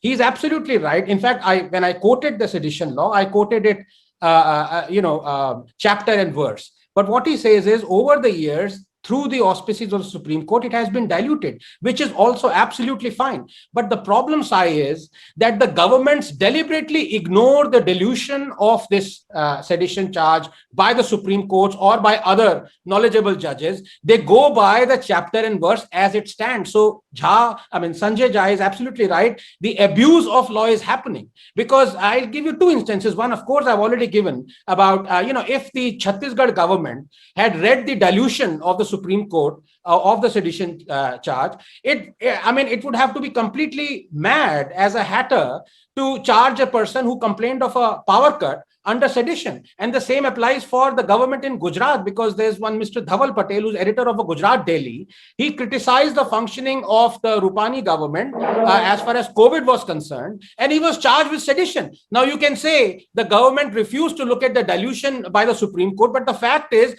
both these people spent 2 weeks in the jail. So Sanjay Jha is absolutely right. They're like petrified. They spent 2 weeks in prison for what? So the government can turn around and say, oh, we are very sorry, we will not proceed with the conviction because now we are reading the dilution of the sedition charge by the Supreme Court. You see, the problem is the abuse of the law. May I just step in for a moment just to respond to this one particular point, and just as a clarification, this is not meant to be an adversarial submission. Just hear me out on this. Abhinav, may I just 30 seconds to paraphrase Anand? Definitely, go ahead. So, Section 66A was the previous draconian provision until it was struck down by the Supreme Court in 2015. After the Supreme Court struck down, not read down, struck down means it's been taken off the statute book completely. For the next 3 years, Section 66A was invoked by police departments across the country in several states. Imagine, after the provision has gone off the statute book, it's been done across the board. Okay, so that's one example. Second, the question that I have to ask myself is simply this. Is there no provision of the Indian Penal Code with worser provisions, or let's say with more stringent provisions in terms of fine and imprisonment, that have not been invoked in the worst of circumstances possible where they're not applicable. So for instance, any provision that relates to dowry 498A is the next provision, which is a textbook case of abuse across the country. Provisions relating to sexual harassment have become provisions which have been abused across the board. Therefore, what is it that we are being told? That sedition as a law in section 124A appears to be the only provision that is prone to this kind of abuse, when the fact of the matter is, across the board, several provisions which have worse consequences for people's personal liberties are being invoked and abused left, right, and center. Therefore, the answer is not to basically say that the provision itself must go out, because then we are throwing the baby out with the bathwater. The problem is that across the board, what the Supreme Court says with respect to any provision ultimately translates to what the beat constable interprets on the street. That is the provision, that is the reality of this particular country. Therefore, when you choose to look at sedition as a provision alone, that is when you look at the data. I would like to ask Mr. Sanjay Jha a simple question. Has he collected or has he seen the data by the NCW or any other body of this particular government, or any of this particular country for that matter, on the abuse of section 498A or on the abuse of sexual harassment provisions? What is the comparative figure vis-a-vis the abuse of seditious provisions? Let us ask that simple question. Second, I'm very clear that any provision is capable of abuse in the right hands or in the wrong hands. Okay. Yeah. So therefore, I don't think the solution lies in doing away with the concept of sedition. It simply means that the provision must be reworded in accordance with the judicial treatment, so that whatever is the scope that we get to see in the language as it reads today is significantly reduced. That is my limited submission. Yeah. Sanjay ji, there's a direct question to you. Please respond. Can I very quickly? Yeah, I can. I'll take 30 seconds and I'm out. Okay. Very simply put, I don't think anybody on this panel has said that India does not have to have a sedition law that will actually be, employed legally on those who threaten the future of the state. I don't think anybody said that. Every state is vulnerable to having, violent elements who want to overthrow the state. That is a different issue. What we are talking about here is the abuse of the law, which takes away the fundamental right of a citizen. I'll give you an example here, which is very, very pertinent. I mean, think about it, that today in our country, there are many people who get accused of all kinds of violations, hate speech, etc., and they land in jail and they remain in jail. How many people are able to approach the Supreme Court? The question that JSD, as I can see his name on the panel, but Anand and everybody else, the question is that in India, what you need is police reforms. The Supreme Court has already passed a law or its verdict on sedition through many, many judgments. And he's right in saying it's been diluted. But why is it that it's still being interpreted in a way by which an individual's right to freedom of speech is curtailed? You know the reason? Because the police in different states do what they like to do. And therefore, it is the duty of the legal system. The Supreme Court needs to be suo moto here and question the state governments and question the state police officers. Because the police in this country is highly, has got an institutional bias. Police in this country is politicized. So the Supreme Court says one thing, but yet at the FIR level, a case can be made against anybody. So I think Mr. JSD has answered the question. The answer lies in the fact of the execution or the way we implement these laws. The Supreme Court will eventually throw it out. I agree. But Abhinav, can you tell me today, if Mr. JSD lands up in jail on a frivolous accusation and he spends 1 month in jail and then his case comes up in the Supreme Court, the harassment to himself, to the family, to everybody else, and many of them get psychologically scarred in a more permanent way. I mean, what are we talking about here? That is the fundamental problem. Let's not bullshit here, please. Can I very quickly, Abhinav? Audience question. Yeah, please go ahead. Anand. Abhinav, I just wanted to make one this thing. I wanted to put something which is, because I think Sai made a fantastic point. Which is that even though Supreme Court might dilute it, it took the example of 66A, for 3 years, people were still prosecuting people under that section. But may I put something novel to you, which is that when Sai talked about abuse of law, and I completely agree with him that most of the laws can be abused, are abused. He took the example of dowry laws. But here I put to you that the sedition law is, I dare say, is not abused, it is applied. What I mean to say is that the law itself is so gray and so wrongly worded that it encompasses everything. And that is why the Gujarat government can turn around and say that we are well within our rights. We have not abused the sedition law. We've actually applied the sedition law when we have charged this editor who was criticizing our chief minister, for wrong implementation of COVID. He was criticizing it because the law says whoever by words, either spoken or written, excites and says excites disaffection towards the government established by law. So the Gujarat government can say, we are not abusing the law, we are applying the law. So the reason is not abuse of sedition law, but it's application of this draconian, wrongly worded, horrendous law. And Anand, let me add to a point here. Actually, if somebody is not inciting public disorder or not encouraging violence in any sense, it is not an act of sedition. That's the sum and substance of the Supreme Court judgment. Point taken. So let us take some audience question, please. We have a question. Would you say that the government is intolerant towards the free speech?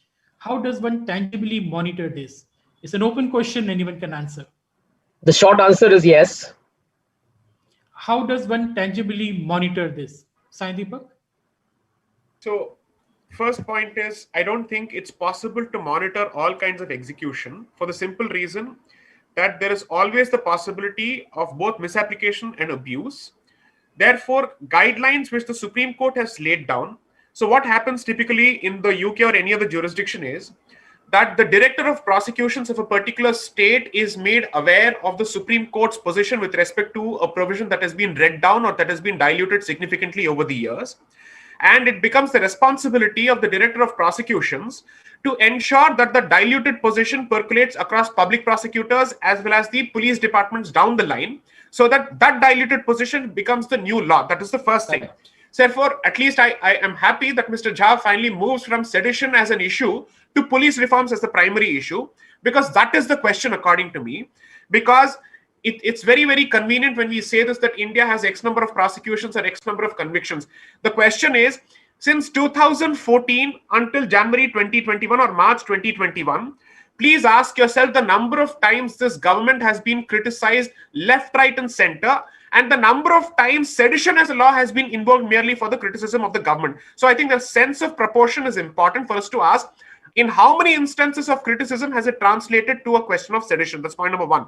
Point number two, I think we also need to understand that there is always a possibility of a fallacious argument. I'm sorry, that's a fallacious argument. I'm sorry, you'll have to let me. That's a fallacious argument. Are you trying to tell me? Are you trying to tell me that 1 minute? Are you trying to tell me that there will be 1,000 criticisms and therefore 100 special cases is a good idea? I mean, what a ridiculous proposition! I will not allow anyone. What a ridiculous proposition is that? No, I'm sorry. I'm sorry. This is a ridiculous proposition. It's bizarre. Sorry, it's bizarre. Sanjay sir, this is not a TV debate. I will not allow anyone to disturb anyone. Come down to the question of police reform. So admit that you've had to make a concession. So relax, take a chill pill. Don't know as much you think you know. Calm down. Don't try and fool people with any wordsmith business, boss. It doesn't work. Keep your mouth shut here. Deepak, please complete your point. So the point is very, very simple. The point is, as far as the issue in terms of addressing it in terms of execution is concerned, as I said, there are very, very tangible measures that can be undertaken, which is to say what the Supreme Court has specifically laid down as the watered down position of the law needs to be percolated and needs to be informed as much as possible. And second, anyone who is maliciously prosecuted for sedition, given the kind of stigma it gets associated with, must have any kind of recourse for malicious prosecution, for at least in the form of a tortious remedy, so that he can go after the state government. As simple as that. These are the two primary remedies. The citizen must have a remedy against the state for malicious prosecution. Simple. Abhinav, for the record, that was a hell of a lot of gibberish. That was a hell of a lot of gibberish.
interrupt, but it is the concurrent. It is in the concurrent list, sir. So it's not just a state subject. No, no, no. Not concurrent. Agriculture is a state subject, absolutely state subject. No concurrent list.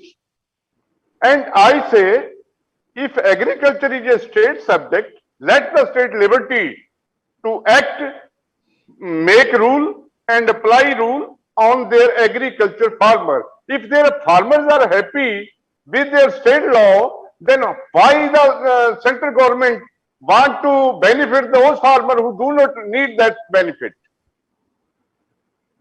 Abhinav, I need to go. You need to unmute yourself. I need to go, Abhinav. I need to go. I got another show. 1 minute, sir, because we are running out of time. So let me come to Krishnveer ji. Krishnveer ji, आपके हिसाब से क्या होना चाहिए? ये कैसे इस tool kit sedition decent से ऊपर उठ के असली मुद्दों को कैसे सॉल्व किया जाए? देखिए, पहली बात तो ये है कि जो अभी मेरे भाई कह रहे थे स्टेट सब्जेक्ट होना चाहिए, मेरा उनसे एक आग्रह है कि जो पंजाब सरकार का कॉन्ट्रैक्ट फार्मिंग एक्ट 2013 है, उसमें जो व्यवस्थाएं रखी गई हैं, up to 5 lakh penalty with imprisonment jail साथ में, उसका कभी विरोध हमारे लोगों को समझ नहीं आई। That two laws are in under concurrent list. I'm talking only about agriculture subject. की बात मैं स्टेट पे आ रहा हूँ, तो जो स्टेट ने एक्ट बनाया 2013 में, उस पर कभी कोई आवाज नहीं उठाई, उस पर कभी कोई बात। देखिए, 15 प्रदेशों के अंदर कॉन्ट्रैक्ट फार्मिंग आज हो रही है, किसी किसान की कोई जमीन कहीं छीनी नहीं है, सारे स्टेट्स में मैं जाता हूं, मैं कल भी मध्य प्रदेश में था। तो सवाल ये है कि अगर हम किसानों को ये कहेंगे कि आपकी जमीन छीन जाएगी, तो उसको ये गलत बात हम कर रहे हैं, आज तक किसी स्टेट में नहीं हुई। और दूसरी बात, जो मंडी की बात पे मैं आ रहा हूं, स्टेट की बात जो हो रही है, मंडी एपीएमसी की थी, एपीएमसी की है, एपीएमसी की रहेंगी। कौन आड़ती उसमें काम करेगा? सब जानते हैं उसका लाइसेंस स्टेट गवर्नमेंट का होता है। प्राइवेट मंडी बनेगी या नहीं बनेगी, उसका लाइसेंस स्टेट गवर्नमेंट देगी। कौन वह काम करेगा मंडी में, ये स्टेट का राइट है, ऐसा नहीं है। ये समझने की बात है। फिर हम क्या कर रहे हैं, हम किस बात को कैसे लेके चल रहे हैं, क्यों हम मिसगाइड कर रहे हैं? कानून को समझने की कोशिश हमको करनी चाहिए, हर बिंदु पर हमको बात करनी चाहिए। एमएसपी जैसे अभी तक प्रोक्योरमेंट था, वैसे प्रोक्योरमेंट बढ़ रहा है। MSP A2 plus FL plus 50% पर ये सरकार ने किया है, बराबर बढ़ा रहे हैं। ये खरीद हो रही है, खरीद में कोई कमी नहीं है, खरीद बराबर बढ़ रही है। पहले के अगर मुकाबले में करें तो खरीद बढ़ रही है। तीसरा पॉइंट आता है कि जो एग्रो प्रोसेसिंग यूनिट्स हैं, वो खरीद करेंगी सीधे किसानों से, अभी तक उनको कोई अधिकार नहीं था। अगर फ्लोर मिल भी गांव में आटा चक्की, वो भी सीधे नहीं खरीद, उत्तर प्रदेश में नहीं खरीद सकते थे। वो मंडी के लोग तुरंत वहां जाके खड़े हो जाते थे कि तेरा आटी चक्की सील कर दूंगा। तो ये जो व्यवस्थाएं हैं, ये किसान की चॉइस है, वो एपीएमसी में बेचे, वो बाहर बेचे, ना बेचे, खेत में बेचे, ये एक अलग चीज है। लेकिन एक बात कहेंगे, हमारे किसानों की दिए जाए, किसान बिल पे ये बात नहीं है, ये बात थी कि रास्ता क्या हो आगे इसका। संजय जी, आप कुछ कहना चाह रहे थे? देखिए, विकल्प ये है कि जो गांव में 86% आदमी है, उसके लिए विकल्पों की जरूरत है। ऐसा नहीं है उसका शोषण हुआ है, और शोषण करने वाली ताकतों से उसको मुक्ति मिलनी चाहिए। उसका भी इस देश में कोई अधिकार है। ठीक है, वो बहुत गरीब आदमी है, उसके पास बहुत रिसोर्सेज नहीं है, उसका पैसा नहीं, लेकिन वो अपने परिवार के लिए भी पैदा करता है, थोड़ा बचता है तो वो देश के लिए पैदा करता है। तो मेरा ये मानना है, और तमाम अब तक मांग रही, विकल्प होना चाहिए, मर्जी होनी चाहिए, और कॉन्ट्रैक्ट फार्मिंग कोई जबरदस्ती नहीं है। तीसरी बात आती है, एमएसपी जैसे था वैसे है। जी, आपका ये 3-4 पॉइंट थे। देखो Abhinav, can I make a point? Abhinav ji. Two issues. Okay, so I'm being told 1 minute is left. So Anand Ranganathan, could you please? Yeah, very quickly, just to clarify on the gentleman who was saying that agriculture is a state subject. Number 33, I just want to clarify on the concurrent list. There are a hell of a lot of things in agriculture that come under the concurrent list. So he is factually wrong. But the issue, the topic is about. For example, For example, for what, example, what part of अब आपको पढ़ के agriculture? सुनाऊं, production of cotton, production of so many oil seeds, production of trade of farming. There are so many things. Please. Yeah.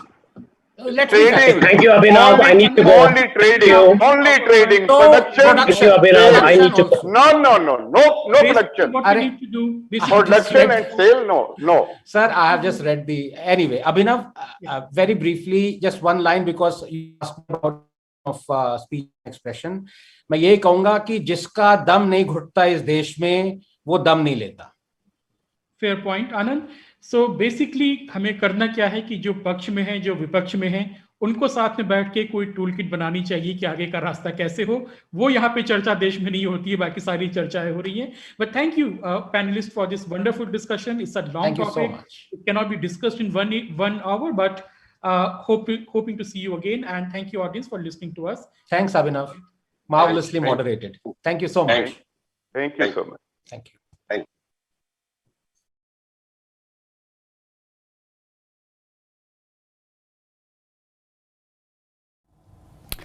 What a powerful way to conclude the day. Well, with this, we have come to the end of the third edition of Arth, a culture fest promoted by Zee's virtual edition. But before we wrap up, I want to take this opportunity to thank all our partners.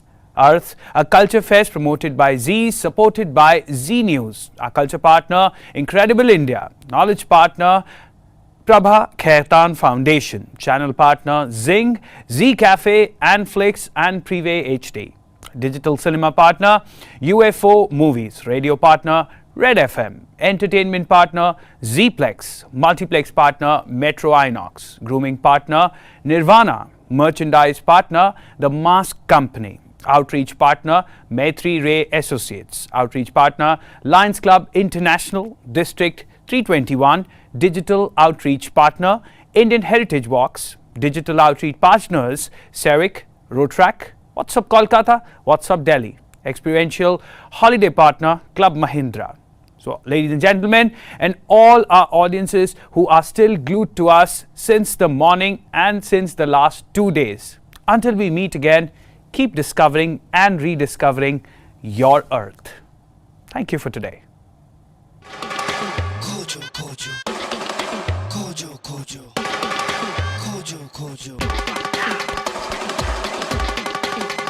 Kojo.